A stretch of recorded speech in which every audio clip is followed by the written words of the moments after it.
Why do we have a big black screen? Thank you, Mr. Jones.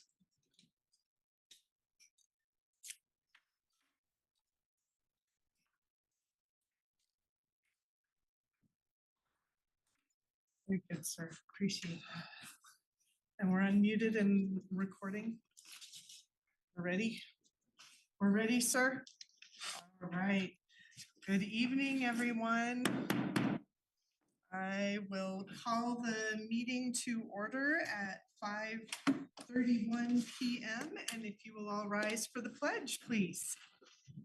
I pledge allegiance to the flag of the United States of America and to the republic for which it stands, one nation, under God, indivisible, with liberty and justice for all. I salute the flag of the state of Mexico, the symbol of perfect friendship among united cultures.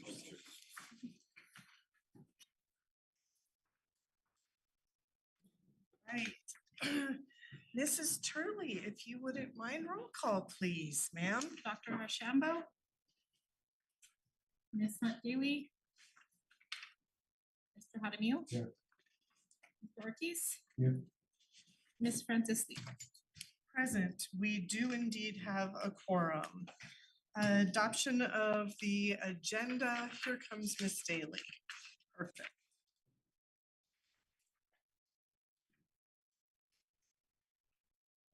Get in the door.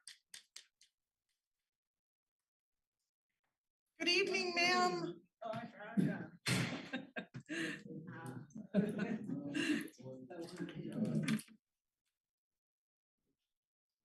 Welcome, welcome. We would like for you to sit wherever you would like, ma'am. Except for not in the audience. Yes, ma'am. We are just getting ready to do the adoption of the agenda. Just behind me. Okay.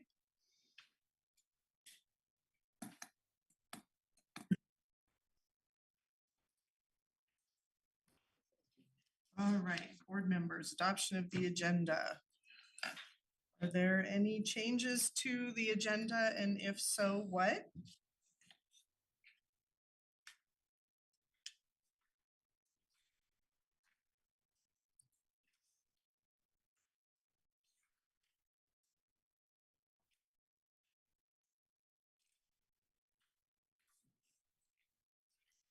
Superintendent Widener, is there a recommendation, sir? I recommend that we adopt the agenda. All right, board members, is there a motion to approve the agenda as presented? To approve the agenda. Thank you. And a second, please. Second. Thank you. It has been moved by Mr. Ortiz and seconded by Mr. Hadamio to approve the agenda as presented. Discussion, board members?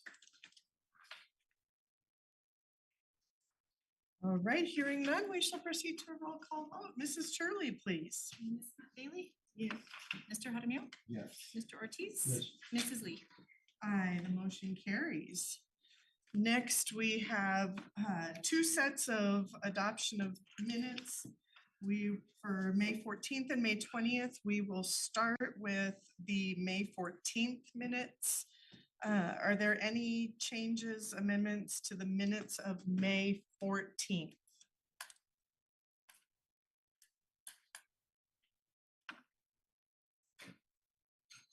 All right, Superintendent Weiner. I recommend that we adopt the minutes from May 14th and May 20th. We're doing one and then the next one. We're on the 14th. Thank you, sir. Board members, is there a motion to approve the May 14th minutes as presented? Thank you. And a second? Second. Thank you. It has been moved by Mr. Hadamio and seconded by Mr. Ortiz to approve the May 14th minutes as presented. Board members, any discussion? All right, hearing none, we shall proceed to a roll call vote. Mrs. Turley, please. Ms. Hunt Daly. Yes. Mr. Jaramillo, Yes. Mr. Ortiz, Mrs. Lee. Aye, the motion carries. Now, May 20th, Mr. Weidner. I recommend that we approve the minutes from May 20th. Board members, were there, I apologize, I jumped the gun, I went out of order. Were there any changes needed for the 20th, board members?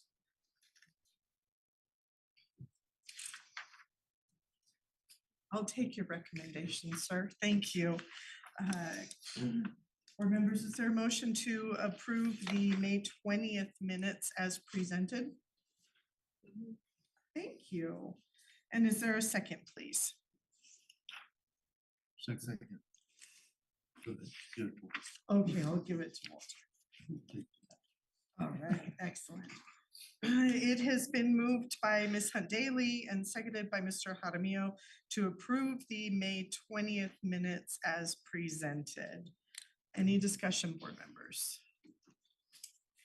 Hearing none, we shall proceed to a roll call vote. Mrs. Turley, please. Ms. Hunt Daly, Yes. Mr. Jaramillo, Yes. Mr. Ortiz, Yes. Mrs. Lee. Aye, the motion carries. Next, we printed on both sides. Next, citizens to address the board. Mrs. Turley, are there any citizens to address the board this evening? No, ma'am. Thank you. There are no citizens to address. Mr. Weidner, the fun part, recognition, sir. For tonight's meeting, we get to have some recognitions, and I think that's why we have such good attendance and audience members here tonight. We are going to recognize the students that competed at the state track and field competition last month. And we want to recognize our students for their accomplishments. When I call them up, I'll ask them to kind of share what event they participated in or what they ran or what they did. Excellent. Okay. Jessica, why don't you come up and you can introduce the coaches. We're starting with Grants High School alphabetically. Will you stand on that side We're- so we we're- can get this we're on the making our way. screen? Because we want everybody to see, if I can get it to go the right direction. Nope, I went the wrong direction. We're gonna make everybody seasick. Who else do we have? Coach Cibola, Coach Cibola? Anybody I else? can tell. Okay, this is our coaching staff from Grants High School. We are going to start by recognizing Layla Martinez.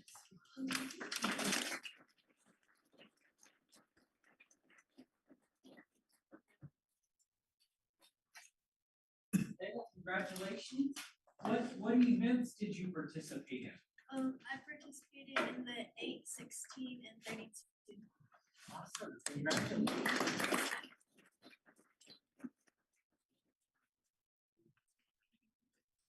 Want me to bring them up? Bring everybody up. Yeah, however you want to do it. Okay, I'm sorry, Coach Felicia as well. Yeah, she got 4 awards. Okay, so Layla is being recognized for the 800, the 1600, the state record holder, being the state record holder for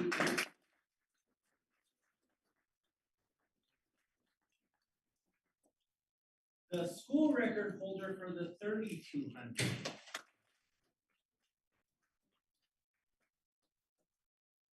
What do you think about when you're running?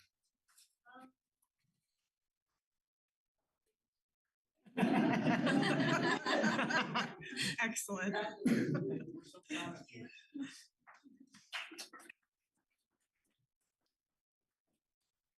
Next, we would like to recognize Tori Felipe.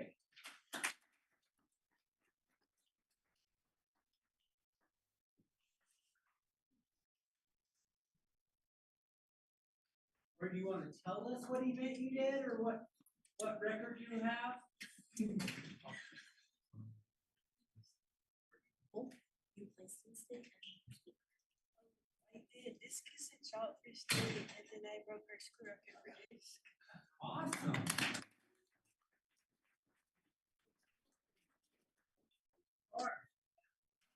And they're not done, these are all kids coming back. Awesome. Congratulations. Thank you. Now we're going to recognize a team. We're gonna start with Ciana Lee Chavez.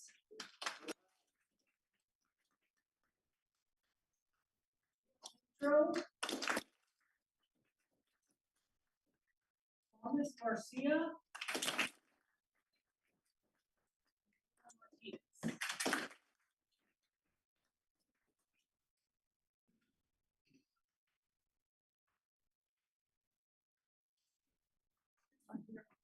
Oh, no. We might have already done it because I just did the one. several records. Oh, Yeah. okay. Yeah, all those, yeah. This specific team broke the school record for the 3,200-meter relay. Oh, wow. They broke the school record for that as well, so. That was Congrats.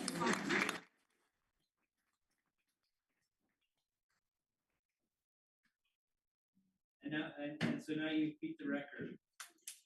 You guys were a team, huh? Awesome. Congratulations, we're very proud of you. Thank you.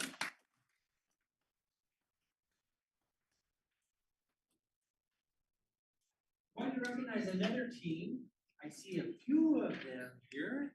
I see John Paul Miller.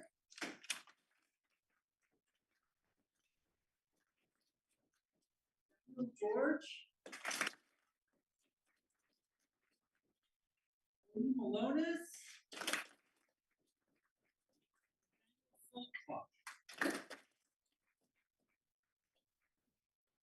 Also the 4x18.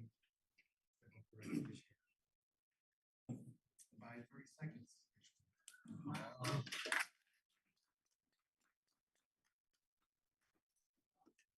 guys proud of that?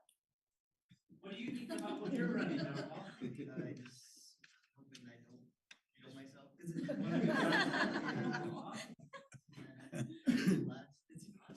He doesn't want to come in last. last. Anything but last, 30 seconds. Congratulations.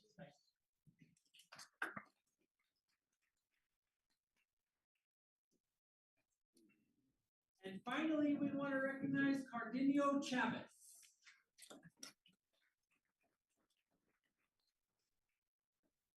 He's at football practice. What did he do? He actually he won district in high jump overall for the boys. He 6 foot, which qualified him by height also. And at state, he placed 4th overall in 4A. Wow.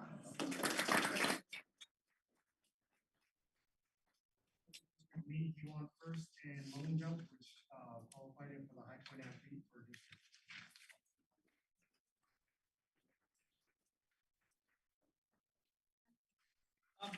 You have one recognition? Yeah, we'll get the, you guys want to picture with the track teams? Yeah, can we get a picture of all the records? Sure. Yes. Mhm. Okay. Sure. That way parents never have to. Thank you guys. Yeah, bring your class. Yeah, just take your class.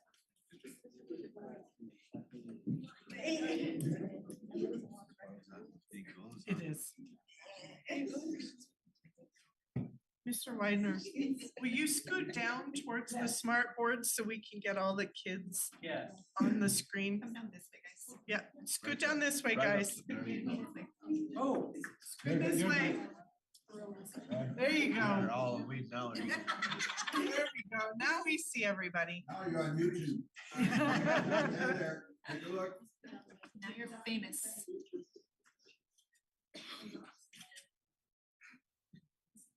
We're a team. Now coaches, get in there too. Coach. Coaches, get in there too. Uh-oh. Not a dance. Practicing. Oh, we gotta scoot everybody over. There we go. Just a little bit more. We got most everybody.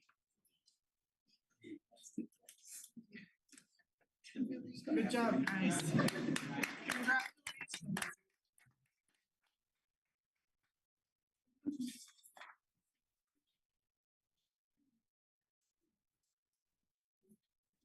I want to recognize, we had one outstanding student from Laguna Acoma High School.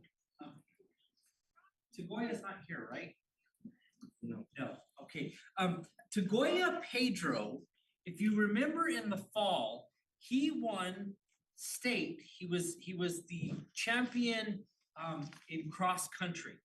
And he continued and was a state champion, and I don't know what event he did or any of that, but Tagoya was the state champion in track and field from Laguna Acoma High School. So we wanna recognize Tagoya Pedro for doing an outstanding job.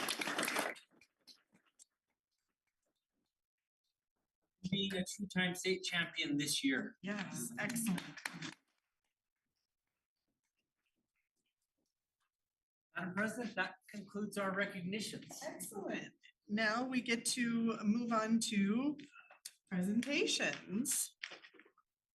And I believe first we have NMSU Grants 2025-2026 budget presentation. Try and say that 20 times fast. We have Dr. Toy Bannon with us this evening.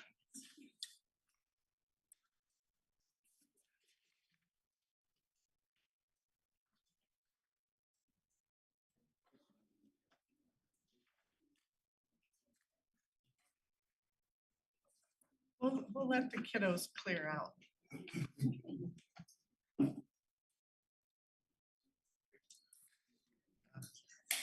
Yes. Yes.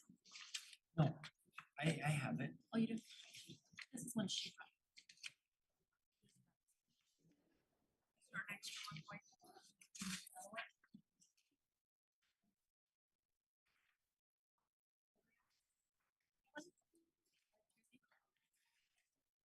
Everybody got it? Did you get it, sir? Perfect. I think that's an extra copy.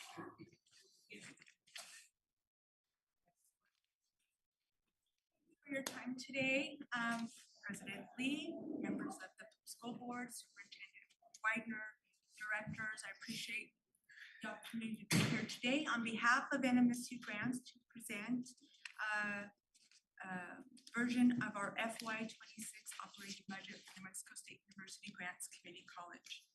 You've had the opportunity to examine our full budget in your packet. And so what I'll be presenting today is a shortened version of that, also highlighting some priorities and activities we've been doing on campus. With me here today is my Vice President for Student Services, Patrick Klingman, as well as my Business Manager, Alice Salcedo. And so at NMSU Grants, we really focus on 5 priorities as we work with our students of Cibola County. We look at building, we believe in building student access to higher education. We want to increase student support, and we'll see some really creative things that we're working on at the campus. We want to improve completion of awards, degrees, certificates, associate and applied associates, as well as transfer. And we are also investing in community partnerships to strengthen relationships. That's why we're here. We have partnerships with the schools, with different industries. And in addition, we also focus on effective resource management. So with those 5 priorities, we operate, that's what we operate within at NMSU Grants. The next page is who are our students? And as you can see, 55% of our students attend part-time. That means that our students' body is working and going to school at the same time. We also have a good number of dual credit students who attend part-time, and so that's why that number is so high. Most of our students are above 25. They are non-traditional. And so that's 61% of our students, primarily female, a large portion first generation, meaning no of their parents have not received a bachelor's degree or higher. And these stats come from this recent school year. This particular school year, we're about 50% Hispanic and about 26% American Indian. That number is usually larger. That usually goes about 35%. And so just to know our student demographics and who they are. Our enrollment at the campus, next slide please, is holding steady. You see a historical student enrollment from before COVID, which is the 1920 school year up to the present school year. The maroon bar is our total head count for the campus, and the gray head count is our dual credit school head count, including early college, high school. And so while we've right-sized our dual credit enrollment, it has remained stable. And so we're looking at, when we advise our dual credit students, we want to make sure what they're taking is transferable, that it's applicable to the pathway that they intend on pursuing. And so that's why you see a little less dual credit enrollment, because we are intentionally advising them so that the courses they take are applicable to their future plans. The enrollment has stabilized and we are at pre-pandemic enrollments. We're hoping though with some additional programming that the enrollment will continue to increase in the near future. Our awards, next slide. We're particularly proud of our award production. And so as you can see, since pre-pandemic with 64 awards, this last year we had 110 awards. This is degrees and certificates.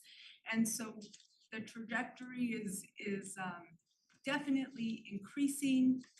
What's really nice about this is, well, of course, not, making sure students are completing, is our funding relies on this measure, not only enrollment, but the outcome of who are we graduating, how many are we graduating, and how are they completing.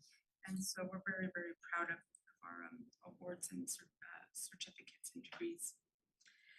As far as resources for our students, as you know, as we've come out of the pandemic, our students are experiencing different life issues. And so we've invested heavily in wraparound student support for our students. Our newest one is Timely Care. Any enrolled student at NMSU grants will receive virtual health and well-being support, including mental health counseling. We do not employ a licensed counselor at our campus. It's just not one of our luxuries. However, with this new feature, they will have 24/7 access to a mental health practitioner, as well as medical practitioners.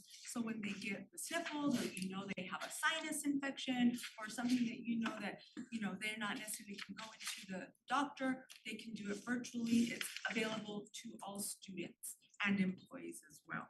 And so that's something new. We're actually the only community college in the system to invest in our students, with the exception of NMSU Global. I think Global has it, correct?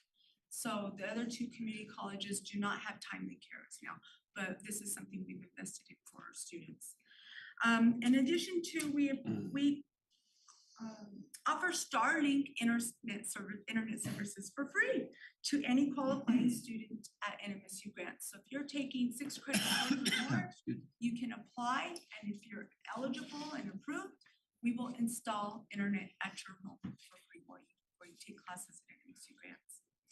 Additionally, laptop program, any student who attends, including dual credit students, can get a laptop for free at our campus. They just have to turn it in at the end of each semester and check it out again the next semester. Has all the required applications, including the Microsoft Office Suite, Adobe, anything that they need to go to school at our campus is free of charge for them.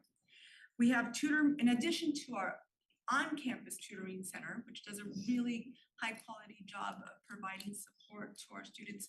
We also offer 24/7 tutoring through TutorMe for their courses, so students on the weekends, after hours, have that support as well. And as you know, basic needs has become a very important issue for students, and so in response to that, we have established an Aggie cupboard that continues to see an increase of usage. We've partnered with Roadrunner Food Bank, who brings food to our campus as well as a community. So it's a service as well to the community as well as our campus. So just a little bit about what we've been doing on campus and how we support our students. The next slide, the outcomes of the legislative update, our ING budget has seen an average increase of about 2%, almost 2%, 1.9. Employee compensation, much like public schools, we've seen an increase for employees of 4% this year. And we have some continued junior bill funding from the prior fiscal year that we will have to focus on workforce training programs and career technology education. Our capital outlay, which is building and projects, we will see $3 million to support electrical and HVAC upgrades for Martinez Hall and other infrastructure updates. Next slide. Sure. You're starting the top part. We will go wherever the student lives. So if the student lives in Quemado, we will install. We will not, probably, what is the radius? Not too far, what is the radius? So if we have a student from Las Cruces, we're not gonna install in Las Cruces.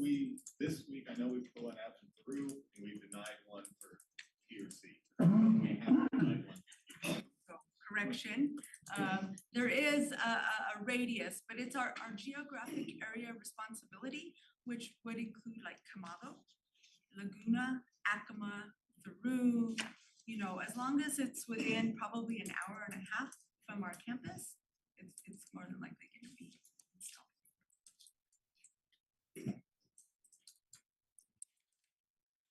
The next slide shows a representation of our budget and where our budget comes from. And as you can see, the large maroon is our state appropriations. We are primarily funded by state appropriations at NMSU grants.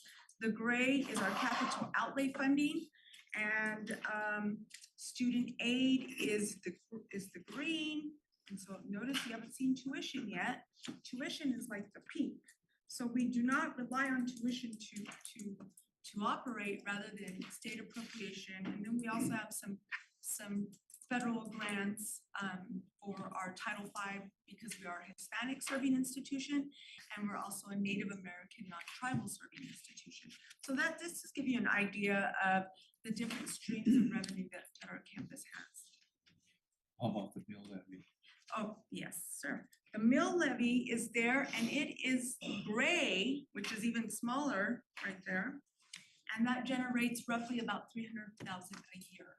And that's particularly important because in comparison to my sister campus, Alamogordo, where we have generally almost the same population, they generate almost 900 million. And so there's reasons for that. We have a lot of BLM lands. We're surrounded in the tribal communities. And so our tax base is smaller here versus Alamogordo versus Carlsbad. And so our mill levies operate at 1 mil and it's 300,000. The next slide just shows a historical revenue, how much we've increased. So we've seen since pre-COVID and COVID years, a really good increase in revenue. Primarily because the state's been doing well, and our enrollments increased. When your enrollment increased, you get more revenue from your tuition. And so while it did, it's a slight decrease, looks like a decrease from this year. It's because last year they gave us some of our junior bill money early, and it went into last year's budget and not really this year's budget, so it should be linear. But we continue to have adequate funding for what we need, and it is trending upward. Updates on our capital projects with the next slide. Our capital projects, our Martinez Hall is completed. The exterior, some of you were there for graduation and they were punching out. The exterior complete resurface of Martinez to include insulation. It took a long time, over almost 2 years to get that done. Complete roof, the entire roof is repaired, is replaced, not repaired, and the domes finally look finished. So it's really looking nice, and that was about $5.2 million. We will be starting the renovation for our welding and automotive classrooms and labs. with $1.25 million from a GEO bond. And with our new GEO bond, $3 million, we will look at Martinez Hall for our electrical distributions. They're old, they're the original, the building, and we're afraid, they're gonna fail and leave us with no electricity. And so that'll include HVAC as well, which is needed. That's from a 24 GEO bond, and that's in the planning phase. Our capital request that we will go for this summer at the summer hearings that was submitted yesterday to the state. We are looking for $1.2 million for safety and security upgrades campus-wide for card access, being able to monitor who is coming in and out of our buildings. We have multiple points of entry. This would include all 4 major buildings on our campus, and that is our capital outlay request for this year. As we look to the future and we look for sustainability and we talk about the mill levy as we operate at 1 mill levy, being able to generate an additional mill is a priority for our campus. It's going out. That would have to be voter approved. We are also, so if we operate at 2 mills, then it would be 600,000. We're also exploring the idea of bond cycling, and that's the other 2 campuses are very successful at that, and that is something that I'm exploring with the Las Cruces campus to help us secure additional funding.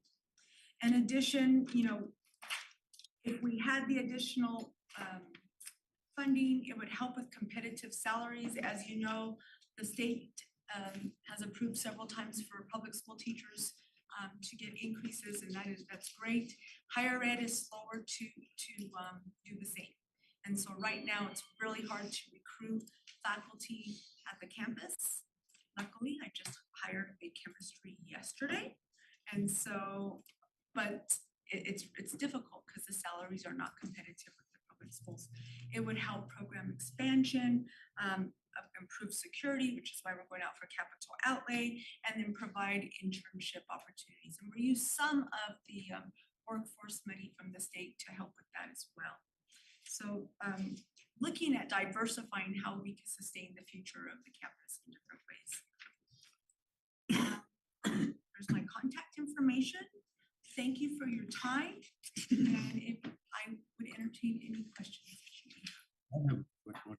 Does the hospital still do the nursing program with you guys? So Yes, board member Ortiz. We still have a partnership with the Las Cruces campus for our Bachelor of Science in Nursing. It's a 2+2 program. They earn their associate at our campus and they immediately start the next 2.5 years. It's a 2 and a 2.5 plus of their nursing program. And right now, I believe, did they accept a full cohort? For the fall. We only accept it in the fall. We 8 and the hospital does provide the clinicals, and in the past they have provided financial support for the program. And the state has invested heavily into nursing expansion programs, and so Las Cruces, because we work with them, they have a lot of funding for that. So they've really invested in our community to provide those nurses here in Cibola County. thank you. Yes, ma'am. You see a increase in students from our school.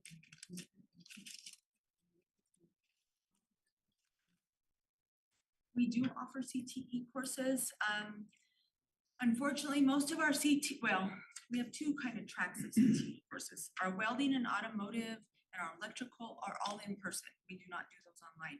And so what we did this last year is we moved some of those CTE courses to start about 45 minutes later, because what we were noticing is the high school, I think they dismissed like at 1:30. And so that way, if some of these students wanted to come over and take our welding, automotive, or electrical courses, they could and not miss. We were starting them at 1 and they were missing it by 30, 40 minutes.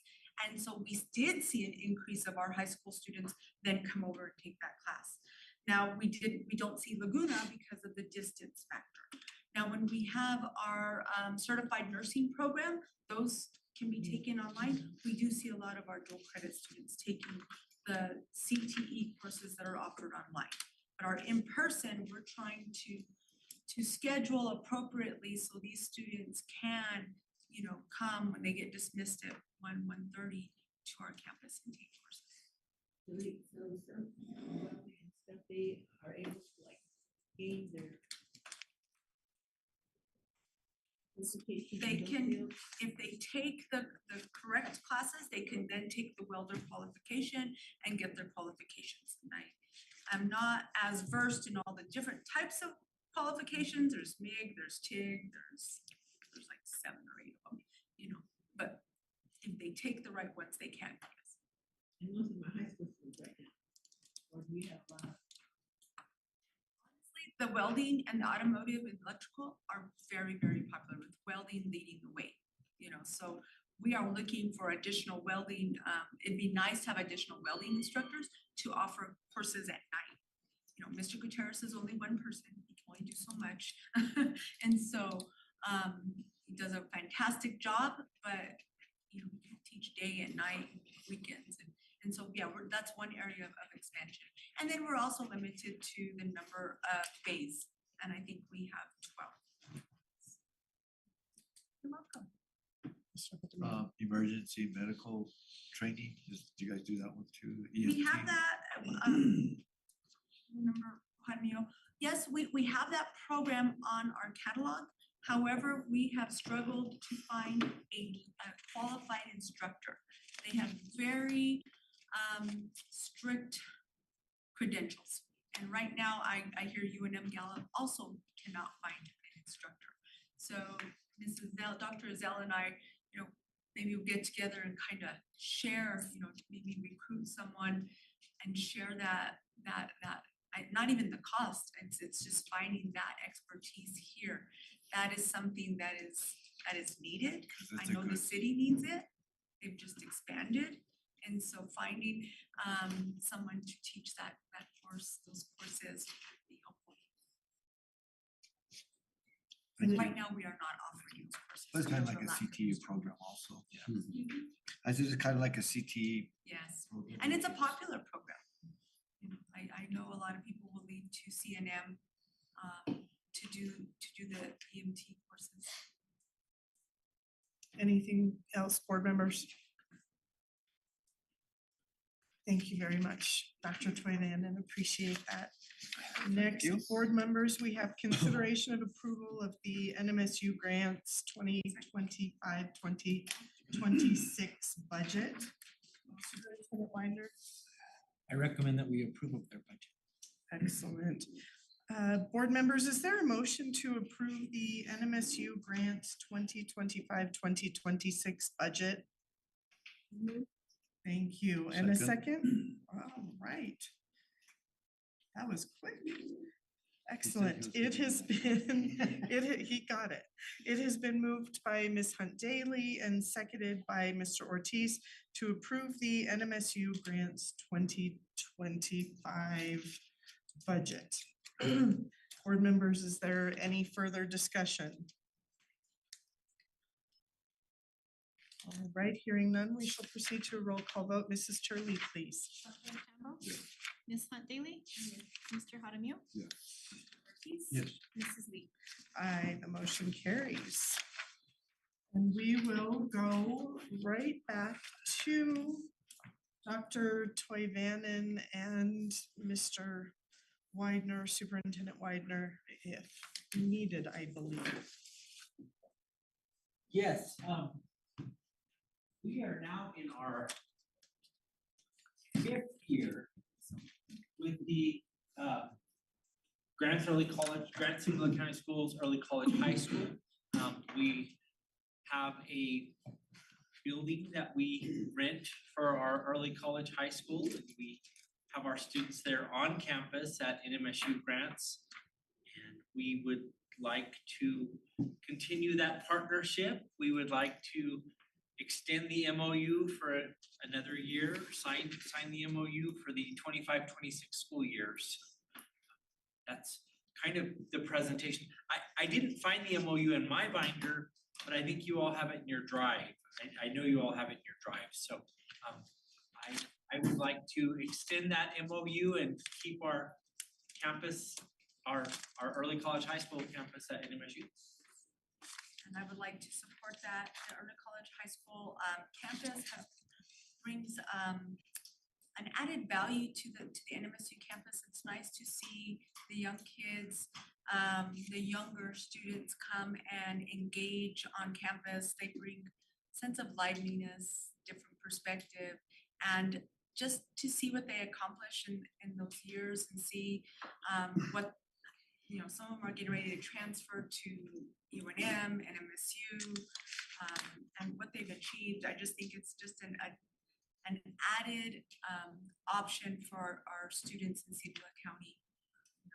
And so with this amendment and the extension of the MOU, it also will increase the amount July 1 due to inflation. And so that's also should be in your packet as well. Thank you very much. I'm gonna get it just to make sure we did have it. Okay.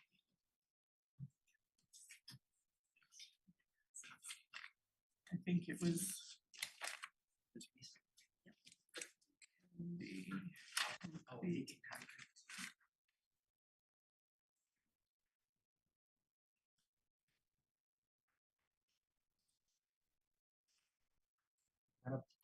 Then I would recommend that we move this agenda item. I'm just trying to pull it up.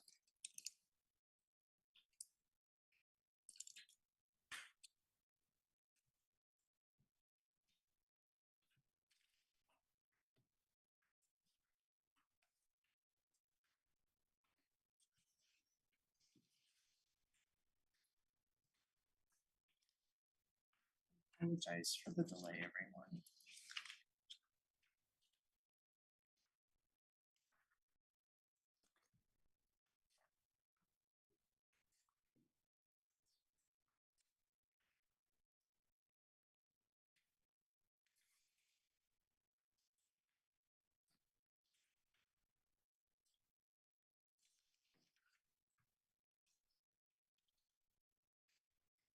I don't see it on here.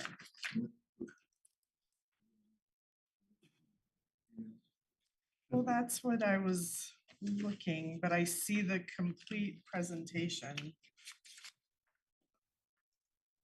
I think that's all I received was just the presentation.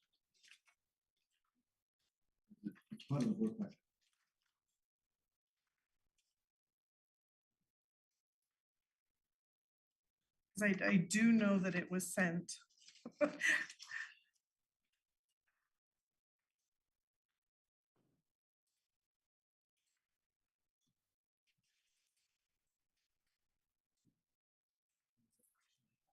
President, if Yes, I sir. may, the title is MOAR Correct. 1859.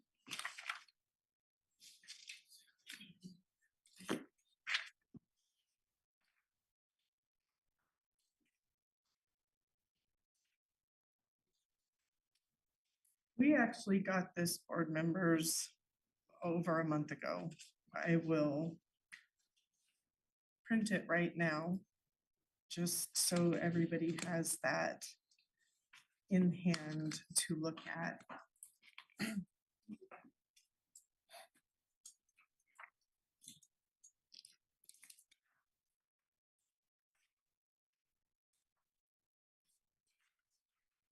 I sent it to the printer. I apologize, board members. Yes. So this,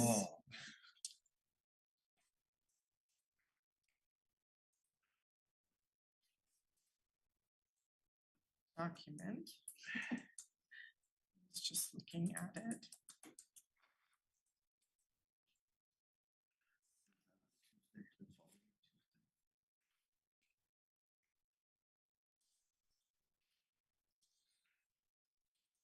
It's 43 pages. That may not have been the best thing to print. I don't.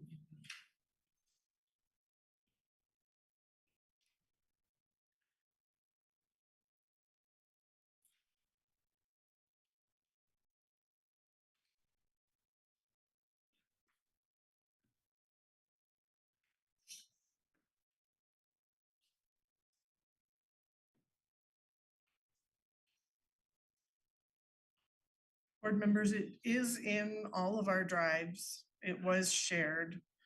So,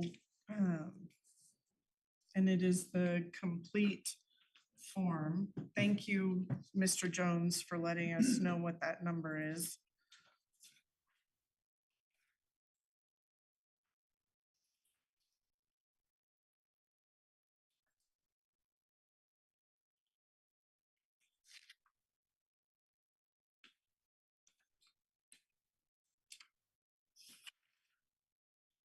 I apologize very much for this little glitch that we're having right now. Oh, because I do know that the board would like to be able to see what that is. It is on, if you go to your drive, I'm going to share again right now.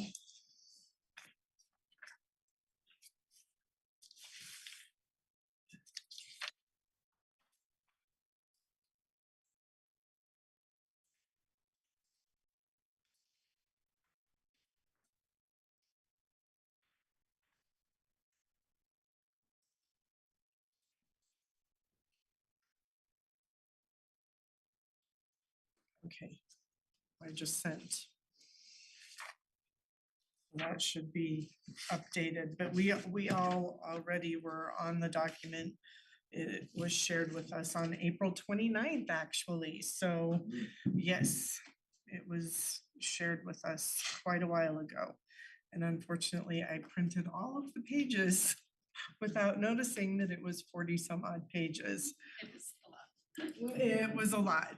Why don't you just start right over here and let them look at one, and then that way, and Mr. Ortiz, why don't you hand one down? Because was that one complete? This one is one here. So why don't you put that one over here? And that way we can just have a little look-see at that. Again, board members, I apologize for not having that in this packet. That was my oversight. And Dr. Toyvan and I apologize for that one not getting printed out. 40 something pages of all of that. And if you go look at the back of that, that will be, I'll show.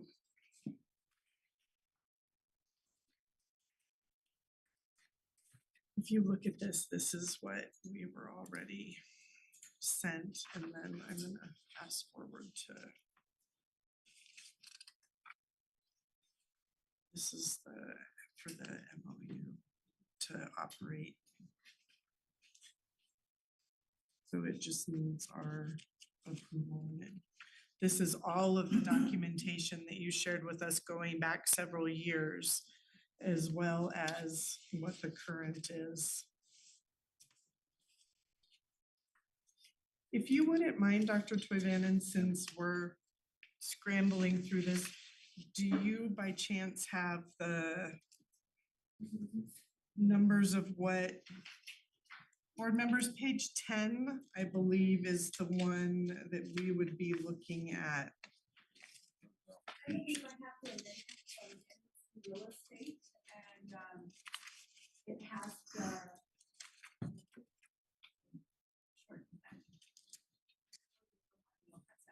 It outlines. Yes, perfect, Just a minimal increase. perfect. For cost of living.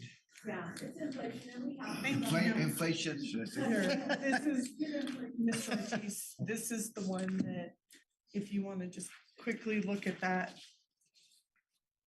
And then I'll apologetically entertain a motion.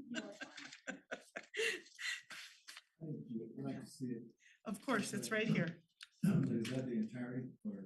Yes, that is it. This is what we are voting on. The original real estate agreement can, it can be amended, and this is amended for inflation for the rental, the lease agreement.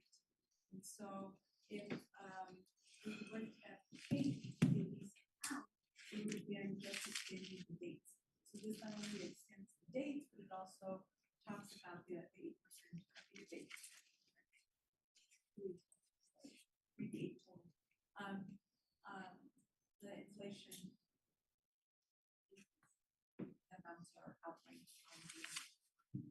Mr. Jones, thank you. That was the one that I shared with everybody as well. Appreciate that, sir.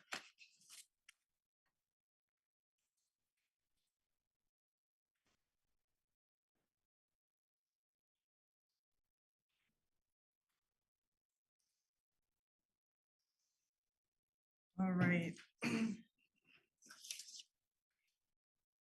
Mr. Winder, thank you for your recommendation earlier. We are now at the point where board members, is there a motion to approve the NMSU grants early college high school rental memorandum of understanding? Ooh, Guy got that one. And Second. Walter got it. Thank you. It has been moved by Dr. Archambault and seconded by Mr. Jaramillo to approve the NMSU grants and early college high school rental memorandum of understanding. Any discussion, board members? Hearing none, we shall proceed to a roll call vote. Mrs. Turley, please. Dr. Archambault? Yes. Ms. Hunt Daily? Yes. Mr. Jaramillo? Yes. Mr. Ortiz? Yes. Mrs. Lee? Aye, the motion carries. Again, apologies for that glitch. Thank you very much. And where did it just go? That one, yes. Perfect. Joey? That's okay. Perfect. All right. Yeah, if you can just get those signed and as well as the sign, just let us know. Yes. Will you put that on under Miss Turley's phone and we will get both of those signed and returned? And I believe I sign, Mr. Widener signs. On the budget, I believe. for the agreement, and then on the- Excellent. Thank you, ma'am. Thank you, sir. Thank you, ma'am. Appreciate you all being here. Thank you very much. You make sure that it's on the official board packet whenever Yes, it's. yes, we will be sure that that gets in there. Again, I apologize that it was not just hand that right down. Excellent, thank you. Together. Is there? Early college, or do they- I don't think that there's a limit as of yet for early college. Mr. Widener? Do we have a limit on enrollment for early college? I don't believe we do at this point We yet. do not. I think it would Maybe be, that's not where. Let's see. yeah, all right, very good. Mr. Widener. Budget presentation, sir. All right, Mr. Jones and I are ready to present the 25-26 budget.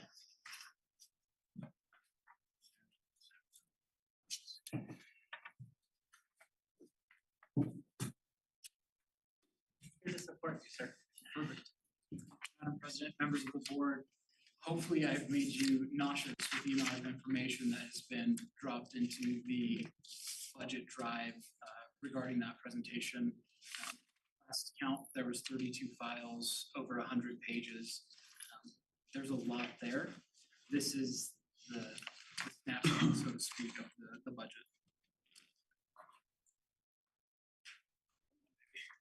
Perfect. So PED for business offices, they put together a checklist of all the things that are required for them to approve our budget. This is that checklist. The 901B10 is the form that President Lee has, where after the approval of the budget, the board members sign. That's the board signifying to the state that you have accepted the budget. Article 10A and Article 8 are related to class size and teacher load. Salary assurances is a statement that Mr. Widener signs to the state saying that we meet all the minimums. The 910B5 is our SEG award. I'm gonna go into all of these in detail. Budget upload into OBMS is my burden. That's after we've built it. OBMS is the site that we upload everything into. The board policies ensures that the state knows that we have policies regarding our budget and executing those things. Salary schedules, which is the biggest portion of our budget, and having our educational plan and our program applications, which both fall under Dr. Martin and have been completed as well. So let's talk about the 901B10. Essentially, that is stating that you have reviewed and accepted the budget formally in a meeting as called representatives for your districts as board members. That's all it is. Article 10A and Article 8 certifications, it talks about class sizes and teacher loads. They're different. Right now, as it stands, we do not have to apply for permission to basically break these. I don't know what the proper term is, a waiver. So you can request a waiver. For example, if you had 22 kindergartners at a school, instead of splitting it and having 2 classes with 11 in each and a solo teacher, you would have a teacher and an EA because you're just 2 students over that limit. So it makes more sense budget-wise to say, let's apply for a waiver, we'll have those 2 extra kids, and then business is normal. And those go all the way from pre-K to our secondary. The salary assurances and schedule, this is directly related to House Bill 2, which Dr. Coy-Bannon touched on as well. The average had to be given of 4% to our employees in terms of a raise from last year to this year. Additionally, and this is the either or, the minimums changed for our level 1, 2, and 3 teacher to 55, 65, and 75. Currently, we are meeting and exceeding those minimum requirements as we build the salary schedule. So this is the kind of the part that's my burden. A few weeks ago, or a month ago, you all had the calendar presented to you and you made a motion and approved the calendar. The state has a very particular way that they want the calendar. You know, it's not something that you fold up and mail. It's not something that you take a picture of. They have a process. That process is outlined in OBMS. In order for them to review our budget, it has to be uploaded into their software, is how that works. So this is really the meat and potatoes. We've been talking about our budget decreasing versus last year, and these are the numbers on this. So last year we had 46.2 million. This year we have almost 9 million. So we're down. Can you say that number again for me? Absolutely. So last year 46.2. Okay. This year 42.9. Thank you. So the question is why? Why did our number go down? So our enrollment trend is down. If you look at the positions and pay file that was provided to you, it had the projections at each site as well as the overall projections so that you could look at how our numbers are moving. So our budget is not really solidified until day 40 of next year. Because what our hope is with pre-K students, kindergarten students, and now our online learning, we have an influx of students. It's really impossible to estimate the number of students that we get. And I'm a conservative person. I would hate to overstate and then on the 40th day, break out the checkbook and say, here you go, state of New Mexico, you paid us too much. So we did our best to estimate. We built the budget according to our award that is given according to our projections. That is subject to change at the 40th day. I imagine that it will change. I don't know what the statistics or probability that you would have to project the number and get it exactly right. If we have accomplished that, we'll all load up and head out to Route 66 casinos and go casino and start playing slots because that's how lucky we can be in terms of getting that exactly right. So I think there is potential to increase that. I'm gonna move my little bar so you can see this better. So the total SEG budget is the 42.9. The cream right off the top is our personnel. So next year, our salaries will make up 85% of that budget. So really 15% is what we get to play with. And that figure is the 6.8-ish million. So this is kind of, or this is the breakdowns of the accounts that we have expended. Some of these are rolled into one another. For example, the white fleet, that includes purchasing a new work truck, that also includes the fuel for those vehicles and those sorts of things. So this is where the survey results drove how we built the budget, because we have our stakeholders from all over our district, parents, students, community leaders, staff, et cetera, said this is where we see the priority. So then we have been able to go in here and say, this is what goes here, and this is what goes there, to make sure that we are responsible to our stakeholders on how we spend our money. Additionally, you'll point out, and we had talked in length about the board's budget moving forward, and the board has been budgeted money that is well documented moving into the next year. I'm sorry. Yeah, I just can't find it in here. On the GO budget, you say salaries 36 million?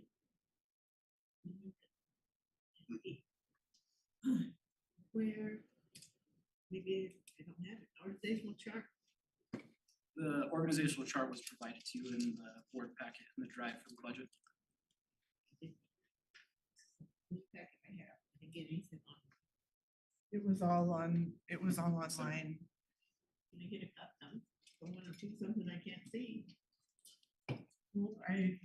I would remind the board that approving the organizational chart isn't our purview, but I would happily get that printed up for you, ma'am, so that you could see a copy of that. I'm saying that I wanna disapprove or approve, I just wanna know where the money is going. Yes, And I ma'am. can't do that without seeing. organizational chart. Well, all of the staffing.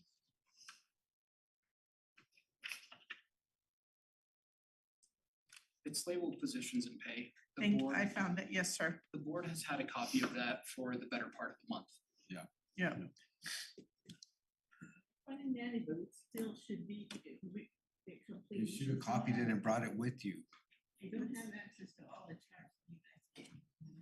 Sometimes it does not get through to me now. And I don't have access here in Laguna either.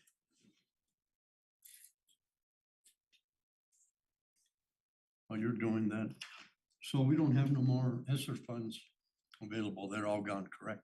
Yes. And then number two, the students that we've lost is our downfall on that 3.392. Yes, Am I sir. right? You are Okay. correct. And we're really hoping with the cyber school that we can get those kids back. And with that comment, I know our neighbors had some issues without mentioning names, you know. So I think that's a big opportunity for you guys to really jump on that, you know, so. Absolutely. And then, We've had students that have already reached out to Dr. Martin to enroll. That, keep in mind, we have not done any marketing. We haven't gone out and recruited. That's not something that we've actively done yet. So I anticipate that that'll be something that's widely popular in year one, and then year two, I think that it'll gain even more momentum. thank you. Absolutely. Well, just a second, Madam, the point. President, is that I'm hearing extra voices. When she was interacting with you, then I heard you commenting, and that's not appropriate. The only person that needs to be engaged is you and Emily. And Walter, you made comment out loud. You guys had time to look What at I'm this saying stuff. to you, Hold on. you All had right, time. okay, enough. Is that Board only- members. Only the president. and- Okay, Heard. that's it. Should be speaking. Heard. Thank you, sir, for the clarification.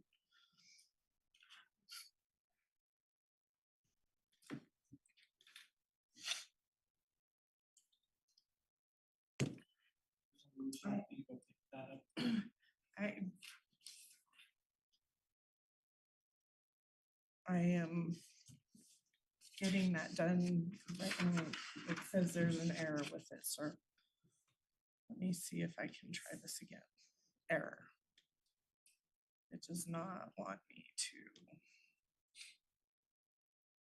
download it. Why don't you go ahead and proceed while I get this printed. Miss Daly, I'm printing you.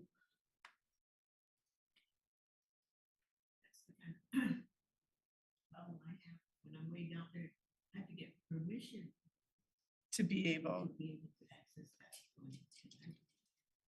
They follow the parade. So we know how to give me permission to go ahead and have. yes, ma'am. If you wouldn't mind continuing, sir. Absolutely.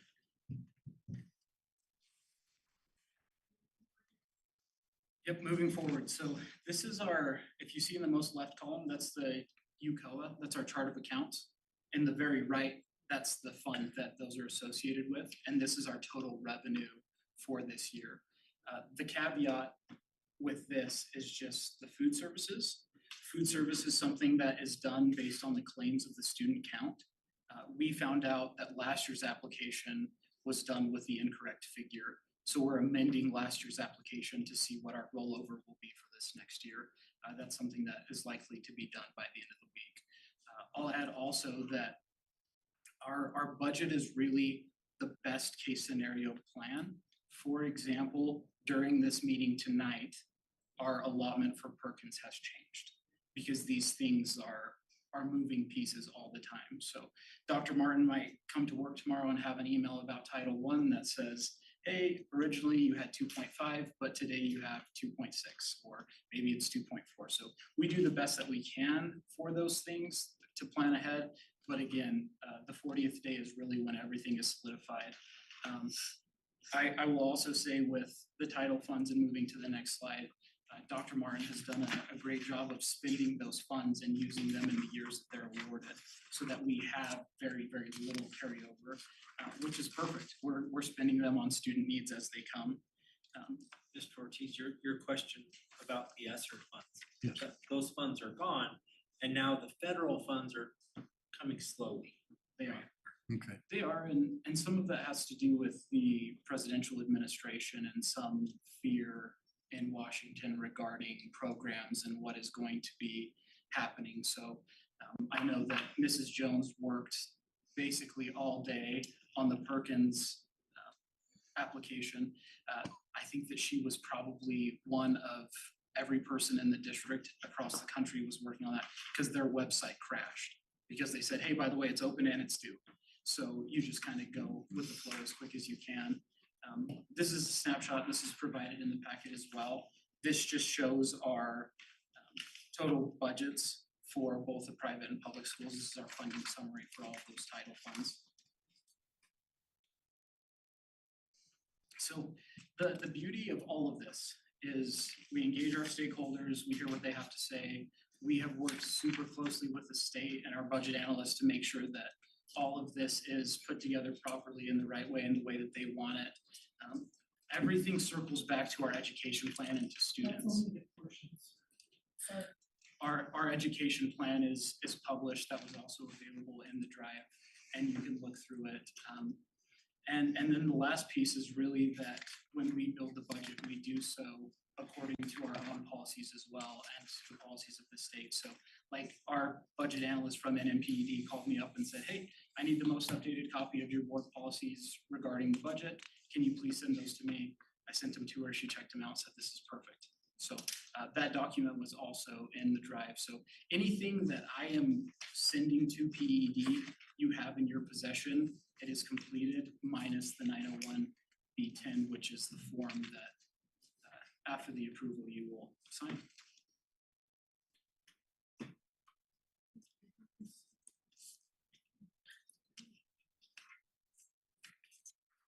That's it. Thank you very much. Sorry about the interruption, sir. Board members, are there any questions regarding the budget?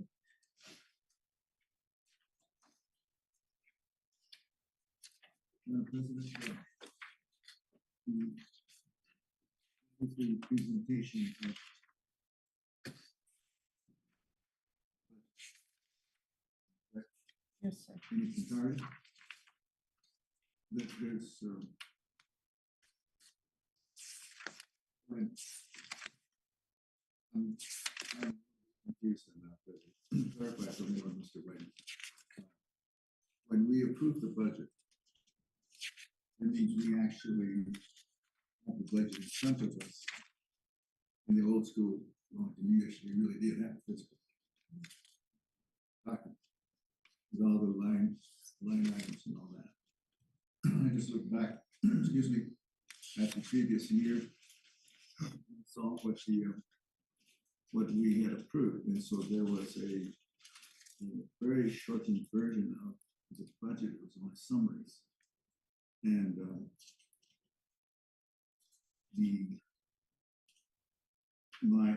am I to understand that this is what you want us to approve? No, sir. Okay. That is inaccurate. Mr. Jones clarified for us at the beginning of his presentation just now that the board has had in their possession all of the salary information since early May. All of that was shared with us, and that prompted the previous board meetings agenda item where we were able to talk and heard you discuss at length all of your portion and interest in the budget. Sure. Last week, Mr. Jones provided with us, as he just stated, 32 documents that are the entirety of the budget. Everything that was presented to the board. And that packet of 32 documents is everything that the board needs to have to be able to review at their leisure prior to today's meeting. So all of that information, we have had access. And if there was not access, I know Mr. Jones also scheduled a meeting last week to be able to discuss with the board if they had any questions or concerns about that. Mr. Jaramillo and I were able to meet via Zoom with Mr. Jones regarding our regular finance committee meetings, so we did not attend his scheduled office hours that he made himself available for the board. So while there are at minimum 100 pages at minimum, Sure. it was my decision that we did not need to have every single page printed out because we have all had at our ability to get to the whole budget information.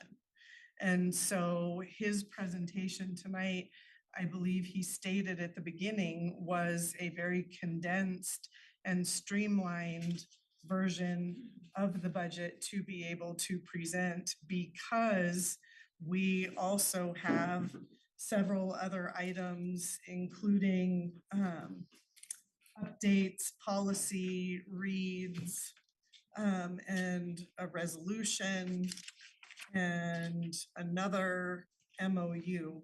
And so in order to keep this moving forward,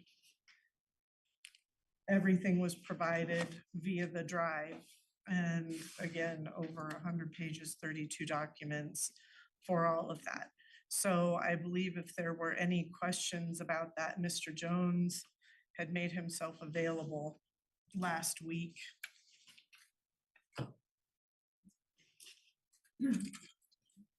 Yes, ma'am. So this is what we got. That is a portion of it. Yes, ma'am. Would you go check the printer? I printed several things. I remember what he sent, and I wasn't able to pull it up, but I asked for more clarification. If Mr. Jones remembers, I asked for account number then the chart that he says was so small, I couldn't tell what. And I tried to widen it to comma, and it wouldn't let me, edit it. So I could only see a very slim portion of it. And I never saw this at all. Again, I don't have access to, this one doesn't have no salaries listed. I can only go back to, Correct, ma'am. That one doesn't have the salaries listed. Chanda, if I could. see Have the you staff. grabbed it?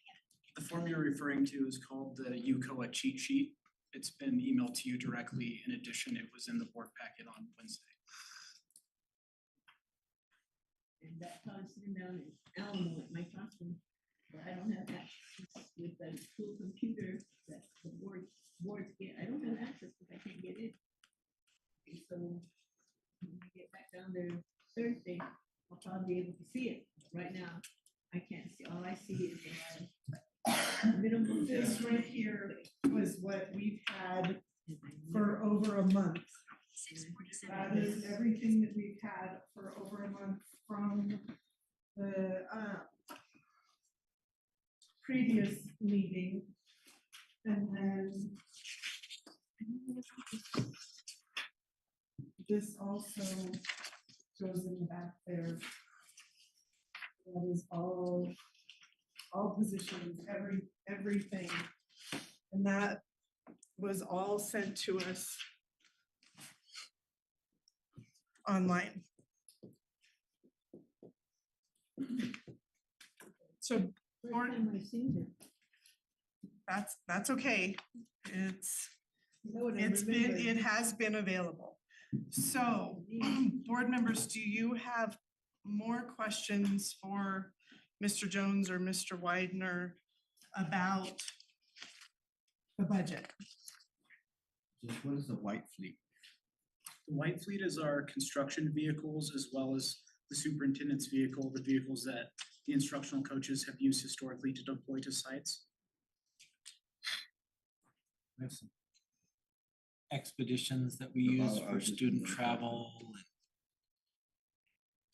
and the work trucks. When do they replace those, or do they, just as they need? So historically, we did not replace them for years and years and years. And then as we had ESSER funds during the pandemic, we purchased vehicles. And so But that's just. most money- of our vehicles are but that- within that's just 5 years money in old. there if we need to buy some, or? What is? That's maintenance, that's gas, just that's for the whole thing? fuel. Okay. If a maintenance worker needs to go from here, from the compound to Laguna Acoma, they're paying fuel. Right, but that's not like, we have money set aside to buy, so that we get. Yeah. So if, Mr. Altamiro, if you'll remember, about 9 months ago, the board approved the purchase of 2 F-150s that were just the base packages that went to the high school. We spend on average on new vehicles around 75,000 a year is kind of what that percentage is out of the full 400. Thank you. I just said one more thing. Madam President, Sir, I'm just going through some facts that I know. And I've downloaded the information that you were referencing. And so in the presentation, I see the education plan, final award, all that was listed. Purchase survey results, am I correct? Go cheat sheet, expenses by category, grants. And I'm listing them off simply because that was the complete listing in the folder of all the different documents. correct. Okay. So when I look at all of these, then some of these are things that we don't approve, they're not part of the budget, they're basically the documents that, such as the grants article 10A, we don't approve them. It's just a form that we will sustain skills in this presentation. And so like the checklist, he listed that. You're not approving those. So then when I, if I have to look at this and see which of these You said we've had for some time, and we've had for some time. Need to know which ones of these files it constitutes what we're going to approve. So if I'm looking at Title I, or A, idea B, Title III, those we don't approve. So which ones of that we would say is the actual files that we are approving tonight? So that's what I'm confused about. I don't know which ones that we are actually going to approve. This is the budget. So when you put it into the action item and we approve it, then the minutes and the board packet, if anybody wants to look at it, would know this constitutes the actual budget. And not all of these items, because not all of them are, like the education plan. It's not a line item presentation, it's basically a presentation. It's a form that you complete that they require to show that your EPS is in alignment with that. That I don't think we're approving. We're approving line item allocations. And you have multiple, so I want to know which ones of them that if we were to vote on it, which ones of them we're approving. We're not approving, are we approving the organizational structure? No, that means that in those, there's about 20, 25 different files that are there. So which ones are the actual bona fide budget files? So it would be of help if we would know which ones of those that we're going to approve and separate from those that are not. And that's what I'm looking at. So I've seen. Dr. Archambault, I think part of this is trying to answer your questions from the last board meeting because you wanted a comparison of last year versus this year. You wanted an organizational chart. So in order to be compliant with your requests, we uploaded a lot of stuff that you as a board really don't need. And really tonight, you're gonna vote on the money stuff and you're gonna approve it. And then we'll sign off on the form, what's it called? 901B10. So tonight, we're really just voting on the money. The money for next year. Which ones of the files are the money files? So why don't we allow Mr. Jones to tell us what we should be looking at? I think that comparatively to the presentation that we received last year as a board, we have excellent information this year. And, comparatively speaking, this should be an easy yes, because we see all of the documentation. Whereas your comment earlier, Dr. Archambault, was that we had a page and a half presented to us and exactly last year, and we're expected to do it. So if you wouldn't mind, Mr. Jones, helping clarify the money aspect of it for our approval and which documents you would like us to be looking at in order to make the best decision for our stakeholders, our school district, but most importantly, our students. Absolutely. So, Madam President, the fund of accounts slide that I shared that has from the 11,000 all the way down, that's what you all are approving. The board's responsibility is not to approve line item expenditures, but the budget as a whole. With that being said, we have multiple revenue sources, primarily the state level and the federal government. NMPED has told me two things regarding approving the budget. The first being that they're not so much concerned with what our federal awards are and those applications. With that being said, when you do the federal application, the federal government wants to know that you're in compliance with the state expenditures as well. So that is why, though the state does not require the information on titles 1 through et cetera, they need to know that the board is aware of those awards and that they are. Second thing the PED had mentioned to me was that the Grant Cibola County Schools Board of Education has more information regarding their budget than any school district board in the state of New Mexico. This should not only be an easy yes, it should be the easiest yes, because of all the information that has been provided. Next year, I'm happy to remove some of the documents that have potentially caused confusion. I did so at the request of the board to provide them every single thing that goes into building the budget, and I have done so in a timely manner. Yes, sir, you certainly have.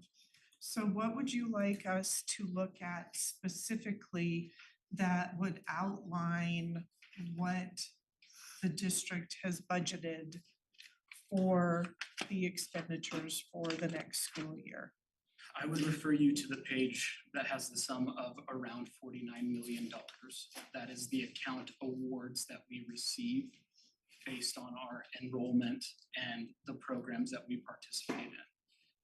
Frankly, the school budget is painfully simple. You say how many students you have, and they say, here's how much money you have.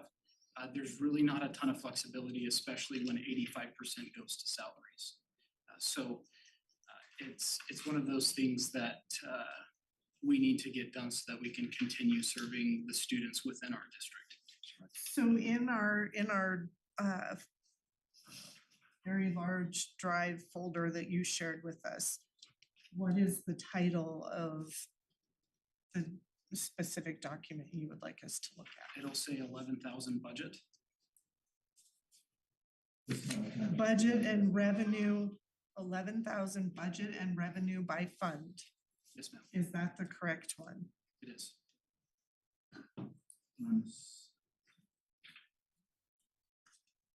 11,000 budget revenue, okay. I will print this.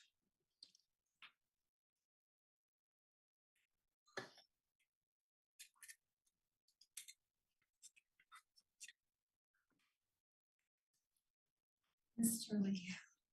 Thank you, ma'am. Can I make a comment? Of course, sir. Mr. Jones? Yes, sir. So with the budget we're proposing, or you're proposing, and Mr. Widener, it's gonna be a pretty tight budget. You're gonna have to really tighten the belt on this thing. You Yes, know, sir. because there's no more giving of any kind from anyone, you know? Correct. So you're gonna really have to watch your P's and Q's on how we spend money and what we move money to in different places, you know, so. Absolutely. The art with school finance is that every single fund that we receive is earmarked for a specific purpose. You can't spend Title I funds on vehicles because it's not written into that application. So what I did for our budget this year is I looked at the percentage of expenses by fund for the current year and adjusted based on our revenue. If you notice, there's also expenses by category in the drive. One of those things was professional development. So we spent money out of professional development from our GO account. Okay. Next year, we have approved Marzano. Marzano is one of those things that we can spend coming out of Title I. So we essentially free up money in GO because we're spending accurately to what programs we have. So we're very mindful of those opportunities that we have to protect GO so that we can do more for our kids by using these other title funds to pick up. That's not always possible. For example, we have to pay the utilities. The utilities aren't going down anytime soon. So that's something that's really easy to budget for because you can look at the trend and say, reliably, we will spend X amount of dollars on utilities because we've always spent that much on utilities. I want to ask another question. I Of might course. No, involve please, yes, please. an employee a little bit. How much did you use Ms. Wilson? Because I trust her quite a Mrs. Wilson, bit. Mhm. Can I ask that? Mr. Yeah, well, technically, you should be asking the boss of the district that one, and then he would allow his I hope he defers, employee to. She's gonna have to work with him. and I hope he defers to me. Mr. Ortiz, I am going to let Mr. Jones answer, but I wouldn't be surprised if Ms. Wilson isn't sitting in there right now She working on the actually budget. just left about 20 minutes ago. Mr. Ortiz, Mrs. Wilson is the backbone of the school district in terms of money. She knows the history of everything like it's happening in real time, and she has a perfect memory. Frankly, she's a mastermind when it comes to school budget, and we're very, very, very lucky to have her. Thank you. Can I ask a question? Just like I asked Dr. Torvanden, how about the mill levy? Does that change or? Yeah, so the thing with our local revenue is the local revenue comes directly to us, which I had a presentation on that as well. That's the wind farm and the solar farm and the forest service and things like that. Those numbers are fixed when we have agreements with the county. The forest reserve is an agreement that we have with the state. That number actually came down this year just because they're kind of tightening. So we do have some local revenue. That's one of those things that we have revenue, and that money funds like we need to send a kid to go to state for science fair. That's that money that we have to do that. Has the revenue from the wind farm changed? Yeah. It should have changed. I need to look at the original agreement, and I need to meet with the county to address that, because the documentation that I had saw was that through 2025, the agreement was fixed, and then there was a second half of that. So there's some moving pieces going now, I think. Yes. Ever going through all of this, and I know I don't have the right to know that. I went through all the budgets and instructional coaches. There's none. I'll defer you to Mr. Widener as he's in Exactly. charge of personnel. Thank you, sir. Mrs. Sandili, instructional coaches are important, and the work that they do is important. They are also a luxury. This year, we have had at least 9 classrooms that have had long-term subs. Long-term subs are great, but they're not teachers. And your instructional coaches are master teachers. And so throughout the year, we've had retirements, resignations. We've had over 7 of our instructional coaches resign, either through retirement or resignation. Currently, there are 3 instructional coaches on staff. They are committed to being district instructional coaches, and they're going to help us service the district with the PLCs. We are going to keep those people employed. We are hiring assistant principals at the elementary schools that will also be instructional, help with instructional leadership and PLCs. So we're looking at, right now, we have 3 in the budget. And further, this is the reason why I'm bringing it up. Because I've heard so much chatter about, they don't know where they're going, that's why they're moving. They're gonna be expected to be here and then farmed out to other schools. When in some schools, this last school year, they were very pertinent for part of the, even though it was minimal increase in scores, they were a very important part of it. And then the second part is, you just told me that we had a lot of long-term subs. And if I recall right, and our attorney was here, and Salazar told us that we had no long-term subs. They were all licensed teachers. Now you're telling me we have a bunch of long-term subs. And so this is kind of the reason why when somebody broaches me or gets back to me about, I just wonder what we do.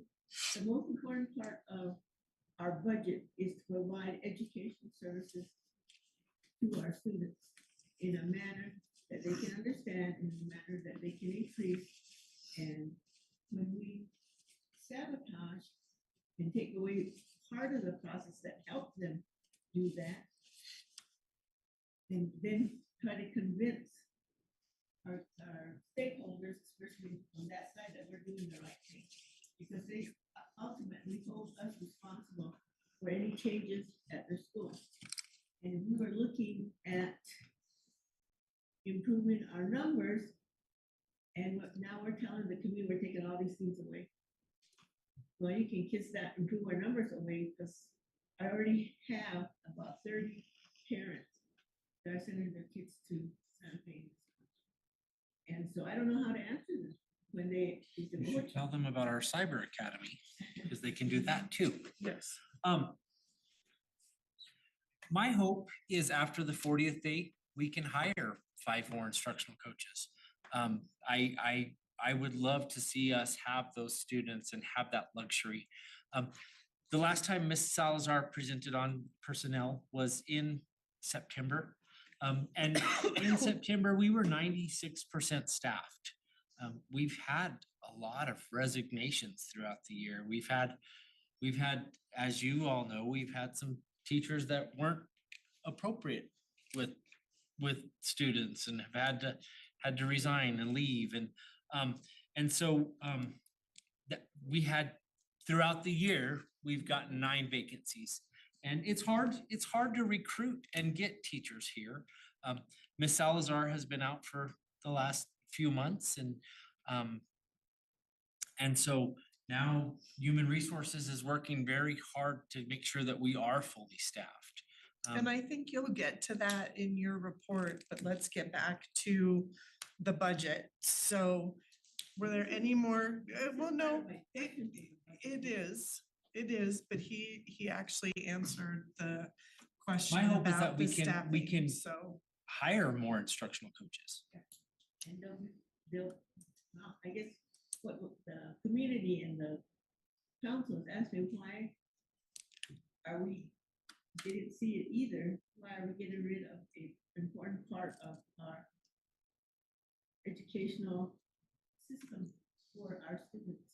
Because as a teacher, I know that every student does not learn the same way. There's a lot of improvements and research done outside that say, you know, our students are 3 types of learners. Okay, they're visual, they have to see it. They're audio, they have to hear it. They're tactile, they have to see it, or they have to touch it. Okay, and now we're taking what you have proven is very successful addition to our schools and our teaching staff. Now all of a sudden it goes away. And so this is the trouble I'm having explaining to the governor and to the lieutenant governor that, well, I'll find out. Maybe, I don't know if the instructional coaches went to them or what, they were totally they resigned rather than be what did they say, farmed out to different schools and not feel a part of that school, because maybe Monday they'll be over here, Mesa View. Wednesday they'll be at Laguna Acoma. I know, and to me, that likes a standard approach, because I'm that kind of learner myself. I don't understand, and that's the reason why this doesn't mean a lot to me when I don't see. In years past, we've approved, and this is really important. I can't even over here.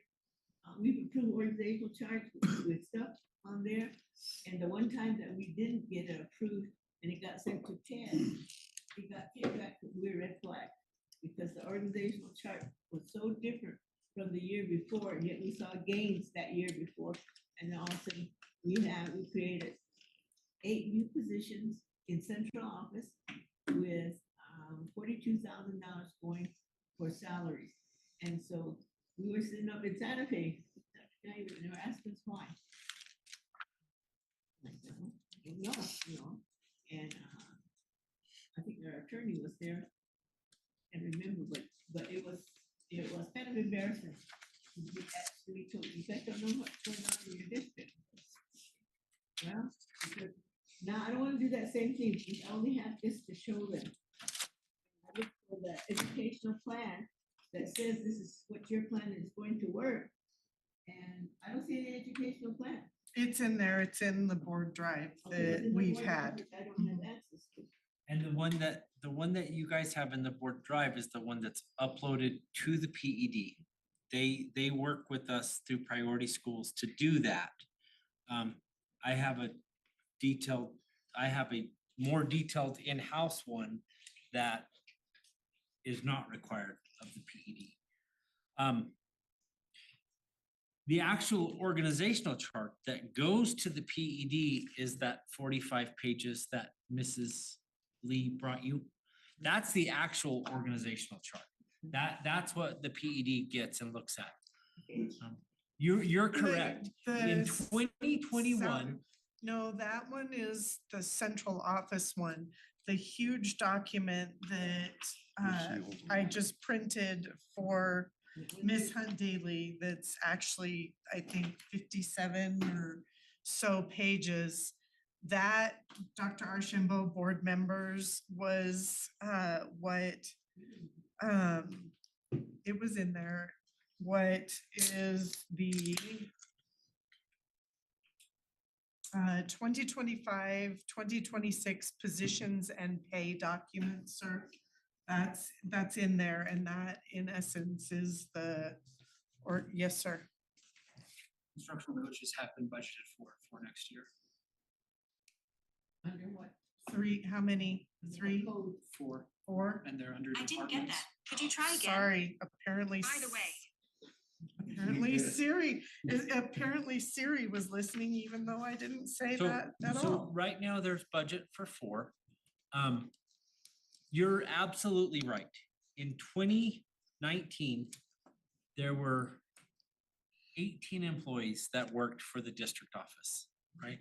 When I became superintendent, there was 36, right? And so we had ESSER funds, we've lost the ESSER funds. And so I have slowly tried to, we didn't have all of the assistant principals back then. We didn't have, and so we have an excess of employees right now. And so with our instructional coaches departing, all of the instructional coaches I have spoken to left because they, like, the one from Laguna was wonderful. She was great, and now she's a principal for Acoma Department of Education. The one in Cubero is planning to stay and wants to be a district instructional coach. The one from Milan wants to stay and be a district instructional coach. And so I think the departures were truly because of retirements, and we recognized those folks last week, several of them. Also, Laguna Department of Education is recruiting for instructional coaches. And so I think maybe some of our folks have taken their retirement and gone over there. And so I encourage them to do that, do what's best for you and your family. But right now we have budgeted for 4. My hope is after the 40th day, we can increase that and have more site-based. Okay, so I can understand that. However, it's difficult to talk to a lot of parents and my tribal council. The public record, you can go to the district office and ask for that information. And I guess some of them do call it up on the website. I don't think you can really see it there. I don't think you print it. But it's hard to explain to them that what is so successful one year and then we do really the next year, especially. And I know Mr. Trio very well. And but I remember it was. Ms. Daly, can we get back to the budget? Okay, Because yeah. we've still got quite a lot to go. And I appreciate your concern about the instructional coaches, and we've got 4 that we are budgeted for, several that have retired and, wanting to continue doing that. So I think, thank you. I'm just making sure that Yes, ma'am. What do they call them? The viewers and the Yeah. stakeholders are aware. They're watching. Yes, and ma'am. These are the questions they actually sent to me, they said, ask these questions. Yes, ma'am. And so I just wanna make sure that you understand that this are not coming from me, they're coming from the community. Yes, ma'am. And answered. Thank you. Any other questions? Yes, well, Madam President, Yes, sir. I had asked a question of all the multiple files that I'm seeing listed that were I'm gonna call it the Cooper packet. Because it basically, are those that he had sent? Yes. Okay, so of those, which of those would you begin to cite which ones? are I the think I've actual got budgets? it, That way- if you're ready that for a way we know I can recommendation. put them in a separate Well, this is, folder, so I Right. can see those. I would can help constitute you with the motion.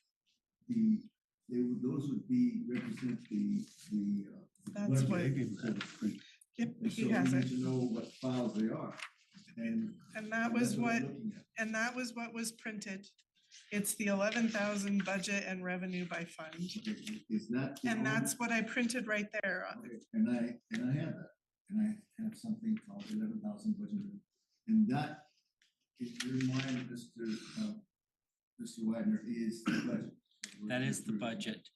And we are also going to vote on the 901B10, which you two will sign for uploading to the PED. The 901B10, Correct. that's the form with all the signatures. Okay. I'm gonna put that in my little folder, so I can see which ones of them all, and just give me a second.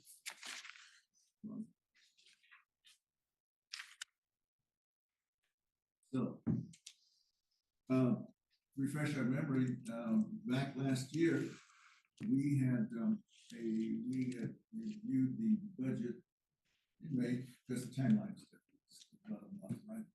So we had at that time a two-page listing of the budget. And okay, let me see. And bear with me.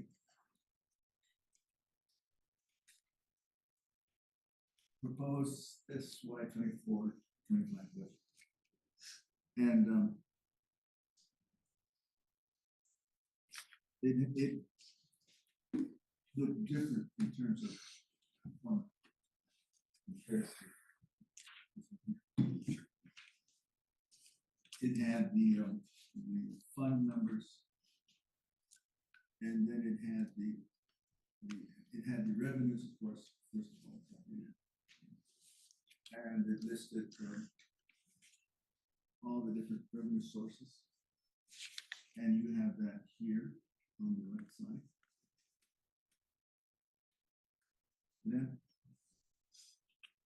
Then the follow-up was a listing of the funds. And that's this one here that you can. The only difference is that the line items were more extensive. And it went through all the different line items, including probably a bit much more expanded. Yours is more consolidated, from what I can tell.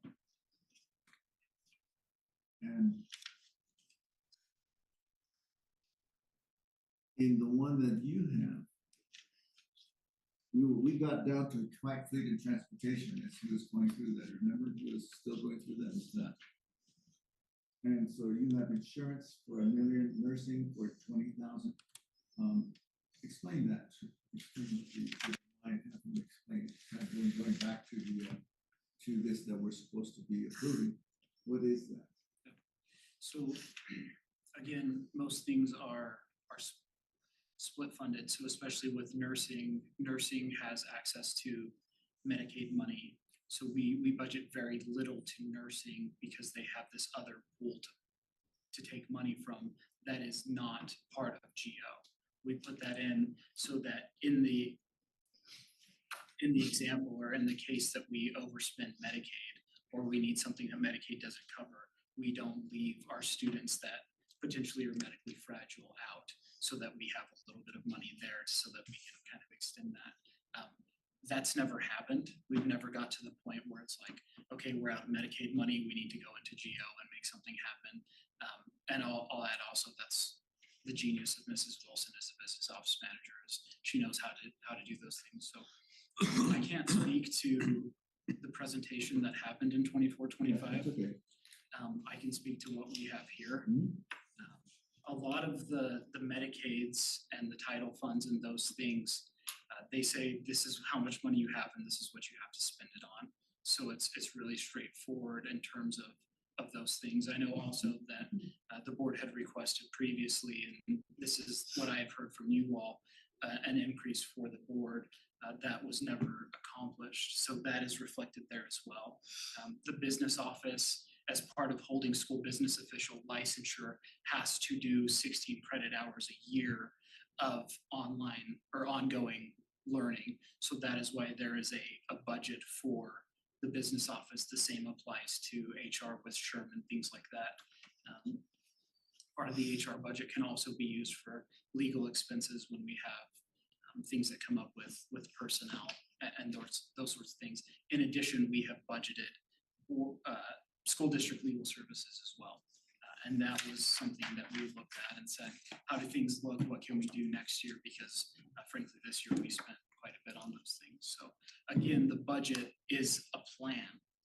That plan changes as the needs arise for what has. So I would love to say that this is totally accurate and we'll spend all $50,000 in the business office. I hope that we spend less than that and that money is freed up for something else that will go directly to student needs. And so when I looked at this before, I was trying to figure it out. When I'm gonna go back a little bit. The way up to the top says salaries. That's $36 million. And when Somebody was knocking. Dr. Mark.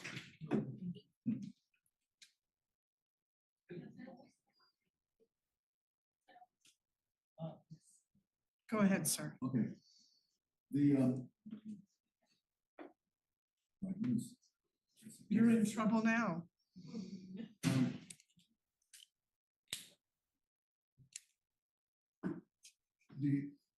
Hope we understand what this is. Basically, $36 million represents all the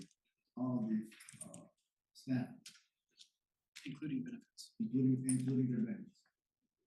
Is there a file that of those that you had provided? Is there a file that represents that? It's called 2526 positions and pay, which the board has had for the better part of the month. I understand. Which was what I printed for Ms. Hunt Daly. What I was trying to do, remember, is to put them all in a folder so I know which ones represent, so that if you're going to put into the board packet the actual budget, then we know which ones they are. Not all of these are the budgets, just those. And so when I feel that I'm voting on the budget, I know I need to know in my mind which ones of those files are the ones that represent the budget.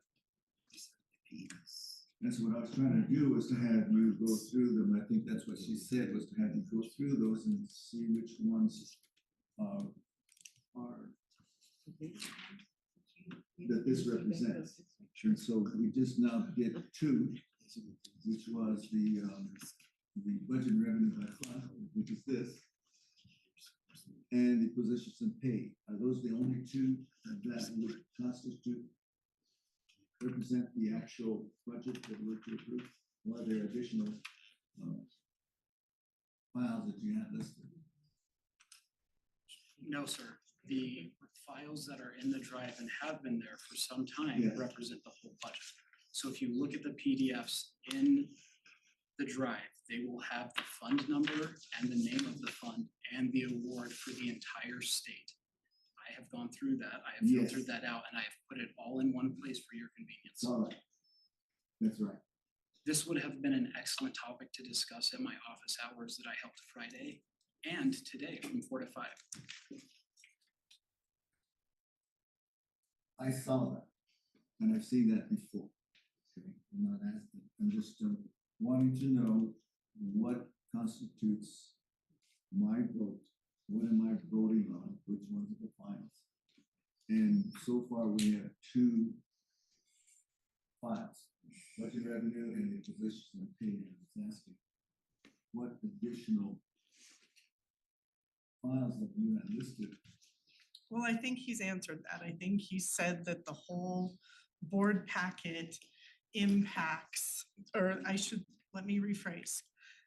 The whole folder that is the 2025-2026 grants budget. I was trying to see the whole name of it and it wasn't showing it to me. The 2025-2026 grants budget 088-000, that whole folder is what impacts the budget. But the budget is this document. Correct. So I think at this point, I would like to ask for a recommendation from Mr. Widener. Madam President, I recommend that we approve the 1100 budget and revenue fund form in your drive and that we complete the 901B10 form So our, approving our budget. all right.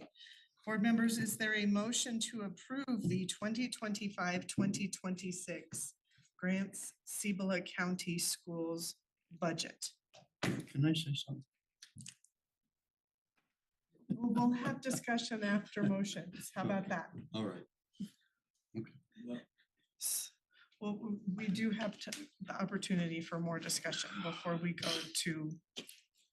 vote. Okay. And I think that's when we can ask more questions. So again, I will call for a motion to approve the 2025-2026 Grant Cibola County Schools budget. So moved. Is there a second? I'll second. It has been moved by Mr. Jaramillo and seconded by Mrs. Lee to approve the 2025-2026 Grant Cibola County Schools budget. Board members, discussion. Mr. Ortiz. I just have a comment. I just think that you need to let Dr. Guy, in his mind, what he wants to put together to see what the budget is. Sure. And let him finish up with what he was doing, instead of. Thank you for your comments, sir. Board members, discussion. So, Dr. Archambault, Thank you. to get back to this, I think that this will help us get it framed correctly in order to approve going forward. The motion to approve going forward. We've gone through the motion, we've voted, and we've had it seconded. And at this point, board will then entertain discussions. Correct. And there's three ways we can comment. One is we comment in support of. Others is we can comment in support and against. Correct. Or clarification. we can get clarifications or expansions to make sure we understand. Correct. Because this is an opportunity for the board to hear the final, any other additional discussions, so that each of us feel that we have enough information to when we get a chance to vote on it, then we can make our vote. Correct. Okay. So clarification for what And constitutes what the budget is, correct? Clarification for that. yeah, and so if I were to vote for in support of this, I would need to feel that that I have, as representing my community and parents, they would want to make sure that I understood what I was voting on. Correct. Because they don't know. they expect us to deliberate, to ask all the questions that we need to possibly ask for alternatives or even to amend the budget. We've got to the point where we're past amendments. Or we can vote actually to table. The tabling motion is also possible. For my comment, or clarifications, before, if I'm going to vote on this and vote to approve, I would need to feel comfortable right now that I have full knowledge of the budget and what this single sheet represents. This single sheet is according to Mr. Whitener, it constitutes represents the larger line item budget that is shown in the file called, what do we say? Positions and pay. And in the positions and pay are all the different staff for each of the schools and departments. What I heard a while ago being stated is that we do not approve that. We only approve, this is what I understood that I heard, that we don't approve the positions and pay, not the organizational chart, but the positions and pay. But the positions and pay actually are the budget. And that this single sheet is a consolidation of all of that. So if I'm to approve this single sheet, then I'm also approving all the positions and pay that it represents. Correct. Okay.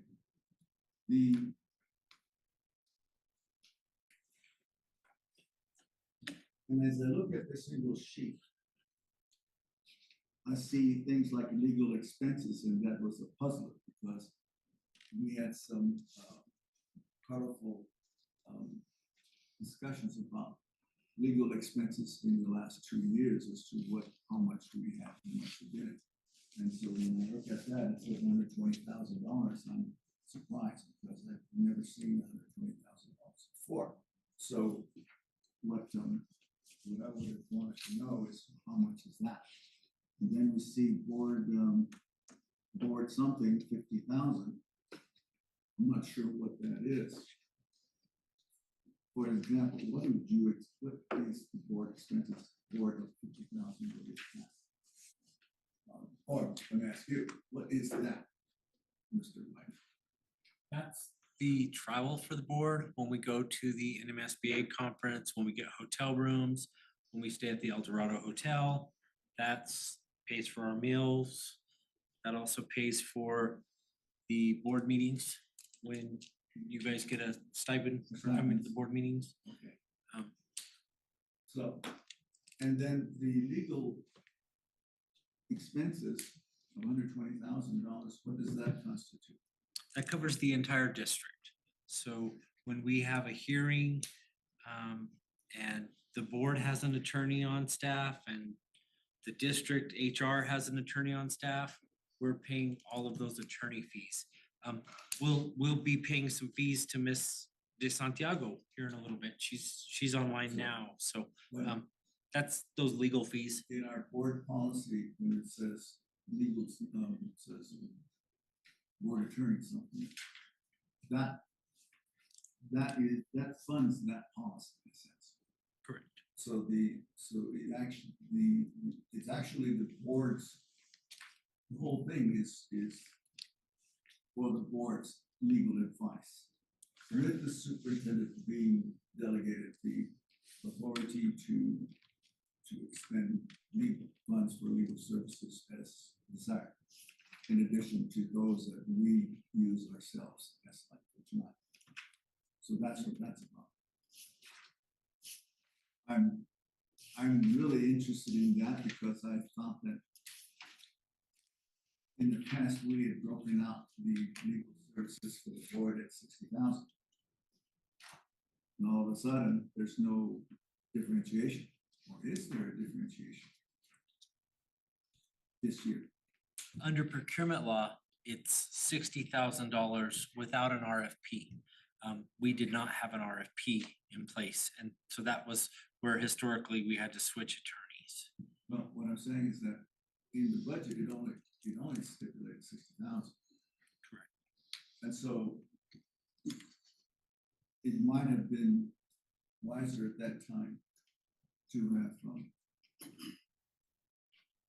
put $120,000 and just leave it as a legal services and then apply that ceiling that's needed, but we didn't do that. So I was trying to clarify for myself, having been involved with this in the past, what the $120,000 is. Now we have RFPs that have been accepted and we have awarded 3.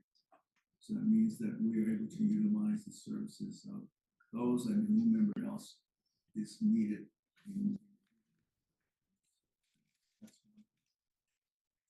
Yeah. So now I'm understanding what this is about more close, carefully in this discussion, which is what we're supposed to do, is to provide the board an opportunity to truly understand what it is that is going to be approved. And once again, what I'm saying is that I find that there are all, unless you can find another folder or file, I only see 2. That's the budget and revenue by fund, which is the single one, and then positions and pay.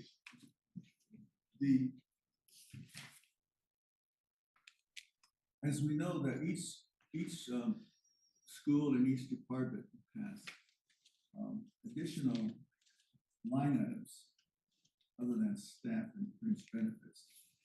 They will have supplies, consultant services,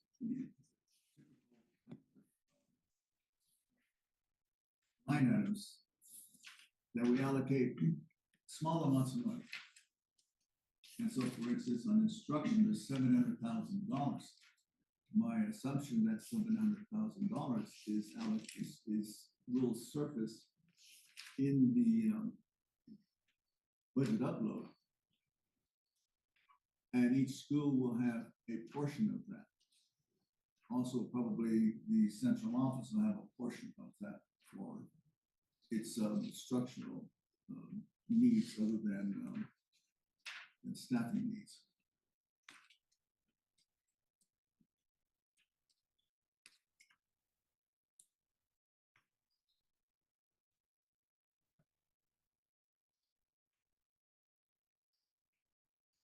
It looks like the bulk of those are going to instruction, maintenance, utilities, ancillary services.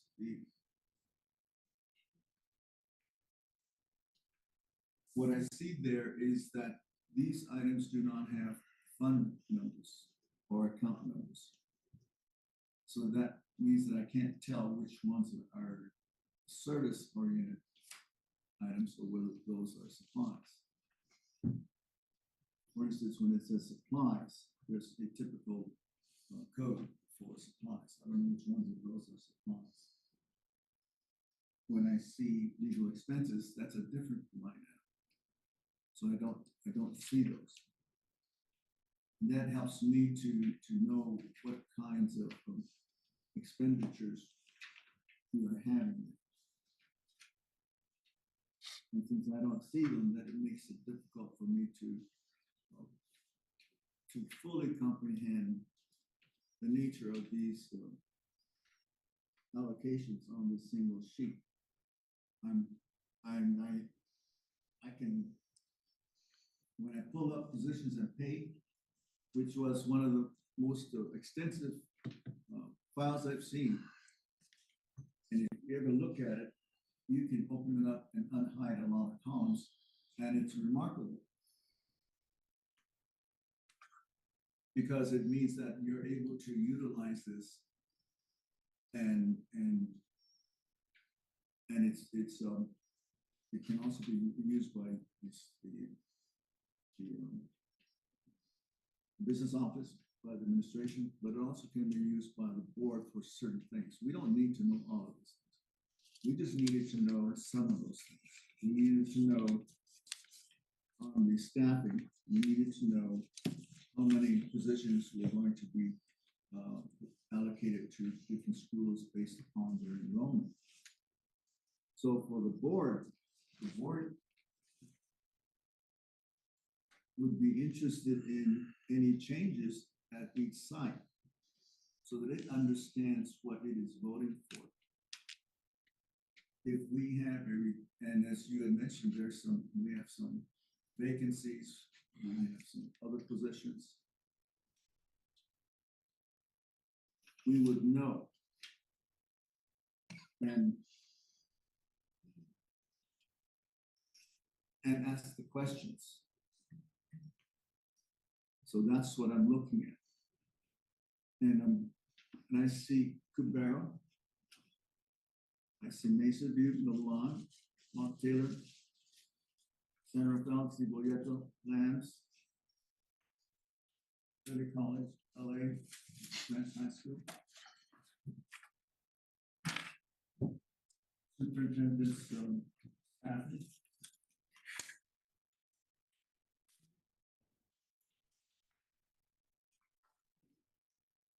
Business office, coordinator 1, coordinator 2, coordinator 1s, 2 coordinator, there's a coordinator 3. It's a business office specialist, 3 business office specialists. In the business office, they have the director. Presently, I'll remind you that really you guys don't need to know about the positions. There are positions, they are under the budget. We have limited positions at central office. So I don't think you all need to get into that. You have it. You've had it. We don't need to get into it, I was saying we should not get into it. You're welcome. You've had it for a month. You're welcome to delve into it. I'm delving. There is a motion on the floor. I'm asking to be given an opportunity to explore. I think the, Given this, it's difficult for me to see how I can approve the budget unless I get more clarification. And that's one of my concerns is that And last year you had 2 pages. this is only one. You have said, what we heard hundreds of tonight, pages in your that we drive. can vote on this. And then I asked the question, Mr. Wagner, is does our vote also include the spreadsheet? And if it does, that means that we should be able to examine budgets, particularly staffing of each one. which I think the point that Mr. Weidner is trying to make right now is that we as a board have had all of these documents for a number of days, weeks in some cases, like the 1100 budget and revenue by fund, but specifically the positions and pay that you're referring to, we've actually had that document for what, 4 weeks now, almost. And so I think the concern is that we don't know what more you're looking for. And I think that if you could help us know specifically what you're asking for to get the vote moving forward. I think that's the biggest help. On May 20th, we had a work session. 14th. 14th. And we had I believe this file presented, it was extensive, and I commented on that. I believe we thought that that meeting was to be. So to that was, discuss that was the regular meeting, and this was this presented to us? The 14th was the executive session. I'm trying to remember my calendar in my head. The 20th was On May 20th is when the positions and pay was presented to the board. presented. And Got it. uh, Got it. again, 85% of the budget is right there. Got it. Right. And that was, So we've had that since the weekend before, which would have been around the yeah. 15th-ish. So well, we've had it for 3 weeks. But I think what we're needing from you, Guy, and Mr. Ortiz said it very nicely, that what is it that you need us to specify for the budget approval? Because yes, the single page is smaller than what Mr. Jones's predecessor presented.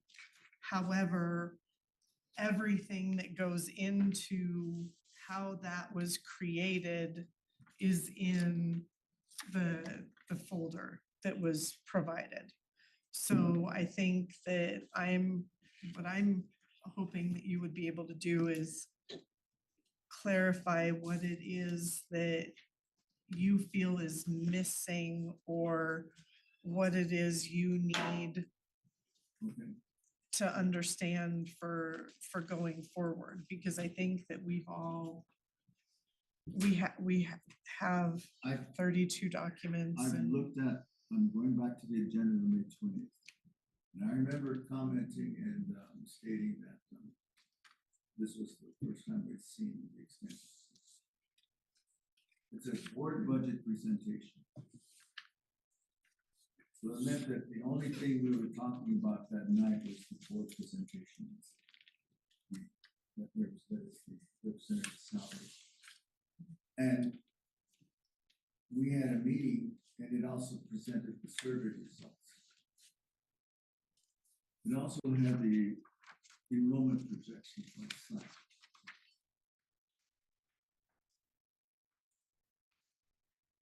But I think we did not, I remember there was minimal discussions because I don't believe I knew what it was that our intentions were once I saw that. Because it was very, budget. it was very complex to see, because it's a very, when you have something as complex as that, as we see, it's very difficult to scrutinize this.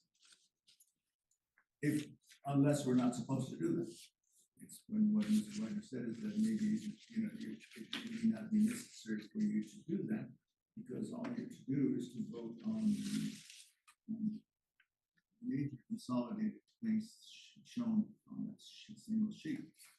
And I guess that's the difference of opinion that I have, is that when they say the board is responsible for reviewing and approving the budget, it was not just the salaries. It had to be all aspects of it, including the educational plan. I didn't realize that and we only had the presentation on the staff on the 20th.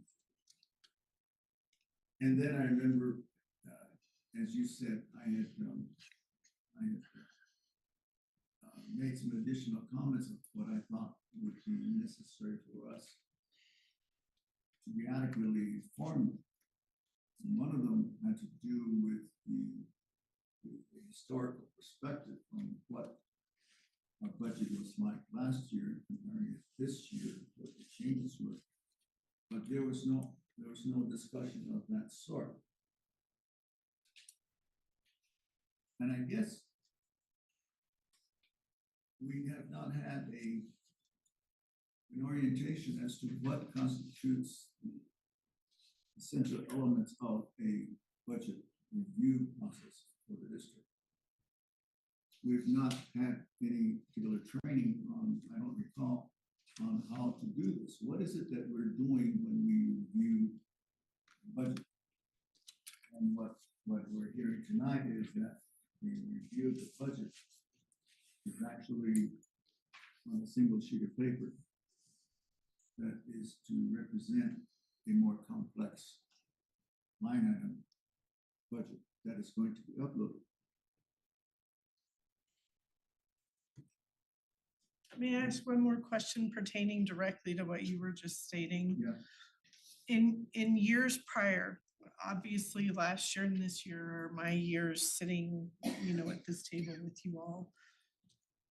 What were you all presented? Because going back and looking at the meetings and everything, it was a very brief presentation by, the former Superintendents. people in position for, the finance and everything like that.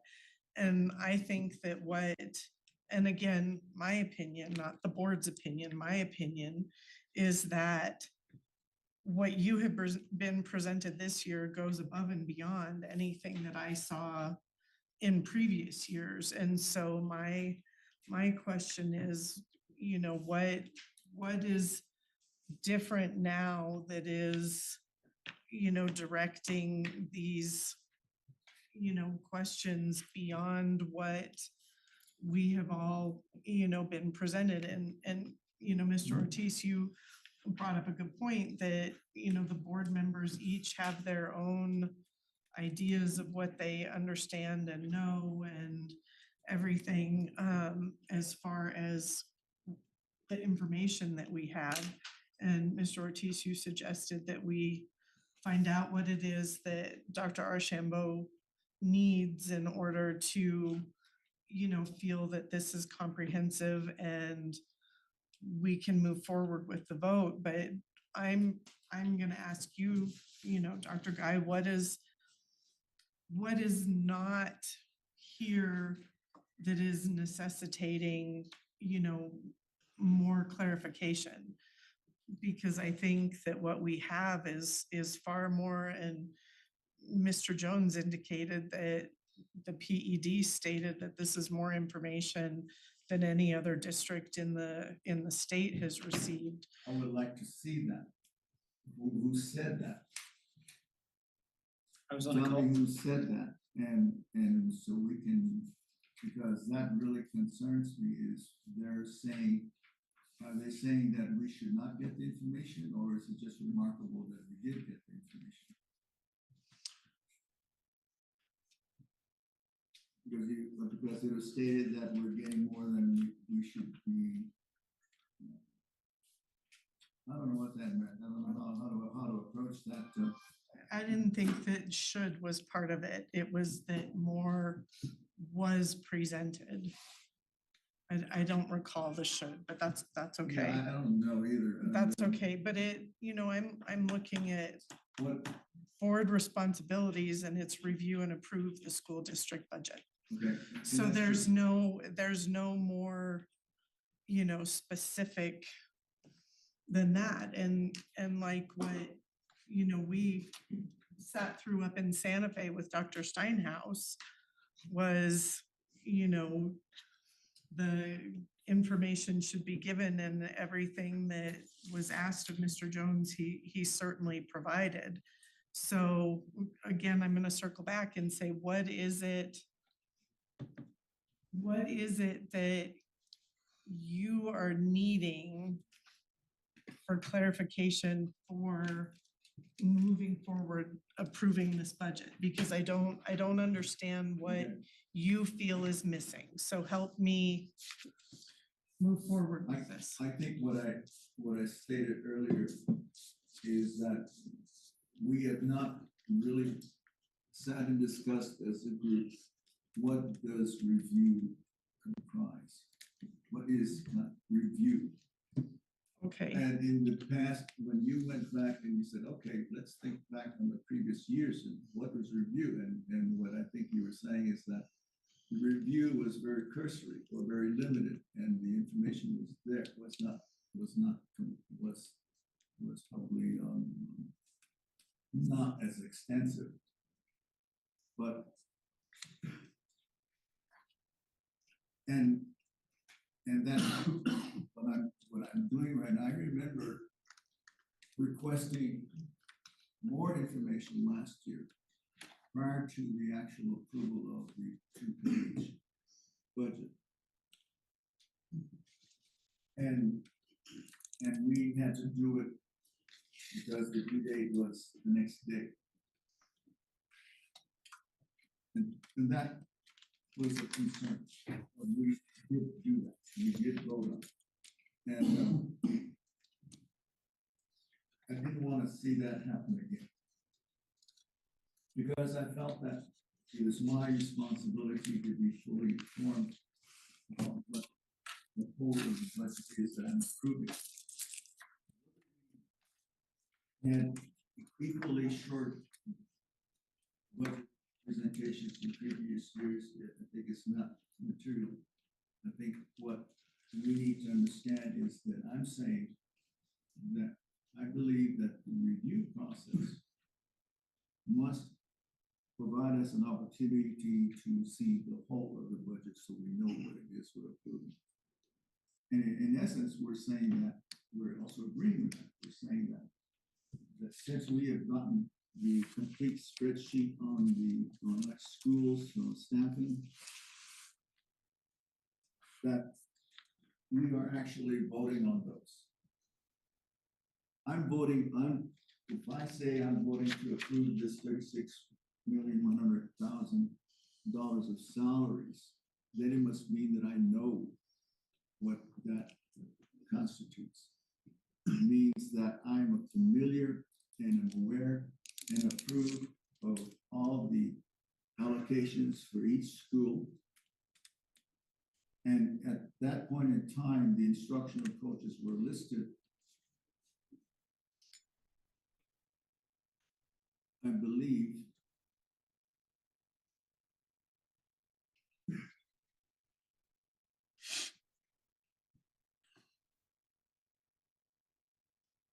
it seemed to, I'm not sure which one I'm looking at. We're listed. Now we have them listed in, the central office under the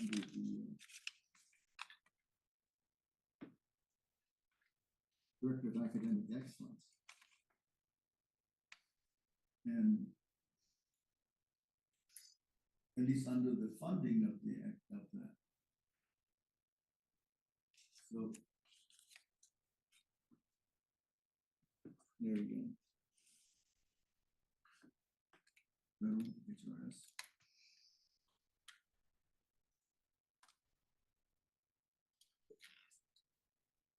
One more.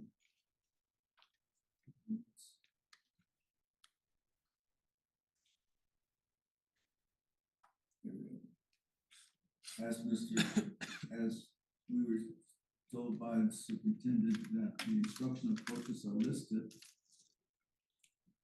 And they're listed under Director of Instruction. And there's instructional coach for Ray Amy. Instructional coach for Mesa View is listed. Instructional coach for Milan is listed. There's actual 2 instructional coaches listed. Instructional coach for Mont Taylor, instructional coach for Cabrera, instructional coach for Cibola, Cabrera, and Cibola use the same single person. And so I do see that. But they don't, so what must have occurred is that they were, as Mr. said, is that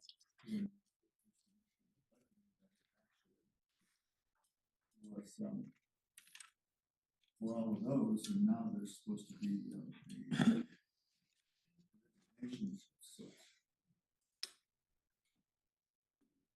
Madam President.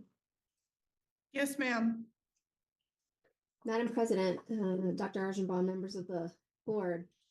What Dr. Archambault raises right now is a question that has never been settled in the statutes or the regulations. The statute itself, which is 22-514, says that it is the duty of the board. Oh, I'm sorry, that's the superintendent. I'm on the wrong sheet. Let me go back. 22-5-4, paragraph E, paragraph C is in cat, says that it's the duty of the board to review and approve the annual school district budgets. There is no further language in the statute regarding that. However, when trainings are done on this issue, and particularly recently, most boards are advised that they should review the board budget to ensure that the budget is faithful to whatever priorities they have determined are the most important, whatever goals they have set for their district, whatever strategic plan they have implemented or would like to implement, to make sure that the budget itself has the funds available to make the strategic plan or the goals practical in the coming year. So the tension that is occurring right now is the tension between the board's duty to review and approve a board that looks like it's faithful to its strategic plan, its goals, and its priorities, and House Bill 212 that says that it is entirely within the authority of the superintendent to administer the budget and to implement it. And there is actually no clear line and no clear division in terms of that separation. So I understand the tension. I think that Dr. Archambault's questions are fair to the extent that he feels that he needs the information to review and approve a budget that is faithful to the strategic plan, faithful to his goals and priorities that the board has set as a whole. I believe that the information should be provided. Now, I understand also, based on listening to this board meeting for the last hour or so, that in the past, the board was only provided one sheet and was asked to vote on the one sheet.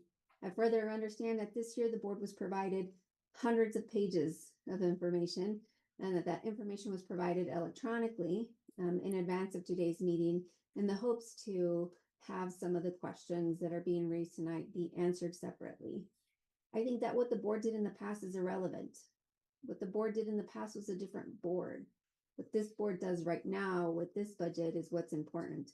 And if you establish a new priority and a new system of reviewing your budgets so that you can be sure that your budget is going to allow for the effective implementation of your goals and your strategic plans, then that's what's necessary for you guys to do here tonight.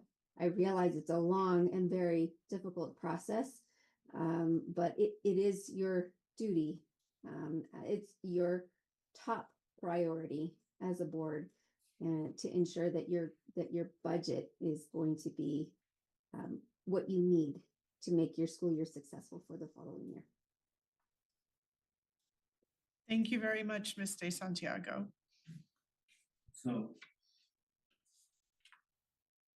and that helps us give a more better focus. She said that I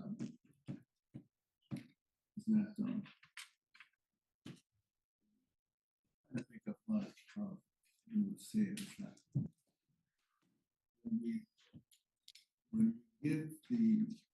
when the state gives us this money, it says to the board, you need to spend it on those things that will address the needs of kids. And your responsibility is to make sure that you and the administration have worked together to try and identify the priorities and the goals and the outcomes that are going to address the needs of your children. And that should be the driving force for that. In the sense, Mr. Wagner was trying to bring up that conversation. We haven't got to that point. But we spent more time on this technical part of putting the numbers where they belong, and it's kind of driven by what the state says, you shall. you know, whatever you do, you're gonna have to plug in your line item numbers for each one of those, because we need to see that you actually do. So we can review to see whether you're compliant and using allocations of all the different federal, state, and federal funds appropriately. So that always is you've got to do that. And what the state has also said statutorily is that your budget needs to review, you need to review the budget and determine whether or not it is in alignment with your educational plan. And one of the things that Mr. Wagner pointed out is that the educational plan there was a form that the state asked them to complete.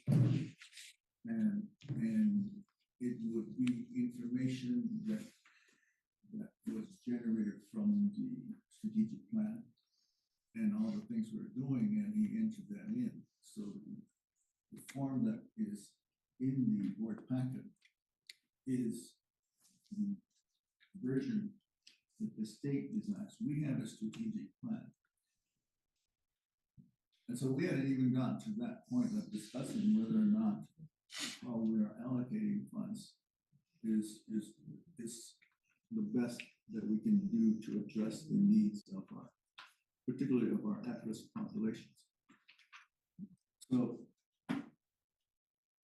in order to know whether we are doing that, we have to look deeper into the budget.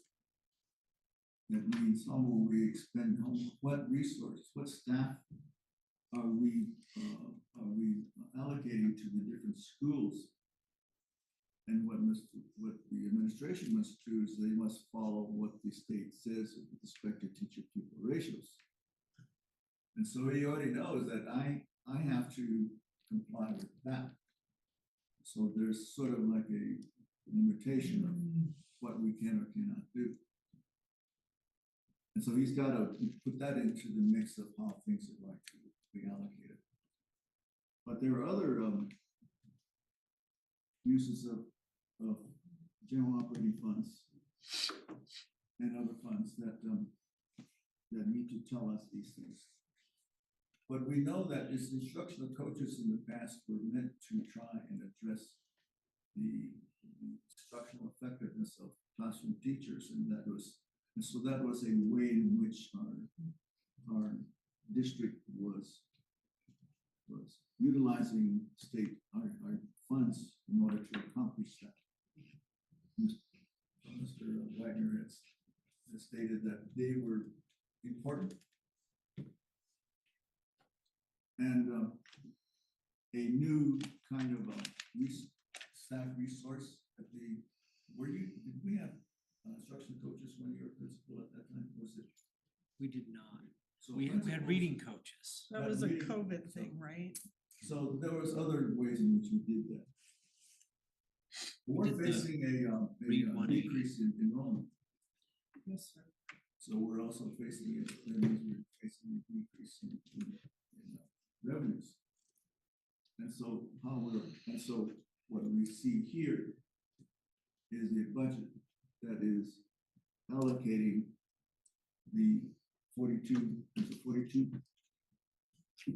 million in this fashion, and represented by the extensive spreadsheet for staffing. So I'm trying to understand that. And what I think you had asked of Madam President were we not given an opportunity to explore these issues in the past meetings that we've had in May? And what I was trying to recollect was back on the 20th, the only discussion focus that we had was on the positions. Right, but if you go back to March 3rd for our regular board meeting, we had our initial presentation by Mr. Jones about the budget and the process for the budget going forward this year. And in that meeting, if I can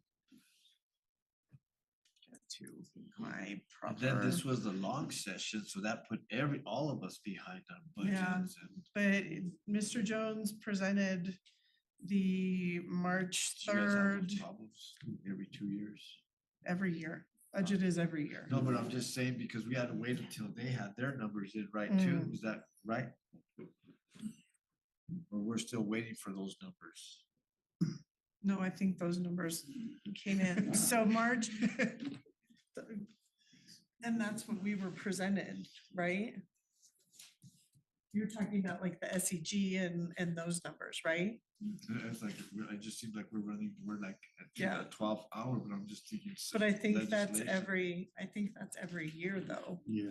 you know, but March 3rd, there was a 24-25 budget presentation and we noted that that should have been a 25-26.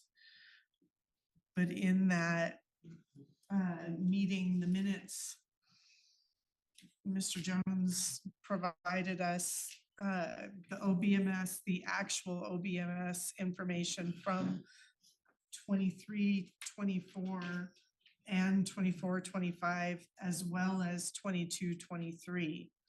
And that's in our March 3rd packet. And so he also updated us on 4% salary increase. He talked about 128,000 we get from solar. From the solar farm.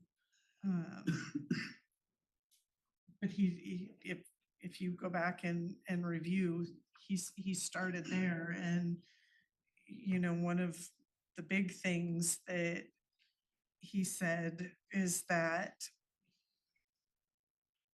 whatever the board needs, that is customizable. And if you want more detail, less detail, send me an email, ask, I'm happy to provide that. And he stated that he was in budget preparation mode. I'm reading the minutes here. And so again, I will frame the question, what more is it that we need to move this forward? I'm hearing, Guy, what you're saying, that there was no, you know, work session about what are we gonna look at, what are we gonna consider? But Mr. Jones provided everything that was asked for.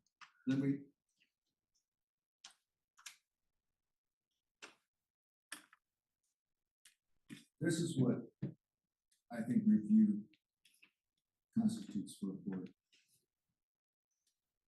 And I think I've sent it out before. The school board can effectively review a budget by focusing on student outcomes and financial sustainability. Conducting budget work sessions to prioritize goals, examine expenses, and weigh trade-offs. A thorough review, of the previous year's budget, identifying overspends and underspends, and establishing a better baseline for the budget is crucial. We need to analyze the past year's budget to identify the areas where spending exceeded expectations, and we probably aware of them, fell short. Data-driven decision, use historical data to make informed decisions about resource allocation, identify areas for potential cost savings. We need to have prioritized goals, discuss and prioritize the district goals and objectives, which should be reflected in the budget. We just heard. Carefully review all projected expenses, consider the impact on student outcomes, evaluate the trade-offs, focus on student outcomes, student needs, ensure the budget supports programs and initiatives that benefit students, particularly those with highest needs. Effective presentation, comprehensive but simplified. Highlight revenue projection, expenses, stakeholder input. When I say that I'm not sure whether our association has really I thought when Steinhaus did his presentations that he was explaining a lot of this, but when we talk about what was all presented, you just did not have that extensive discussion about priorities and goals. That's the part that we do with the superintendent. We haven't done that. We haven't prioritized. So it means that we're basically relying upon rightly so, relying upon the administration's assessment of things. And in terms of the deficits, how we're going to address those, he's presented us a budget that shows the allocations to the different sites based upon the constraints of the state's requirements for teacher pupil ratios, etc. And it said, this is the best that we can do.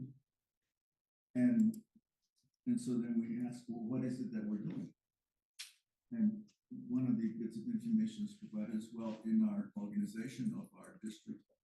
We have organizational charters. That's not a chart, but basically a listing of the essential staffing. And then the breakdown. When I had when I had made some comments before, I said that we needed to have a comparison by school as to what was happening to their enrollment, so that we could then determine whether or not there's a need for additional or less staff at different grade levels. That's in the And I stated that before. packet And I said again. it would have been good to have had a column that showed this year's amounts and then the projected, so we can see the change. And we have something similar to that, but not quite. So In the board packet, there's 25, 26 enrollment projections, and it's got the current school year for 24, 25, and what the projected for 25, 26 is. that, and so that's again bogging down into the technical aspects of budget building. What I'm saying though is that how have we had the discussion with respect to how this addresses education plan, our strategic plan? We haven't had that discussion. We're just talking numbers. And then leaving it up to the district to decide how best to do things. I believe that there's more to the role of the board, and that it needs to be able to show that it has established some priorities, it has articulated some goals, and that's the basis by which we make decisions. We haven't done that. So while we've had presentations in the past, we've never had the discussion with respect to the educational dimension to what it is that we do as a board. We don't show to the public that we are focused on the needs and state that publicly. And that this budget is going to do that, and that and then we need to see how wisely are we expending funds. And so when we ask questions about the budget, line item by line item, it is our duty to look at them, to have an explanation of why do we have X number of positions in a school, and is that wise? And we need to feel that our questioning about it is okay. For instance, business office, coordinator 1, coordinator 2 coordinators, coordinator 3, business office specialists, we'd like to know what they are. And I'm sure that there's a legitimate rationale for them, but we don't know what they are. We don't know which positions have been added or deleted. That's our responsibility to know. Because it then in the end tells us whether or not we're being more effective in focusing on instruction. Human resources. There's an SIS coordinator. That sounds like it's related to academic need, but we don't know what they are. That's under human resources. SIS. Is it possible that we don't need some of those? We don't know. Are those wise uses of funds? Over to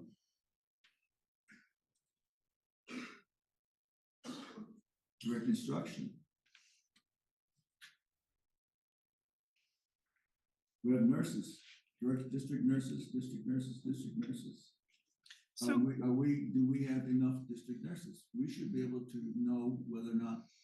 But isn't that Mr. Widener's purview?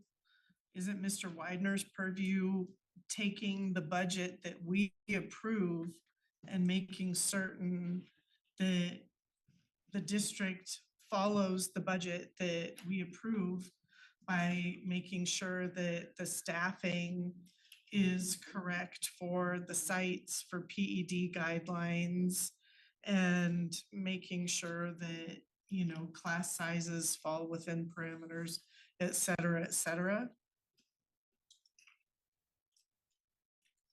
The purpose of the budget is to address what we state are the needs. And so we need to be sure, and if health services is part of our priorities, then he would do his best to try and have us address health needs. So when I look at, say, nursing, I would want to say, do we need a nursery site? If that is a priority, do we need a nursery site? I don't think we have a nursery site. I think a lot of times we have maybe a combination, nurses aid or something like that. But is that a priority of the district? And so it's not that they are the professional staff who then take what are the priorities and the goals of this district and try to allocate the resources to meet those needs, and we would want to make sure that we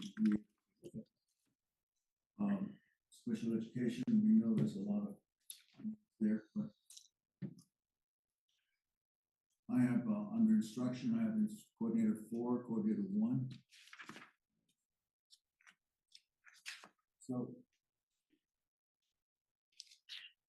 it's hard for me to understand how this budget is addressing the priorities and goals of the district.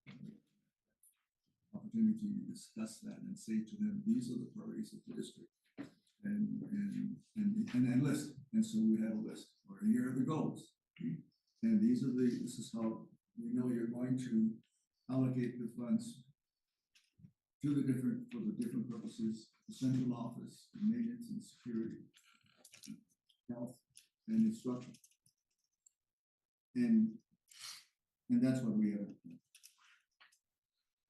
Now, where are we at now? We got a motion on the floor that says that if we vote yes, that we are approving the allocations as it stands without any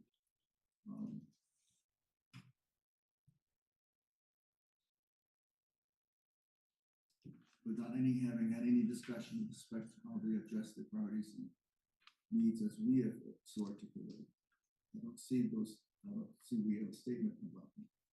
What he has presented to us is an educational plan. So if we were just to look at that, do we say that we are in agreement with the educational plan as it is set forth in the where he had to fill out, and where did he get the information from? So if I were to look at this, I would assume that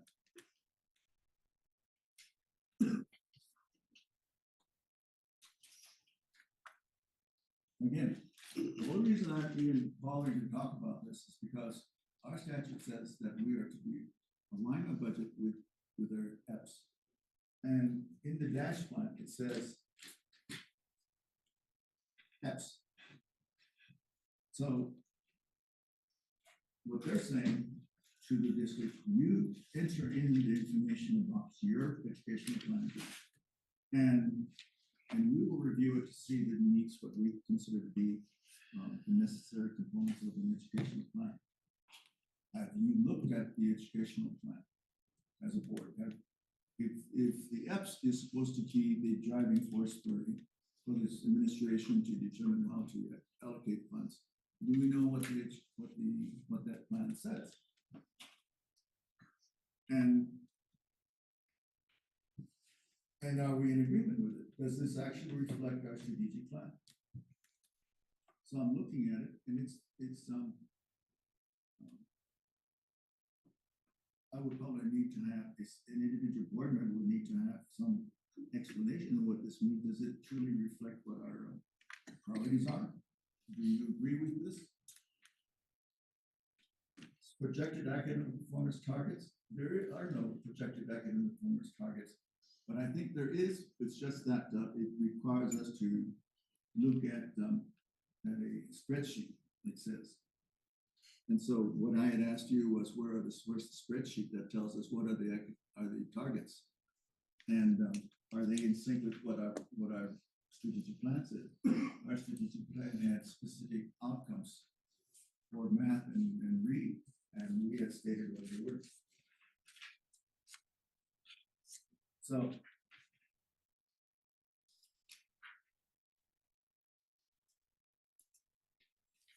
I think we're getting to the point where I'm getting frustrated.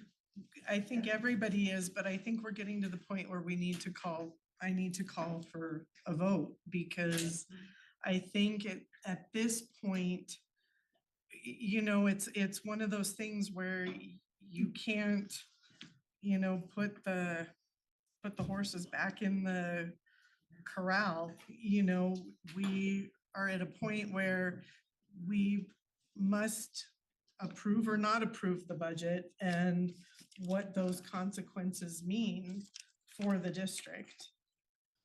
But also understand that, what we have had access to for a month almost, and then certainly the last 5-6 days should be more than enough to look at what the simple, budget is, that one page, and know that everything that has gone into that is what is shaping the budget, but also that we have a superintendent who is implementing the budget that he has from last year and doing it inside those parameters, but then also what is expected of him budgetarily going forward next year.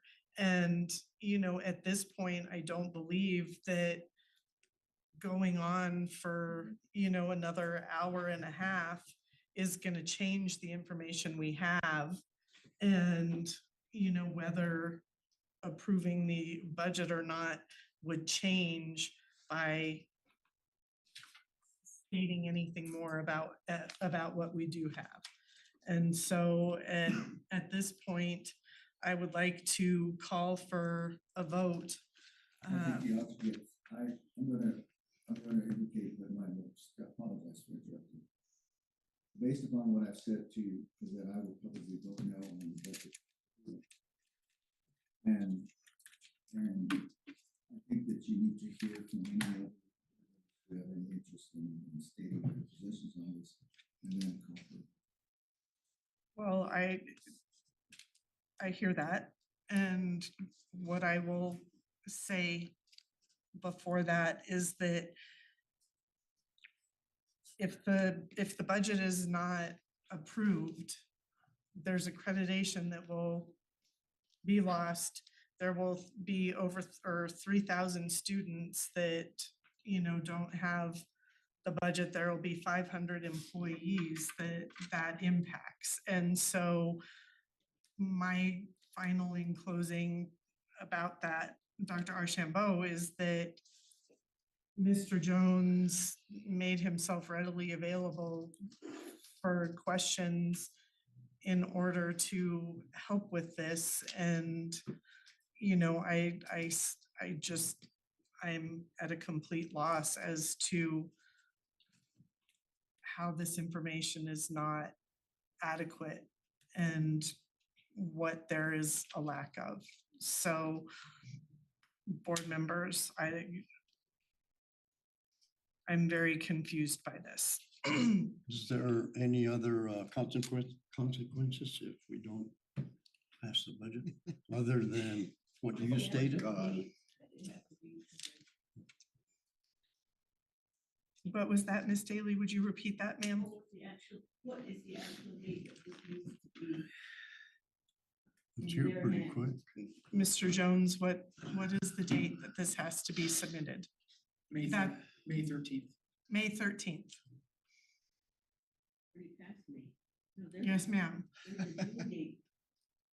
You told the previous unions that there's Well, the bid was having some problems anyway. Yes, and Mr. Jones indicated that because of the PED and their issues, they were allowing this to go past the date of May 13th. Correct. So what is the actual June date? We're in June, so we know May 13th is not appropriate now. It's due What's the now. actual June date that this has to We'll be? upload it tomorrow. We'll upload the Form 901B10 tomorrow, showing that you've approved the budget. And so what is the, June 5th or June 4th. I actually heard someone at a previous meeting, they said June 20th. I don't think so. June 20th is the date that we have to have everything closed into PED. June is really heavy for that. For example, June 6th is when we have to have all of our RFPs in. June 20th, that's like we close out all of our purchase orders, so we know what we spent for the year and those sorts of That's things. basically you're indicating the close of the fiscal year for the district is June 20th. And that gives us that 10 days of cushion for PED to ask questions and those sorts of things. So we need to do this as soon as, So we're looking at we need to do this tonight. You just said June 12th.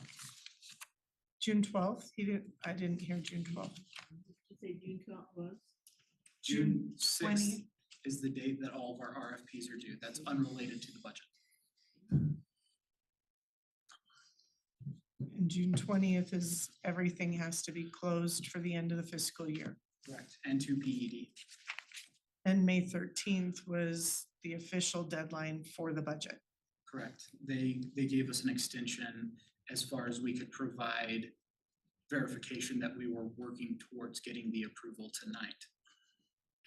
Hence the conversations regarding the amount of information that the board has in regards to approving the budget, which they noted was ample. Thank you.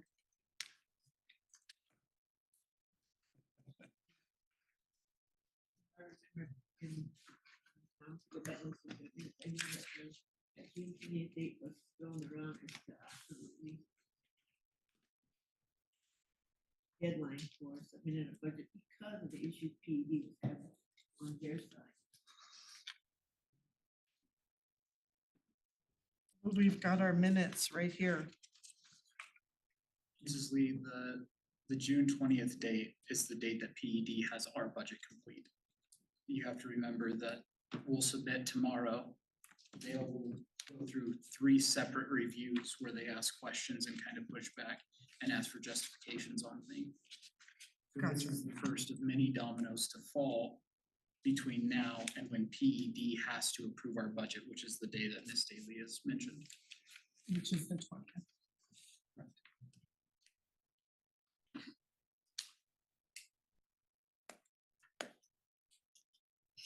Anything else, board members, so I can call this?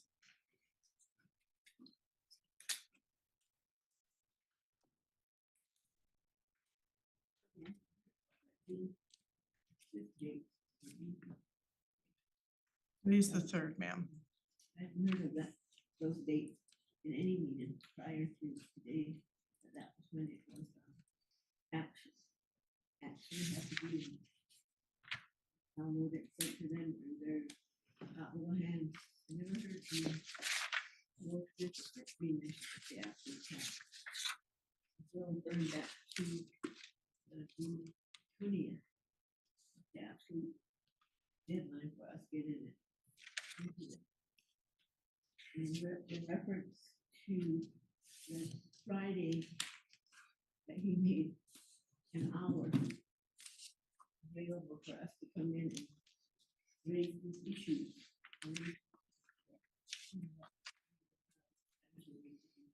Board business, we decide as a board together. Not individually. Nitpicking at the budget, with all the questions we had should result here. And it's what we're doing now today. That's a process I've never, ever, in the 13 years I've been on the board, did anybody ever say, you can come in for an hour and ask questions? That just seems really inappropriate and inadequate, because we don't decide individually on something, right? In its entirety as a board.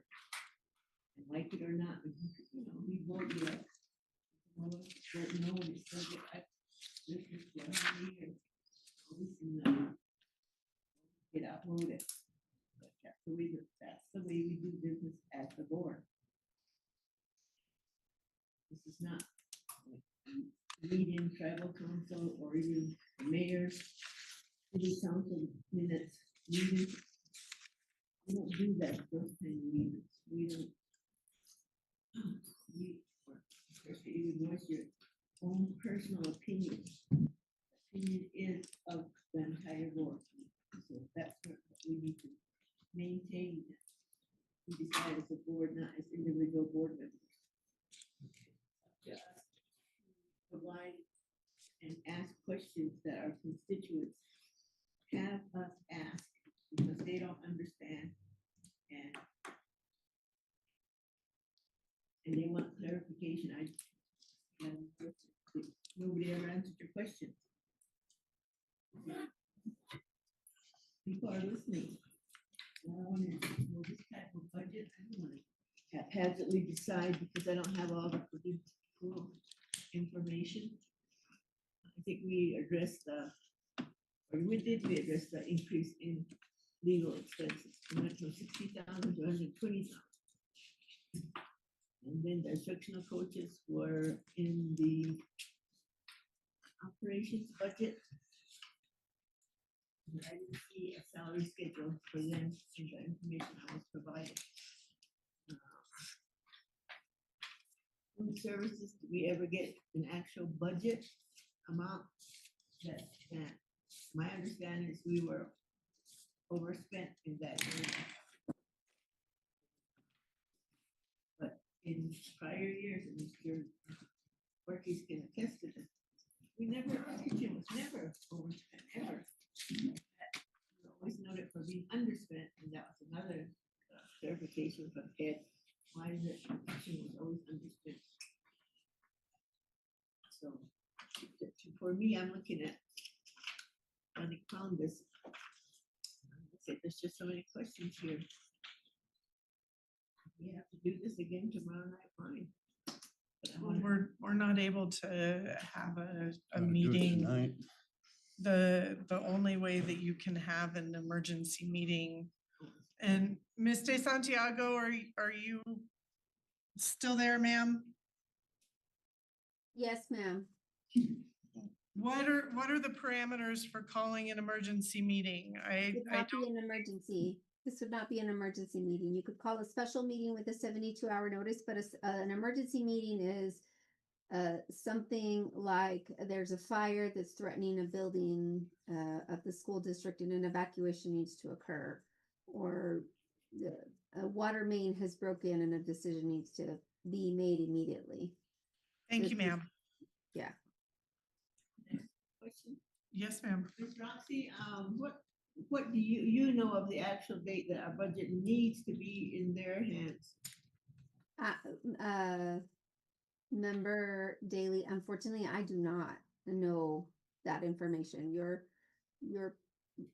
admin staff who work with the PED would have a better idea than that. I do know that most other districts have submitted to the PED.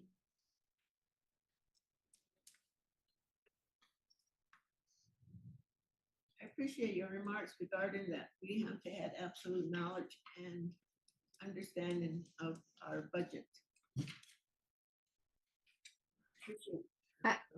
Uh, Member Daily, I don't know that you have to have absolute knowledge, but you do have to feel comfortable that your budget is going to adequately cover your goals, priorities, and strategic plan. But I don't know that you need to have knowledge of everything in the budget. I think that is a full-time job.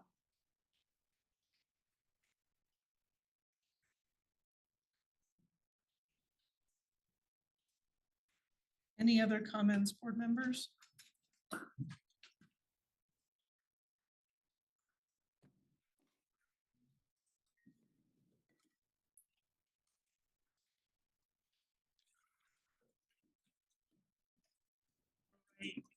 Board members, I'm gonna call for the vote, consideration of approval of the grants, Cibola County 2025-2026 budget.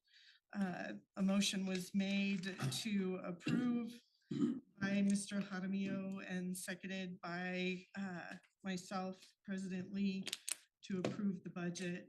We've had discussion. We shall proceed to a roll call vote. Mrs. Turley, please. Dr. Ashambo, No. Ms. Daly, No. Mr. Jaramillo, Yes.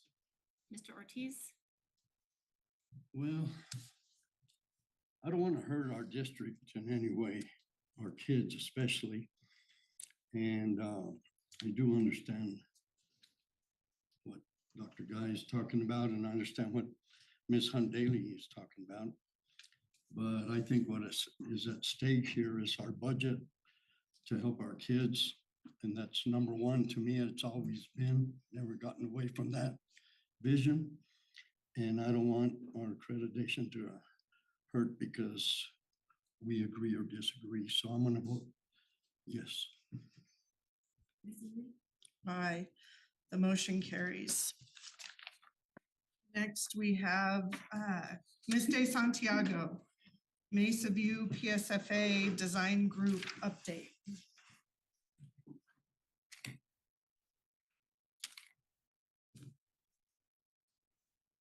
Ms. De Santiago? Yep, Madam President, forgive me. I was talking and I had my mute button and video turned off. Forgive me for that. Madam President, members of the board, I come before you tonight to give you just a very quick summary of the Mesa View construction project. I was not previously involved at all in this project until I received a call from the PSFA, the Public School Facilities Authority, from their legal counsel. Their legal counsel and I have worked together before on other school projects that have sort of gone off the rails or are not quite appropriate. There are no documents in your packages if you're looking for documents related to this matter. But she called me to indicate that the Mesa View project was sort of not proceeding as anticipated. At the time that she called me, there had been no construction on the site for what I understood was something like 100 days, and each of those days incurring a penalty for not having work being done. There was a disagreement between the design group and the construction group. The initial disagreement was about the fasteners for the roof and whether or not they should be snapped together or welded together. Without obtaining a complete change order approved by the design group, the construction group started welding in some areas, and the metal that they were welding to or with could not withstand the heat of the welds that were being used. So part of the construction had to be torn down. There are still parts of the construction that have some of the welding done. There are other non-conforming items at least from the point of view of the design group. So they have asked the PSFA and the construction group for a independent assessment regarding the integrity of the construction to date. That will put another delay on the project, but not too long. It should be less than 30 days delay on that, but that's worth it so that we can confirm that the integrity of the project to date is one that we will be willing to pay for and take ownership once the project is complete. Another concern is that the payments made to the contractor are out of line with the amount of work that has been completed. They have been paid in excess of the amount of work, so they have been essentially overpaid for the work done to date. That normally, if those payments are sitting in on-site materials that are stored in the convex boxes or otherwise stored on site, then that's understandable. But in this case, the concern is that the amount of payment made so far is so out of line with the amount of work done that it is likely that, or possible, that there would be a change order coming from the contractor to increase the amount that they believe that they are going to be owed, and in order to complete the work under the contract. So I believe that the design group is now provided the contractor with the information that they need. There's one other issue that was out there, which was how the jack studs would be attached to the window frames. I believe that was also addressed, and the construction should now be moving around at a fairly good pace on site. That does not, however, change the concerns with the integrity of the building as expressed by the design group. This is not something that I know from any personal knowledge. This is just what the PSFA and the design group have expressed to me. So my job is to let you guys know that there are these concerns with the construction at Mesa View, make sure that you guys are aware of these things. And finally, we do also know that your on-site individual, Mr. Triplehorn, who was essentially managing the site on behalf of the district, has retired, I believe. And so now there's that hole essentially that's necessary. The PSFA is the actual owner and owner representative on site, and the design group represents us during this process. So for them to bring these concerns to us, it is their job. They review the change orders that come in from the contractor and determine whether or not they're done appropriately. And it was essentially the change orders that led to these concerns, particularly the welding that was occurring on site. I do think that there is now a solution, but that does not change the potential integrity concerns that already exist, given some other construction details on site. So my job on that is not to provide you any documents, but just to give you an update and let you know how I became involved in the project, why I became involved in the project, and what is happening on the project. I don't have a lot of the details regarding the day-to-day applications. I just know that I've been working with the PSFA and the design group, Wilson and Company, regarding these issues.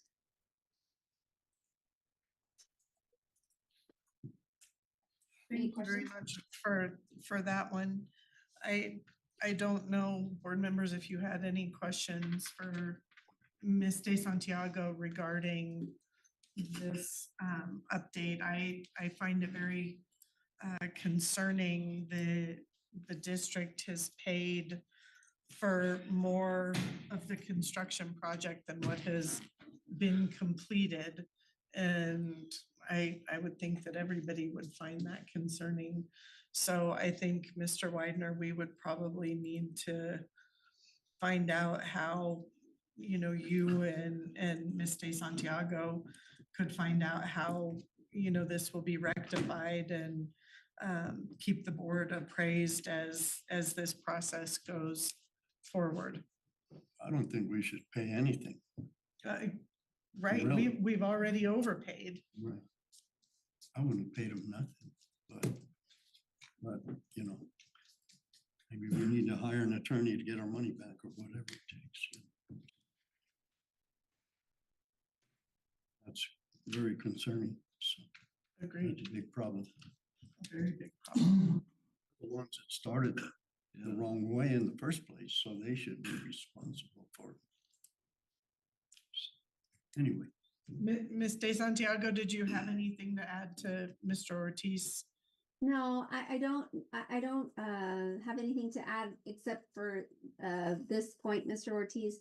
I've done enough of these projects to know that the last thing we want to do in the middle of construction is switch contractors. It's not likely that another contractor would want to come in and take over someone else's contract. Also, their bid that was accepted is several years older. So it's better for us to have their bid that was accepted in their contract than to start bidding a price right now for the completion of the construction. There'd be a lot of increased cost associated with that. But I hear your frustration. My job is to take it back to PSFA and Wilson and Company as they represent you, the district, in this construction. Any other questions, board members, for Ms. De Santiago regarding this item? Well, I agree with Ron. It shouldn't come off our back. Right. For the kids is. De Santiago, Yes, ma'am.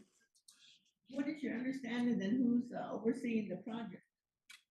Who the project itself is overseen by I'm going to call them a collective since there's a lot of people and the way you use the word oversee is not particularly clear. There is a construction supervisor on site at all times for the contractor. There is a PSFA owner's rep who is our representative. The building and the construction, we don't own it. The district doesn't own it until it is complete. That's the way PSFA runs their projects. So PSFA owns it. They come on site. They attend the weekly meetings with the contractors. Wilson and Company, who's the design company on this project, also represents us, and they will occasionally send people out to the site as well, and they represent us. In addition, Ron Triplehorn, who's the employee of the district, was also on site regularly. So all of those individuals supervise for general purposes. They supervise the project. The money payments that is made through a collective of the design group and PSFA, and it's the design group who brought the concern forward as our representative, and they're the ones that are trying to address it. Thank you. I guess the question is Mr. Wagner. Who's overseeing that project? We had a director of facilities that is no longer in that role. That person was overseeing the project. Now it's Mr. Jones and myself have stepped in there to oversee.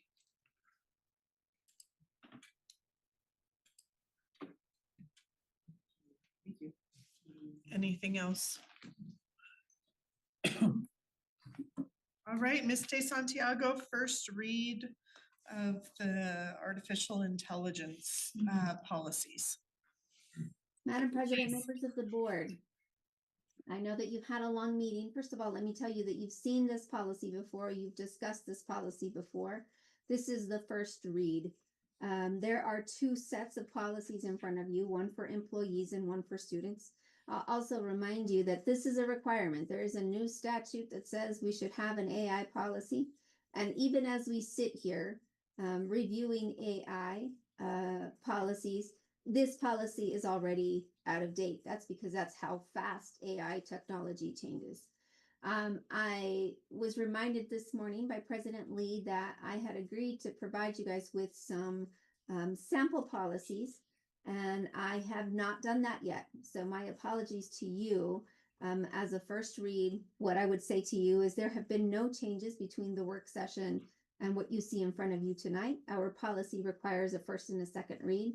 And after we separate this evening, I will endeavor to send you all some proposed policies from different districts. Every district in the state of New Mexico is attempting to create a new AI policy, and the NMSBA Policy Service has not created one yet. So every district is creating one. In fact, some districts have had AI policies for some years now.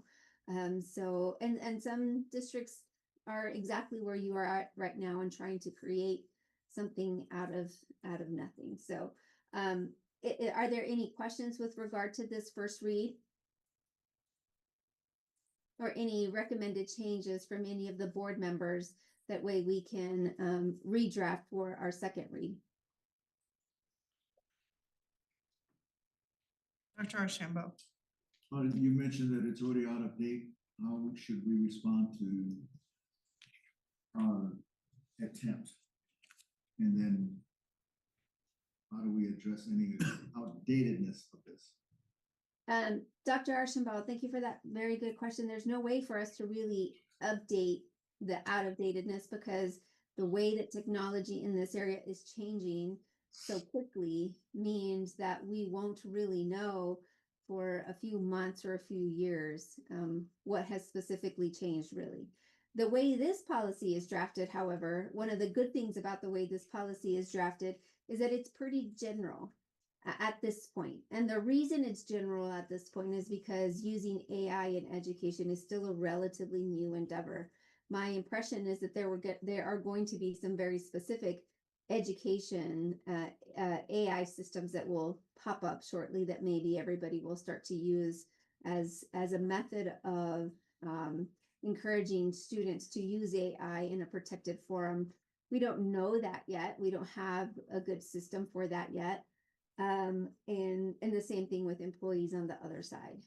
Everybody is using this technology, but they're using it in a very discovery type of way at this point. So in terms of addressing whether or not it's out of date, the fact that your policy is general is what makes it the most impactful. And if what I would say to administration and the superintendent, if in the implementation of this policy at the beginning of the school year, it turns out that something is not workable or something has changed, then it is incumbent upon the superintendent to bring a change in the policy back to the board for consideration to address those things in this policy that don't align with the way the students are using it or with the way that employees are using AI in their day-to-day practice. The idea, though, for having a first read here, if I just may, is that we would be able to do a first and second read before the start of the school year, give the administration enough time to update the employee handbooks and the student handbooks, and have a plan in place for, for rolling it out at the start of the school year so that there can be a good way to obtain feedback for any changes to the policy that need to be made.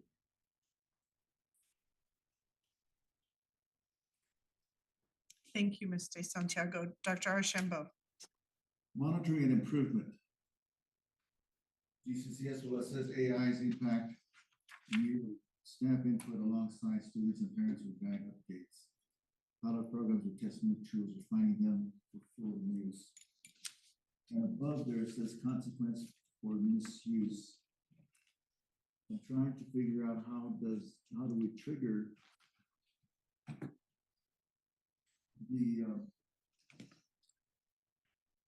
it says violations. How do we uncover violations? Trying to figure out how do we effectively keep on top of this throughout the year rather than waiting to the end of the year.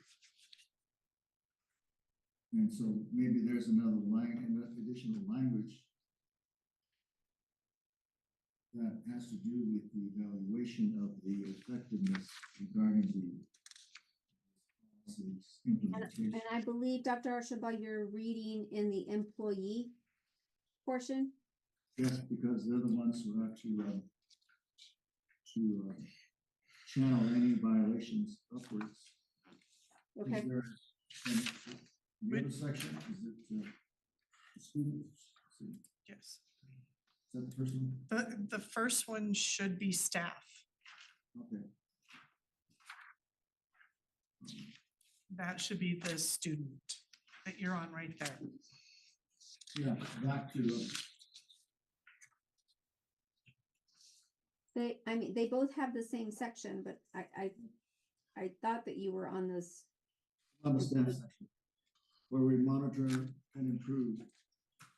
Monitoring means we collect information throughout the year, and then we have to evaluate the information that's obtained from the monitoring, determine whether or not it's a policy that is being effectively implemented. Is the concern, Dr. Ashenbaugh, the fact that it says yearly? Should we change the monitor and review this policy yearly, or continuously monitor? Which I think will be something that will be done pretty easy in the AI section. I would think we would need the flexibility. The So, continuously. possibly on a continuous Yeah. basis As it evolves. yeah, you can report back how often you think you need to collect information. Okay, I can propose some changes for that language. Thank you. Anything else, board members, on these two AIs?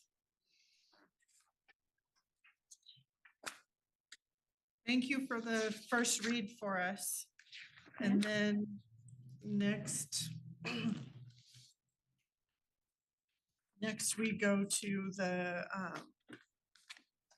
board superintendent evaluation timeline.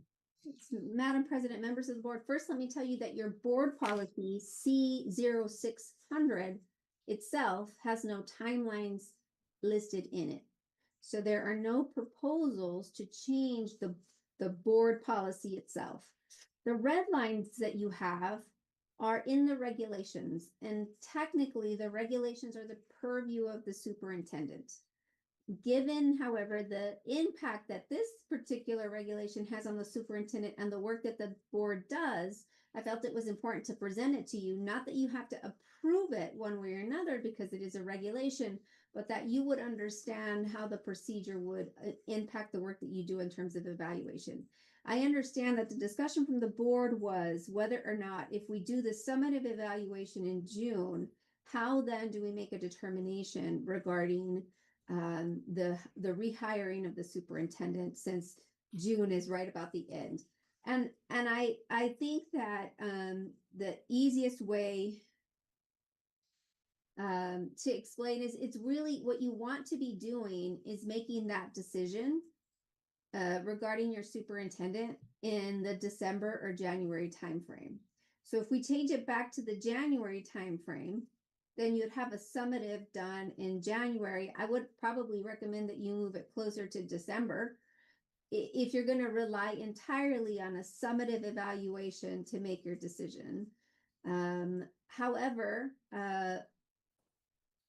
whether you complete your summative evaluation in June or not, the decision that you make in December is based on accumulation of all of the evaluations that you've had over the years when you determine whether or not you extend a superintendent contract.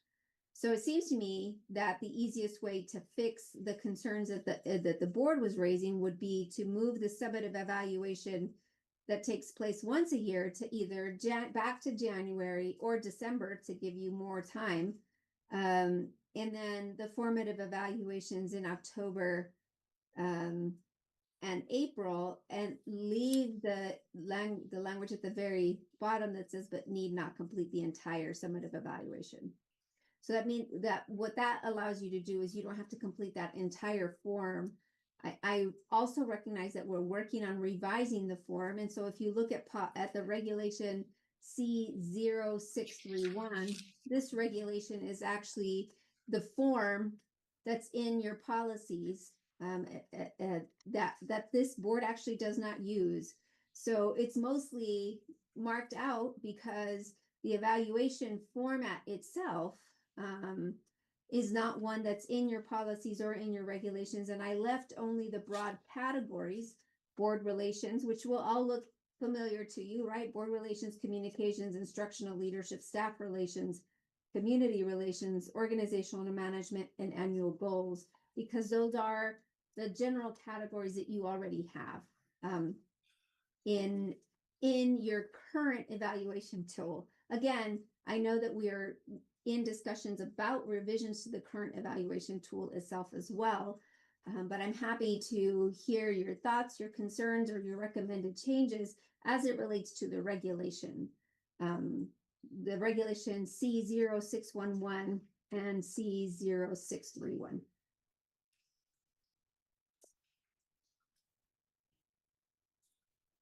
Board members, questions, comments for for this?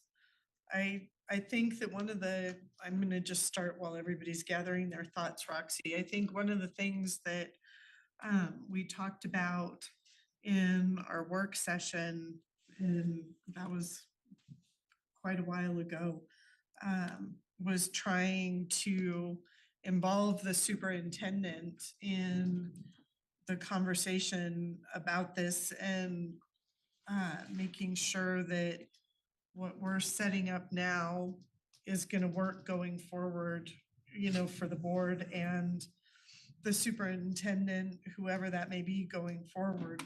And part of the concern you already addressed, but I think that what we could think about, board members, in this is that we can pick dates for doing the evaluation, keeping in mind that the evaluation that we've been doing, you know, up till now is extremely lengthy. And maybe we can, with condensing it, get to where, you know, Mr. Widener has the formative evaluation starting, you know, in earlier fall, and then completing the summative in January, so that then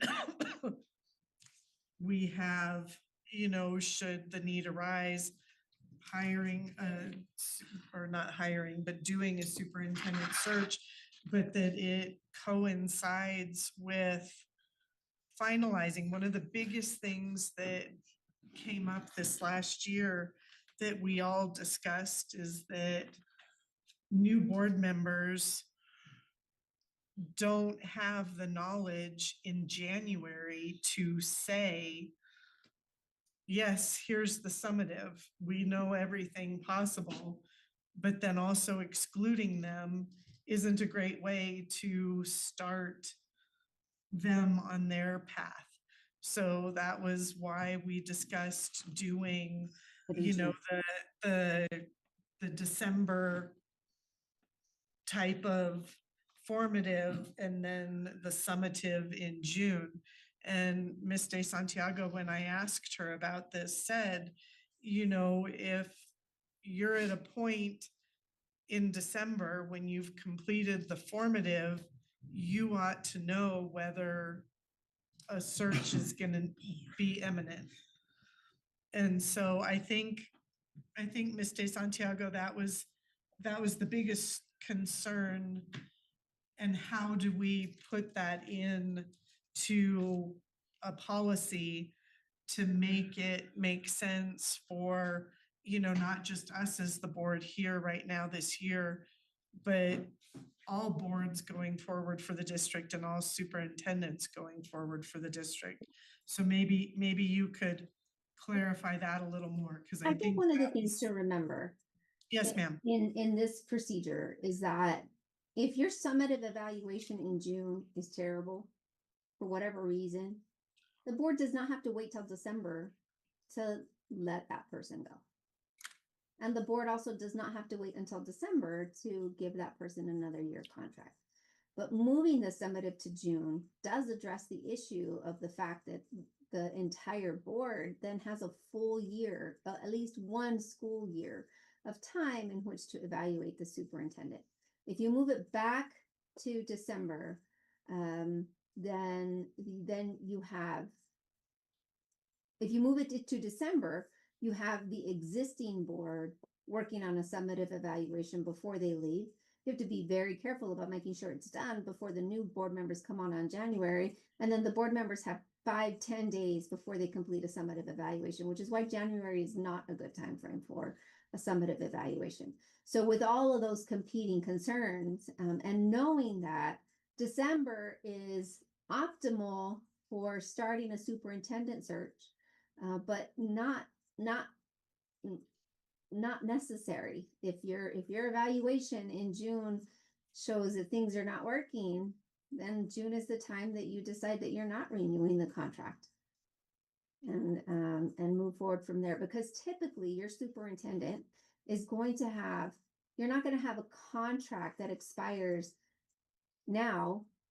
You're going to have a contract that expires in a year. Typically, most of your contracts for your superintendents are a year out. Every now and then you have a different occasion. I understand that. But that's the balancing act that we're trying to accomplish when we move your summative to June. Thank you. Board members. Well, Madam President, we're gonna be facing new elections again, right, this fall? Correct. That means we'll have new board members. From If- January. If none of the existing board members. So we're in that same situation again. When the optimal window for, say, for selecting, recruiting and selecting a new superintendent. Correct. Because if you have relations in summer, then there's really virtually no there. So if your summative is completed in June, and seems to find the superintendent not subject to continuation in the further process. That's the disadvantage of moving to summative. That's my understanding. Summative, at the point of summative, you then are going to make a decision as to whether or not you keep that person in the year. To do it in January, as it has historically been, we run into that other problem. Correct. But I'm not, Well, I'm let not me, sure clear what. right, let me frame the question this way. What months do you think, given your experience, would work to, accommodate new board members as well as the superintendent and the evaluation timeline? As I was kind of suggesting, I was thinking, December would be a great time to be perhaps, summative, formative, something is completed. Ms. De Santiago says summative is probably not good in December because then you run into the other, policies and rules about board members not making those kinds of decisions on their way out the door. But certainly trying to frame it in a way that we are able to have new board members participate rather than, jumping right out the gate in January saying we've got to do summative and you don't get to be a part of it. So what kind of timeline do you see working for this? And again, Ms. De Santiago indicated that we don't have to, wait until the summative is done to say yay or nay for extending a contract necessarily. The board can be evaluating and making those decisions earlier than that, April timeline that's in our policy about the evaluation. So, Yeah. sir. Yeah, the contract, I believe, reads that the board can terminate without cause expressed, am I correct, Roxy?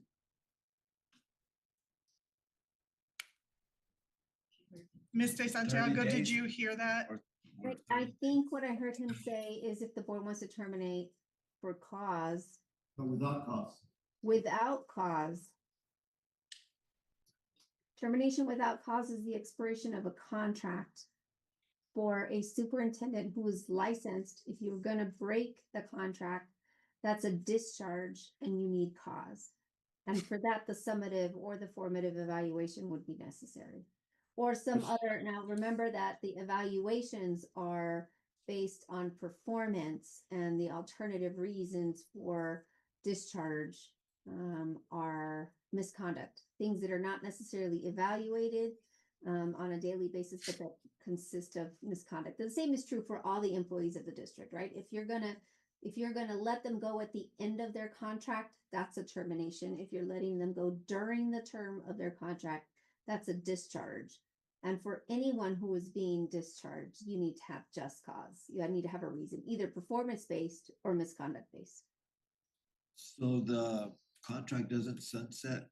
I mean, if you just let it go, it doesn't go into a sunset, it turns into a termination?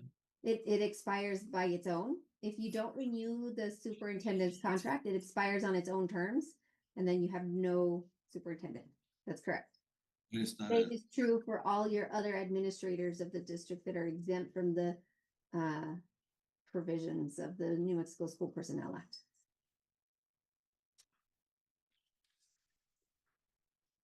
You don't want to let it expire. It's not a good way to address the issue. You want to either have a conversation with the superintendent that he's not going to be renewed, or renew it, because then if the superintendent doesn't believe the contract is going to be renewed, he will or she will be looking for another job, and you might be out of a superintendent anyway. I was just trying to remember what the language said of the existing contract. I don't recall. I'm trying to look for it right now.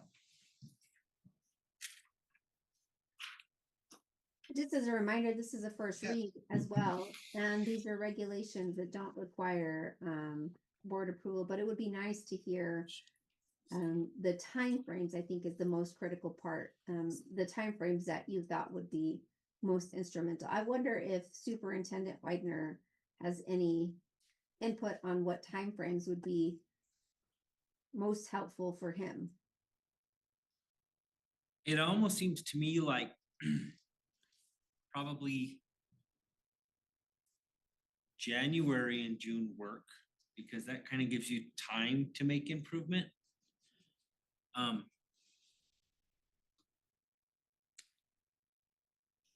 I would also think late September and February would be kind of a good split. And that would kind of, those dates would stay away from the election cycle. Because, now we have litigation or legislation about what you can do as a new board member, right?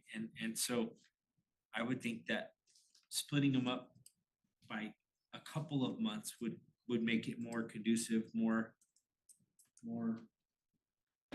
provide more opportunity for growth. Did you say you said late September and April or March? I would think March.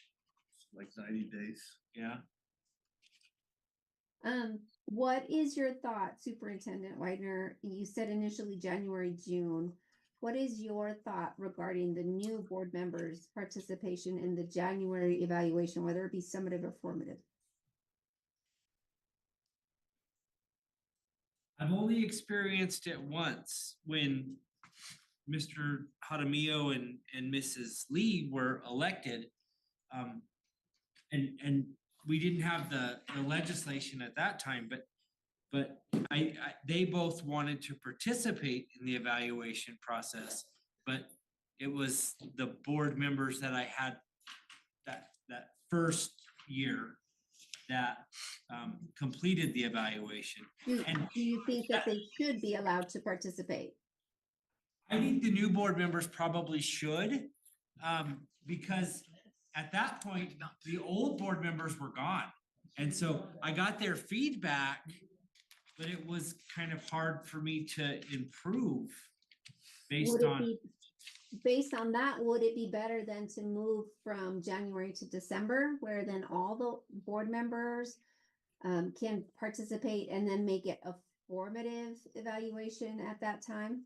So that their input for people who have been working with you longer can be included? I think that would be a good call. So September, December, and March. That would Does be that- pretty comprehensive that way. Did that clarify for you, Ms. De Santiago? Just thought that we wanted to hear what his position was. Agreed. Board wanted to know. Okay, I just need one signature that all board members are signing. Any other questions with regard to these policies? Ms. Santiago, some This more is thoughts. just acknowledging that you were. Same thing happened when I was first elected to the board. It doesn't, it's okay. I was, at least have some experience in education as a teacher. Evaluation. Ms. Daly, I'm trying to hear you, but I'm having a hard time. You're I apologize, that was my fault because I was talking to Dr. Archambault. He's Okay. gonna leave early. Forgive me, Ms. Daly. Can we try again? Okay, when I first got elected, okay, in fact, there were two of us that were going to be, Ortiz and myself came on the board. And we also refrained from making any major decisions, especially like to the superintendent, because we were inexperienced. Yeah. School board meetings are nothing like tribal council meetings. They are nothing like city council meetings. They're nothing like parent IPP committee meetings. So we really sat back, and I remember we really got the experience first on how a school board is run. And so, but we were able to sit in the process just so that we could hear it, but not that our opinion didn't matter much, it's just that they wanted us to gain the experience on how to do certain things. Okay. In the same way in regards to holding office. Yeah. I do agree, Ms. Daly. I think that's why moving it to December instead of January is an important move as well. Because then it gives all the board members some time to sit with the first evaluation coming in March and then the formative in June. They have at least 6 months, 3 months before they take any evaluation action and 6 months before a summative evaluation. Do you think that's enough time? I said we were still able to sit through. We just didn't vote on it. And that gave us a little bit, at least some experience in doing that. Same way with positions. One of the major responsibilities is to advise the superintendent. Now, the superintendent is inexperienced and officers are inexperienced. And to me, it's kind of like an old adage, the blind leading the blind. Yeah.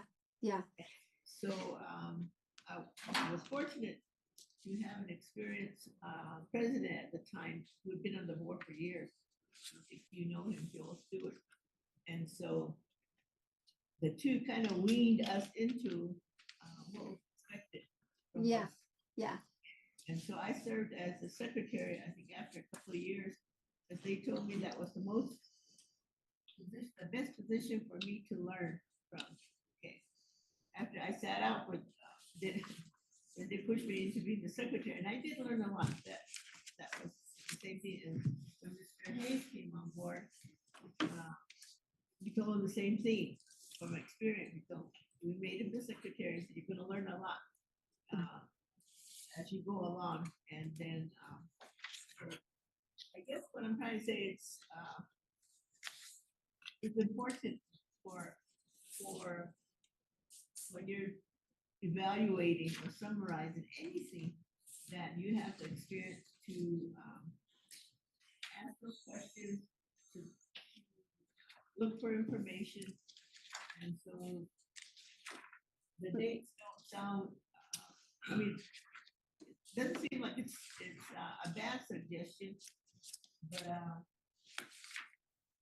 however, you might get an old board member who sat on the board for 5, 6 years, and they get newly elected, then they relatively could participate because they know how things work. Member Hunt Daly, do you think that it would be helpful that in January, when the new board members come in, there's some form of, I don't know, orientation or training for all the board members that is specific to your evaluation process so that they can begin immediately to take note of those things that are evaluative as they come in? I don't know to what extent that already occurs in your district, but it might. Do you think that that would be helpful? I think that's an important part of the training that we attend. When I first got home, I attended every training, new board member training, evaluating superintendent training, how to hire this, whether it was Santa Fe or I can't remember all the places I went. Yeah. That was important. I'm talking about, however, I'm talking about something specific to grant, not the new board member academy or the new board member training that occurs through the New Mexico School Board Association, but some sort of training on site in grants on your specific evaluation tool. I think we did that, or it was when I first came in. I can't remember the guy's name. Young man, he has I remember because he has a snow cone machine. What was his name, guy? He made snow cone, or anyway, he was a former NMSBA official or representative, and they brought him to a work session at Laguna Aqua that was like a year after, no, not even a year, maybe 6 months after the new board members were elected. And we sat in the classroom for hours while he talked to us and explained to us the need to know. And so there was training provided for us at that point. Okay. Madam President, I need to interrupt. I need to ask Santiago a question. Yes, sir. There's a form that is needed that represents the decision of the board tonight on the budget. And it has spaces for each of the board members to sign. And since I voted no on the budget, do I have to sign this? Ms. De Santiago, for clarification, this is provided by the PED as a part of the whole submission packet. And the page in question has lines for all board members present at the meeting, the superintendent, the finance director to sign. And I believe Dr. Archambault's question is, by signing, is he signing that he was in favor, or is it just acknowledgement that he was present at the meeting when the budget was approved? And My he- understanding is that it's acknowledgement only, but Dr. Archambault, if you would like to sign and say acknowledging presence only, then you can do that as well. Because it just, you were present during the vote. And if when the board minutes are approved, those can be submitted to the PED and it'll reflect the fact that you and member Hunt Daly voted no. So it's similar to whenever someone is pulled in, I look at it similar to when someone is pulled into a disciplinary hearing and they're given their disciplinary documents. They sign it, not because they agree with it, but they sign it because they received it. You're signing that you were present, not that you agreed. And so if you want to sign and say acknowledge that I was present or something to that effect, that'd be fine. And then we'll see what the PED says. The PED cannot require a unanimous vote on the budget, as far as I am aware. Apologize, but, yes. Yes. Thank you, sir. Second check. Your second check. Yes, sir. Feel better, sir. Marty's. Any other questions on policy C0600 and regulation C0611 and C0631? Again, just a reminder, this is a first read. Thank you, ma'am. Board members, any questions for Ms. De Santiago? I think that was it. Thank you Thank so you. much. Welcome. I hope you guys have a good night. I, like Dr. Archambault, I'm also going to exit the meeting. Hope you have a good night. Very good. Thank you, ma'am. Mhm. Right, board members, we are to SFE contractual memorandum. Mr. Weidner, we don't have Ms. So- Hinneman here. Mrs. Hunt Daly, this is one that will interest you. I mentioned at our last meeting that we were reevaluating our contract with SFE, which stands for Southwest Food Excellence. SFE has been our food contractor for the past 2 years. Mr. Jones and I have been investigating, kind of going through the MOU, the contract. We've met with SFE, we've met with Ms. Hinneman, who was our food services coordinator for the district for many years. She's now the transportation director. And we've tried to talk about what it would look like if we made changes or went away from SFE. In looking at the contract, we are a little bit in error because when I moved Ms. Hinneman out of her position, we didn't have a liaison to represent the district. And so SFE has been kind of working on their own with the help of Carol Burnett. Carol has been kind of filling the capacity of as our coordinator. And we didn't have a person that represented the district. We didn't have somebody that looked at quality assurances and looked at where the food service was. And so in my most recent conversation with Ms. Hinneman and SFE, I'm thinking that we should probably extend the SFE contract for at least 1 more year. Ms. Hinneman has agreed that she will help me with food services and transportation, along with the help of another coordinator. Ms. Hinneman says that she will make sure that we are applying for the grants and the USDA stuff through her office and through her. And so it could work the way it should have worked 2 years ago. And so that would be my recommendation.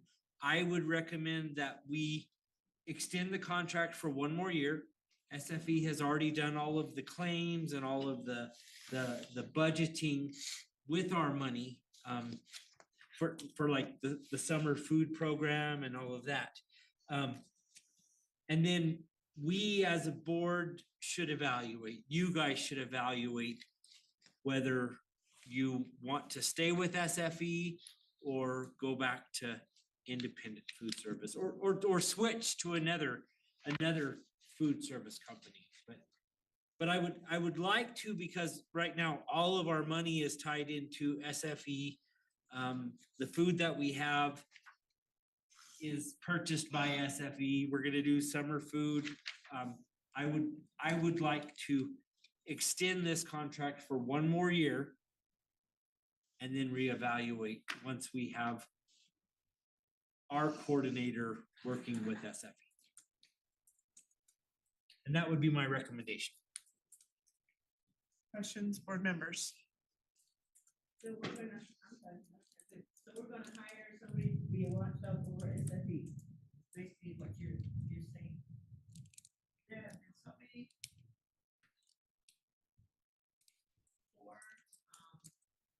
evaluations by parents, by students, and it's in some respect even caused some kind of disruption at some of the schools where they were not allowed to bring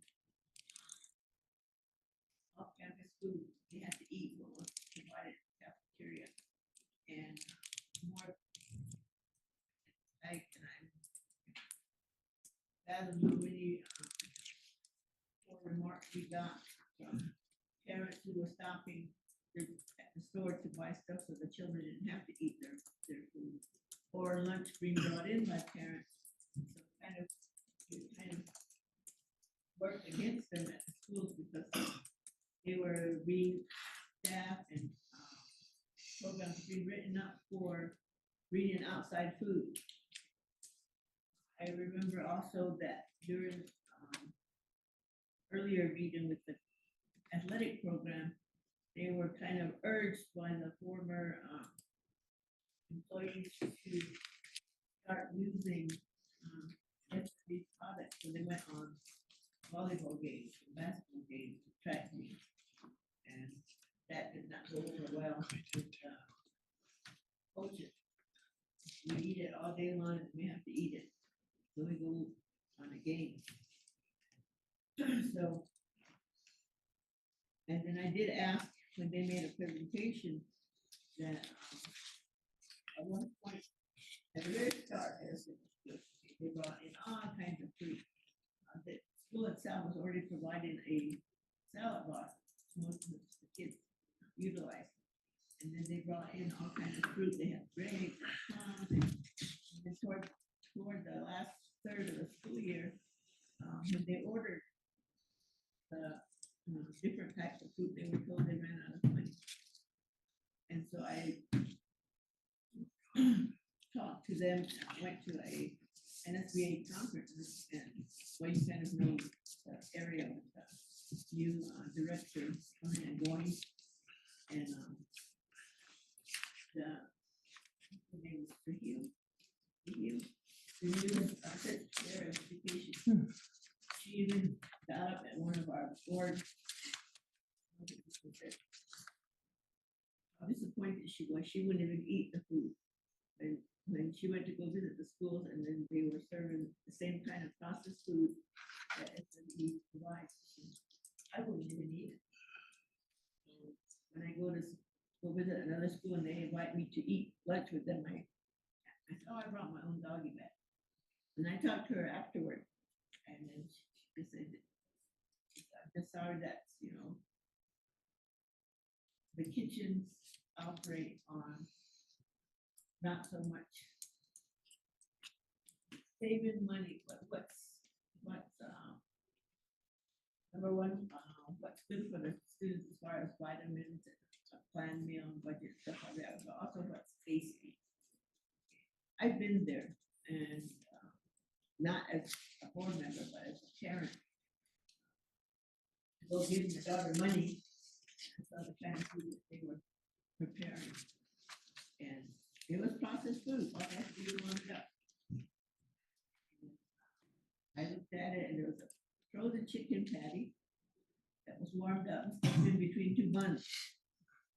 And most of the kids were eating the salad bar and they were having, the only thing they were serving at that time were apples and oranges because they could not buy any other, or they didn't fulfill their order for additional types of fruit. And I got in trouble because I took pictures of it, but I just, we don't look into things like that. We didn't, it's not me that suffers, it's the kids that suffer. They don't eat. And then they extended it to supper. And the kids, by that point in time, the parents is not doing it. I'll send them a doggy bag with my child every day if I have to. But I'm not letting them eat that food. And you know that, right? I ate out of a paper sack. How many of us ate out of paper sacks when we went to school, right? So the parents always made sure that it was well prepared and that their children were fed. And I went to school with home cooked meals for a little while when my children were all going to school. They had home cooked meals. It wasn't until I started raising my grandchildren that they started getting this processed food. And I'm like, did the same thing at West Mesa when I worked at West Mesa. And same processed food, all they do is warm it up. I think the problem that we have seen this year certainly is that, and you just indicated it perfectly, that most school districts have some kind of trouble with their food services. But I think what Mr. Widener was indicating, that having Ms. Henneman step in and really work at managing it so that, and we all have heard that there are some sites that have much better food because the cooks are better and everything is aligned right. And I think that what Mr. Widener was just indicating to us is that having somebody helping manage it, we ought to give it one more year. Is that what I'm hearing? So that we can see if SFE is a right fit for the district, or if we need to find something else. But at this late, date, it would be very hard to try and shift into something different. I It think would be hard if Ms. Henneman took over as food service coordinator. It would be very hard for her to go back or to have food orders and get food for the summer food program and right now all of our budget is tied to SFE. And so I'm thinking if we do a transition and evaluation. We already did that. You remember when we approved an additional year for SFE when they came in back in, when did they come back in? And we said one more year. And we already did that. We already gave them the opportunity and it still did come out favorable, not by us or by the community, but by the families and the students. So we've already done that and it still didn't come out favorable for SFE. And so I'll try right, I'm strictly against it because I have grandchildren, great grandchildren that go to school there and say, Grandma, this is terrible. My grandson didn't eat anything, but now his mom packs him a lunch that he eat, and then he'll eat at the table with the other kids, and they're like, "Can I have some of that?" And I even took pictures of where I work, and they're all home cooked meals, and so appetizing. And I'll send pictures. This is what a school food should look like, and it looks nothing like the pictures I took at Laguna Acoma. And I don't want them, they go, they're bad cooks, these are bad cooks. That's not where I want to go. I just want to remind us that we already did that. We already gave them a year and still didn't look right. And I was looking at the food budget. We never got a preparation or until now about how much money, if we lost any money or if kitchen budget or our food budget ran out of money. And like I said, Mr. Ortiz, and I know personally that never does school kitchen budget ever run out of money, right? They were always underspent, and we even got into trouble for that. So they were very conscientious about the food that they served. So if you want my opinion, I think we're done with SFE and we should go back to feeding our students edible food, not warm up stuff. And I think the only thing that they get to make on their own is pizza. And of course, our kids probably love that, but they can't eat pizza. 180 days, yeah. What is our contractual obligation with SFE? Because I think that It's plays into. It's an annual contract and we vote on it every year. Remember, we did already, when he made his presentation, we did say, okay, do 1 more year to improve. There was no improvement. Well, and I know in your child's case, there's not hot food. No. It's, Ooh, oh, it's- No, early it's college. delivered Yeah. and, Yeah. you know, and I thank you very much, Ms. Daly. But is there anything further you would like to add? No? Okay. I think Thank you. that children's Right, health is that's. heard, And I've Heard. heard also. that, you know, Heard. they don't like it. I think we all have. But and Miss Henneman would be our person. She would be the one that kind of went in and evaluated if the food quality was good, if it was, you know. You know, she is good. The only problem is the food that they get. You know, how can she guarantee that it's gonna be good? And it's like hiring the bulldog to watch the dog, the small dog. She already knows how, for her to switch back to her job that she's already done for years. She How many never years? switched. It shouldn't be hard. I believe in her expertise. She was in that school program for how long? How Long long? time, years. And she functioned at all the schools. She didn't just work over here, or over there. She did the food buying and the menu and everything for all the schools in the district. So I think I value her expertise. I don't think that it would take her long to reassume what she was doing. But you're gonna have to give her some time to put it together. Yeah. or see how I to change think, over. Yeah. Hmm. I I don't know. think it's tough. As the only board member with a student in the schools,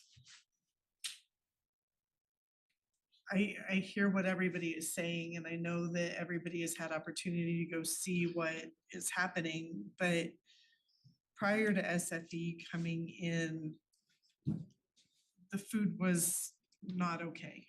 And a lot of kids, in my experience with my child, a lot of kids had multiple occasions where, you know, they were ill because of spoiled milk and things like that. That is prior to SFE. I think that there have been a lot of bumps in the road with SFE, without a doubt.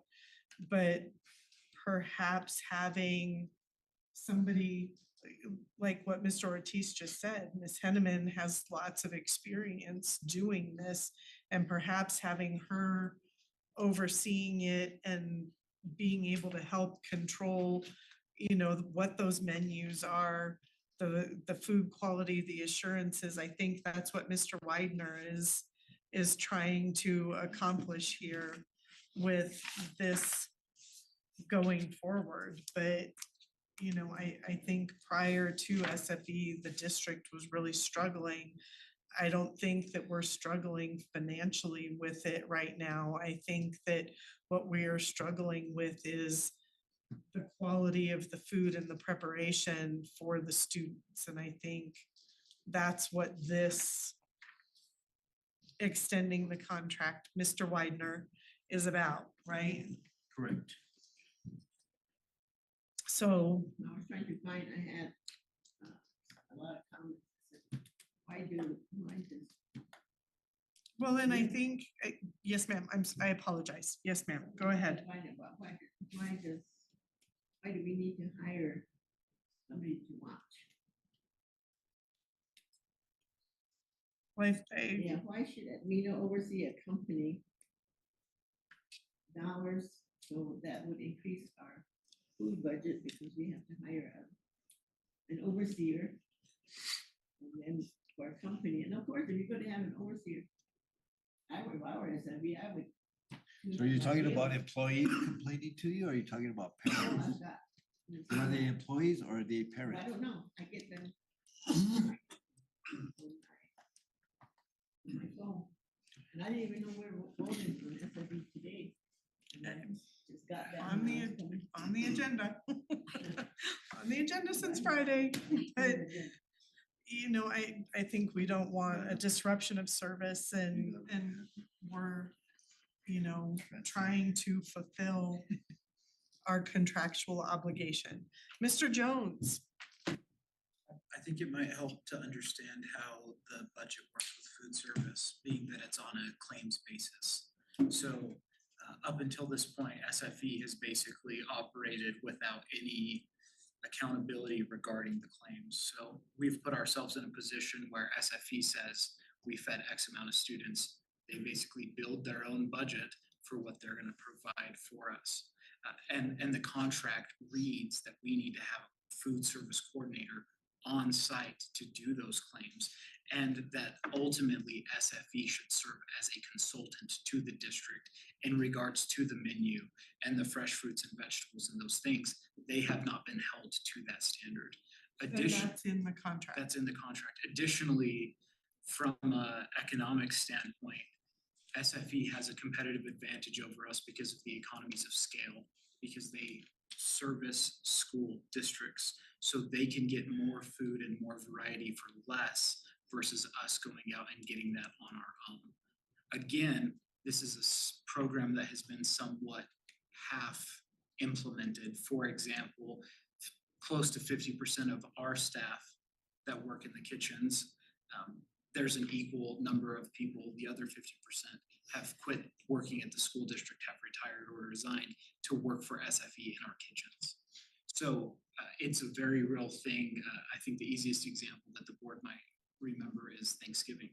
If you go to one of our sites, especially like, and I'll give Shirley a shout out. If you go eat at San Rafael, Shirley's throwing down.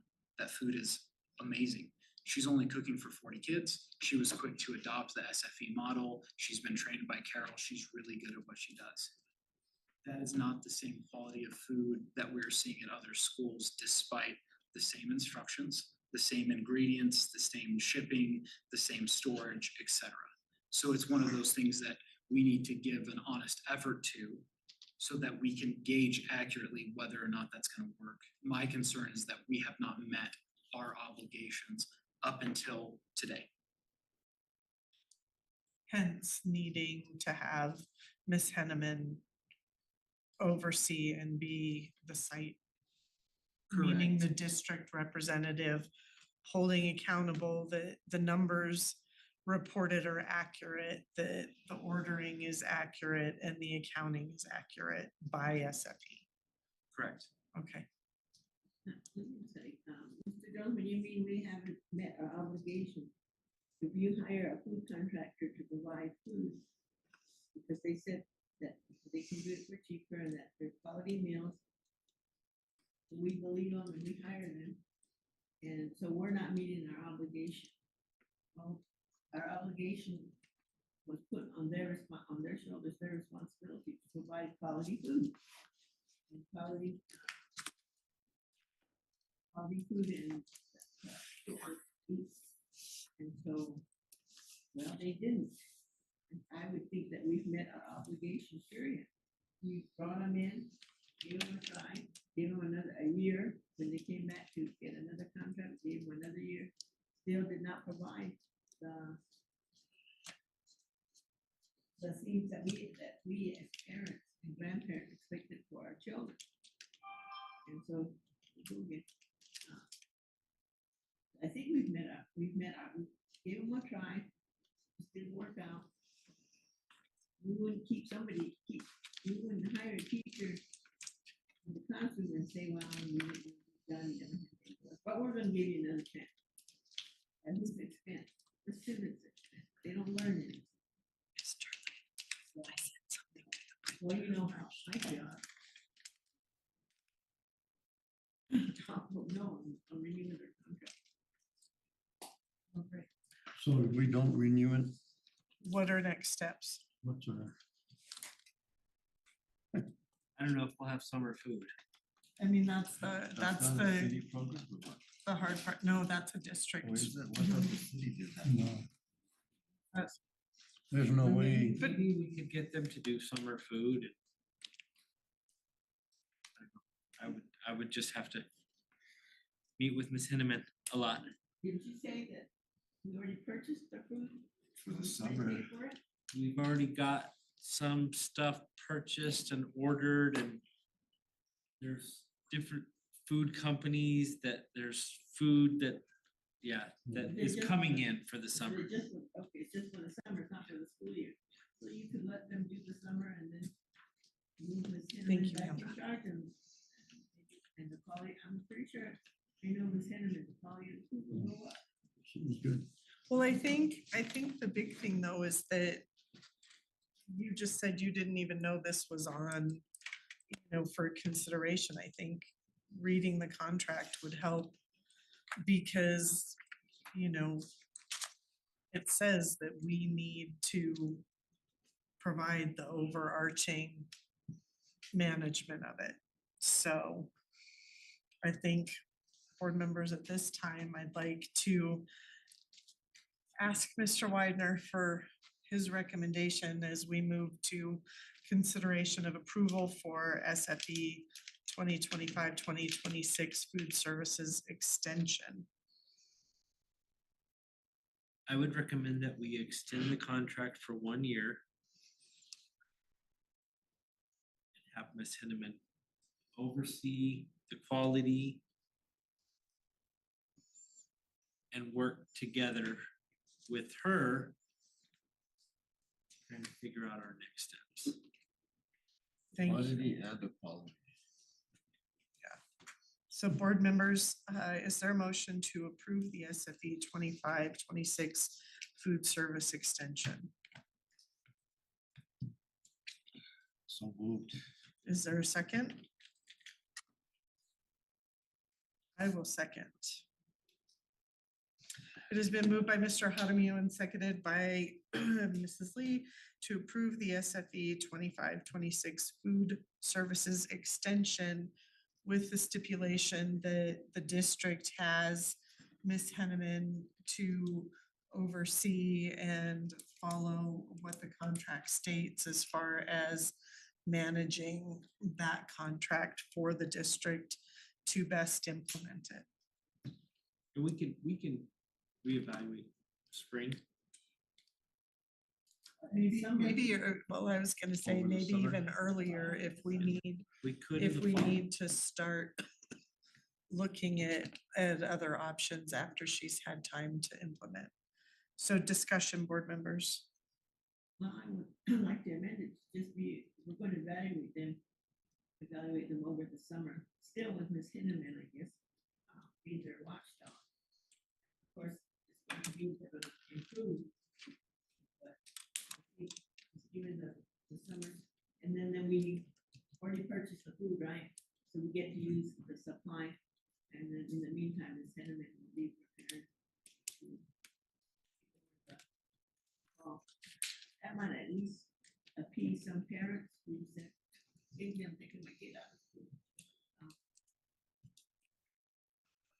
And they might leave their. What about the write-ups? Are we making, I mean, what is the deal with that? Well, you were saying that they get written up if they brought food from outside. See, that's caused a real dilemma, and teachers got written up, coaches got written up, that they were bringing food from the outside. Now, whether that's amended or not, I don't know, because that'll depend on the new. That wasn't an SFE issue. That was a administrator issue. All yours. I don't know, I would give them the summer so that we can use all their food. But there's sack lunches already, or? No, they, They have hot lunch at Milan. Oh, and- Yeah, okay, so they they go to have- school, oh, there's okay, two 'cause I schools that serve thought they hot gave it lunches. at the city at the park or something. no, that was COVID time. But I think they still do that. I but saw they them. do for the hot They lunch. do, they do. Yeah, because they do it all over. Oh, so Yeah. they do still cook in the cafeteria. Oh, okay, then that'll be a good time to look at how they do. Anything further, board members? I like her. Set up, look over it during the summer and then Well, I think the problem is that the contract is not for a month, which would be July. Because the school year starts August 8th-ish. So I don't think that, is gonna be a long enough time to evaluate. I think the evaluation is 100% necessary, but I don't think that we can say we're gonna give you 1 month and we're gonna look at it. I think we need to be in full swing 3 months. with the children at the school sites and be able to see how after, maybe like what Mr. Widener said, late fall, look at how the implementation of this is going. And I did not see a termination portion of this at all. But I would imagine that there's gotta be something in there that if we decide that it is a complete failure, that we would have some type of action that we as a district would be able to take. But I don't believe 1 month of summer lunches, in partial form would be enough to acknowledge whether having Edwina, Miss Henneman Edwina. would be enough Oh, I do to, know her. terminate the contract or say the contract is great. so if we paid for the food and it's all there, why can't we just put Edwina back in charge of? But that was what Mr. Jones was saying. It's kind of like a collective bargaining thing. that rule? SFE has certain prices because of multiple districts and huge purchasing versus what Ms. Henneman would be able to do doing purchasing for just our district. And that was Yeah. his concern with how that's gonna change. And I thought the purchase was already done and it was already Yeah, you said we in were the works. They've purchased some stuff, right? But For this- like this summer right the now. way that like it's scheduled for delivery, right, from a certain food company and so they're supposed to bring next week, they're supposed to bring, 50 boxes of pineapples. And so it's scheduled and purchased. It's not all delivered. It's not all here. But if we purchase it, they have to deliver it and the kitchen staff would then prepare it more delectable than any company that is wanting to, it's your business. You're going to try to put your best foot forward. And I'm pretty sure they're not going to fall out of the business, not going to go bankrupt because we don't renew their contract. They're not very good business people if it depends on just one contract that's not renewed. What we're trying to do is to make sure the kids get some food. Right. Well, and I think in talking about the food and the purchases and everything like that, you have to have time to build up and work with vendors and be able to, move forward and do contracts. And that's not a 1 week or probably even 1 month kind of thing. And so I think that that is also a part of the conversation. But Ms. Daly, I think that you're very, very accurate in stating that evaluation needs to happen and not just a year from now. You know, that we need to move forward and be able to work with someone and work with something. What were you gonna add, Mr. Jones? I was or gonna say, Mr. maybe Wagner? Mr. Jones and I can negotiate with them. Maybe, So maybe we don't have to enter a whole year contract, maybe we do 6 months and see. SFE has been really open to our critique of them as we have gone to meetings with them saying, you know, this is coming up for discussion, we don't know where the board is gonna vote, what do we do? Part of that discussion is having Mrs. Henneman fulfill her old responsibility. She has already reached out to vendors to try to get us food for 120 days out from now, and it's not gonna happen. So it's one of those things where you can't not give our kids food. SFE in the agreement in the last meeting that we had, they are seeing this as they have a year to change our mind. I don't see that Mrs. Henneman has a December meeting where she presents the status of things, and then that gives her 6 months to order all of the food for next year. Because what we don't want to do is we don't want it to get worse because we rushed it or because we waited too long. I think that the timing is everything with this. And if SFE is not great in December, let's get rid of them. Let's go a different direction. I don't think that we need to marry them forever. I just think that, or I know that if we decide not to approve, it puts the district and our students somewhat at risk, because then we're kind of at the mercy of whatever vendor will satisfy our needs, because those contracts are signed. It could cost us more. For sure. And I think we were all in agreement that we were going to get her done, you know, pretty much. Even Mr. Wagner said, we're gonna do this. Is there any way we could bump this up another meeting and let these guys negotiate it? Yeah, pretty much, yeah. What's that, Walter? I'm I sorry. said, could we do, does this have to be done like tonight? Could you guys negotiate and iron stuff out? I don't, what's the date for the next meeting? The Because 24th. the contract will need to be either signed or declined by July 1.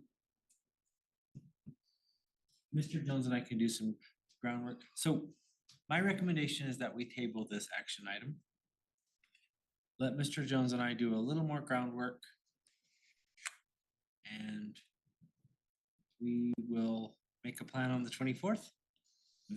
We don't look to see if there is vendors that she could dig into that are less expensive. I don't know. There are always gonna be vendors that will. Food's expensive. Even when I go to the grocery store now, it's crazy.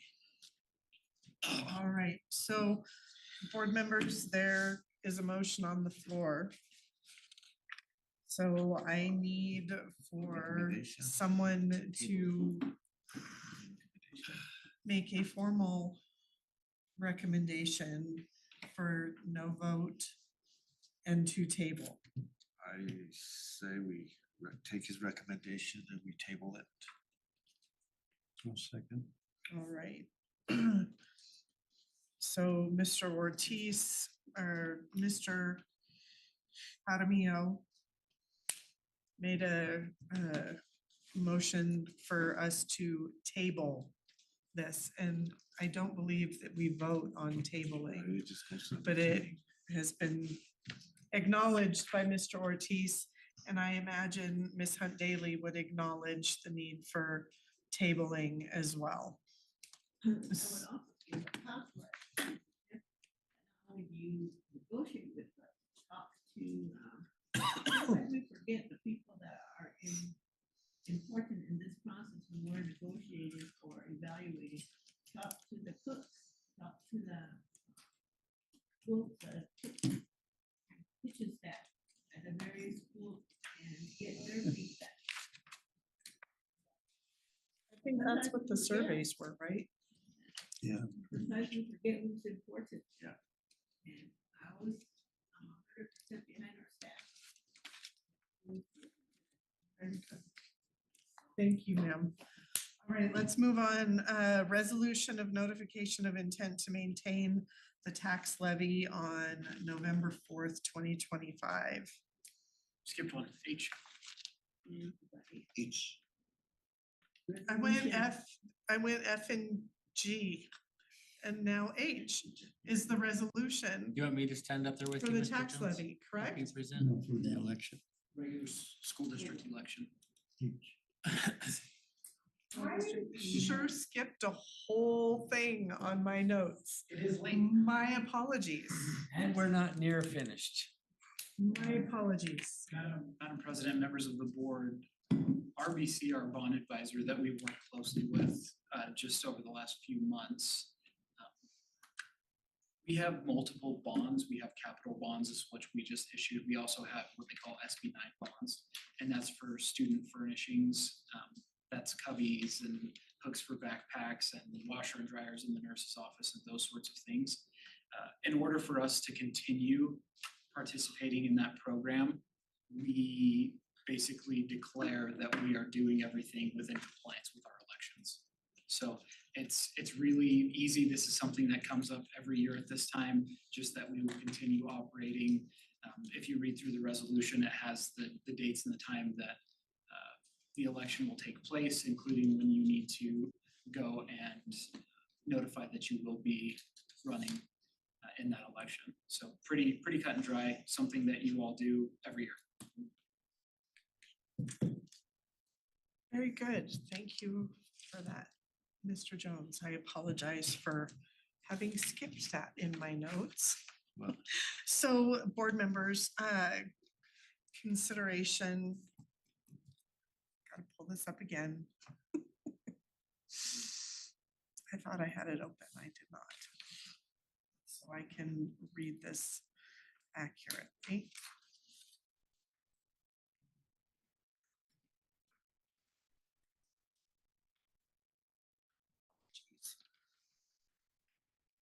All right, board members, consideration of adopting the November 4th, 2025 resolution of the school district election plan. Superintendent Widener, is there a recommendation? I recommend that we do take action and adopt this resolution. Thank you. So Perfect. And is there a second? I'll second. Thank you. All right, it has been moved by Mr. Jaramillo and seconded by Mr. Ortiz to approve the resolution of the regular school district election for November 4th, 2025. Any discussion, board members? All right, hearing none, we shall proceed to a roll call vote. Mrs. Turley, please. Ms. Daly? Yes. Mr. Jaramillo? yes. Mr. Ortiz? Yes. Mrs. Lee? Yes, aye, motion carries. Now the resolution of notification of intent to maintain, Perfect. thank you, the tax levy. Madam President, members of the board, if you recall when Ms. Stone came and presented over Zoom about the results of our bond sale, which was successful, she mentioned that PED was pressuring school boards and school districts to basically make a formal statement regarding their tax rate. So this is the board making a statement saying that their intention is that we do not raise or lower the tax rate in regards to our capital bonds. So this isn't a guarantee. It's not something that when our analysts look at that, say, you know, the board made the statement and that's what we have to do. It's more so pressure that the board was making a statement in terms of we don't want the tax rates to change. Excellent. Superintendent Widener. I recommend that we adopt the resolution to maintain the tax levy. Intent to maintain the tax levy. All right, very good. Thank you. Board members, is there a motion? Move to approve. And a second? It has been moved by Mr. Ortiz and seconded by Mr. Jaramillo to approve the resolution of notification to maintain the tax levy November 4th, 2025. Any discussion?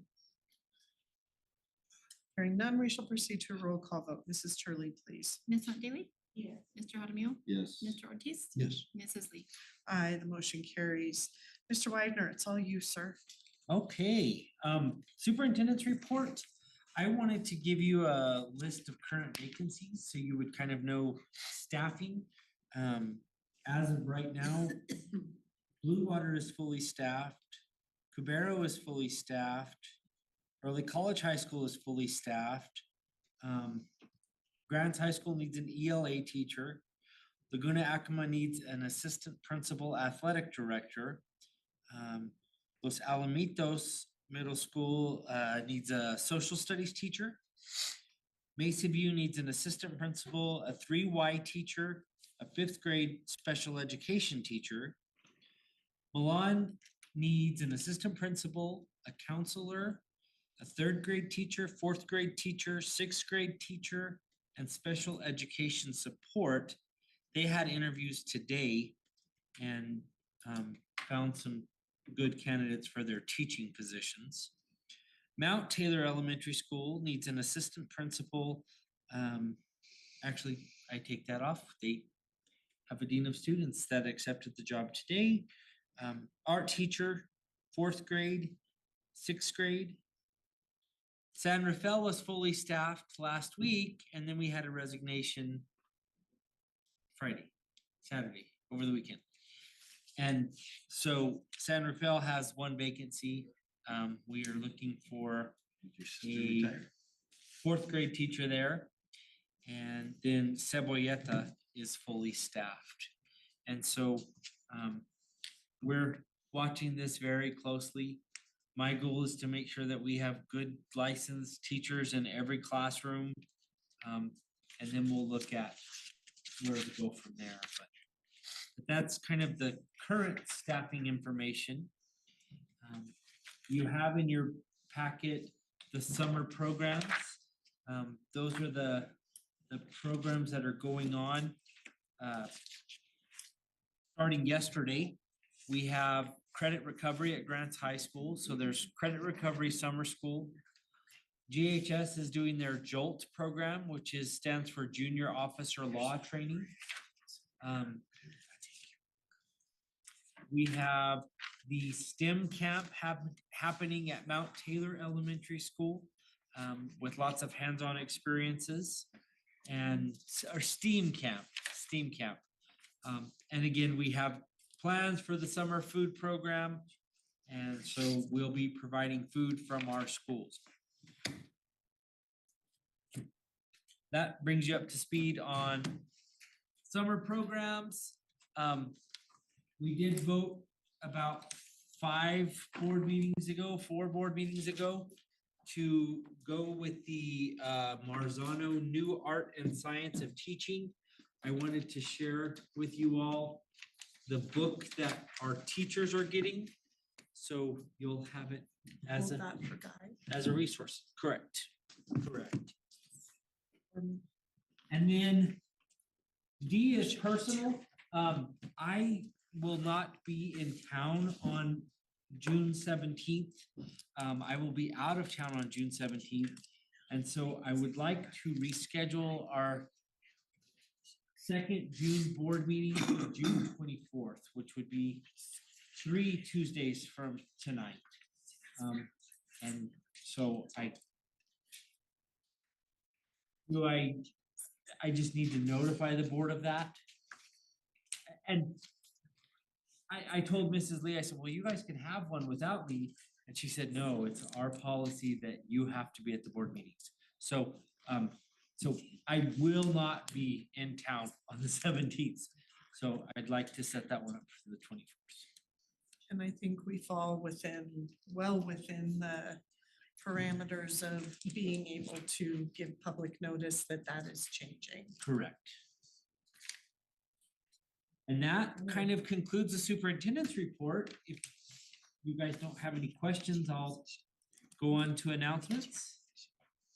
Announcements would be great. Okay, the law conference is happening this week. I believe four of you are attending, and I will be there. That is happening in Albuquerque at the Embassy Suites. It's June 5th through 7th. Our next regular board meeting will be rescheduled for June 24th. And then June 10th through 12th is the NMSBA Leadership Retreat in Cloudcroft, New Mexico. And I'll see if anybody wants to go to that. Let me know. We'll go from there. And then you want me to move on to future agenda items? That would be great. Okay, Dr. Martin is prepared for the next few meetings where he's gonna come with lots of data and test results and good data. We've been vetting it, looking through it, so we'll be looking at our IMASA and NAMASA data. We will continue to have conversations about PSFA and our projects because we know we've got some work to do with Mesa View. Safety and security is something that Mr. Jaramillo has asked that we keep on the agenda to talk about and make sure that we're up to date with that. We've been talking about Avid district-wide. We need to talk about the Pirate Stadium visitor bleachers, GCCS project updates, staffing update for July. My hope is that we're fully staffed and can report that we're fully staffed in July. Special education update, Mrs. Griego. And then we have to talk about our OMA resolution in the near future and re-adopt it, right? Yes. So that's everything I have on the future agenda for now. We obviously need to talk about SFE and what we're doing. Tabled item. Yeah, tabled item.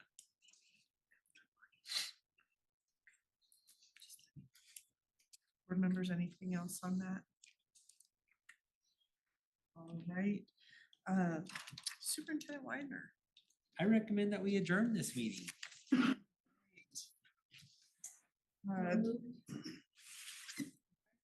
And a second. So we're gonna set that one. It has been moved by Ms. Handalian, seconded by Mr. Ortiz to adjourn the meeting as presented. Mrs. Turley, roll call, please. Yes. Ms. Ortiz? Yes. Ms. Lee? Aye, the motion carries. The board adjourned at 10:23 PM. Thank you very much. Board members, we do have a couple of documents to sign, just as De Santiago said in open session.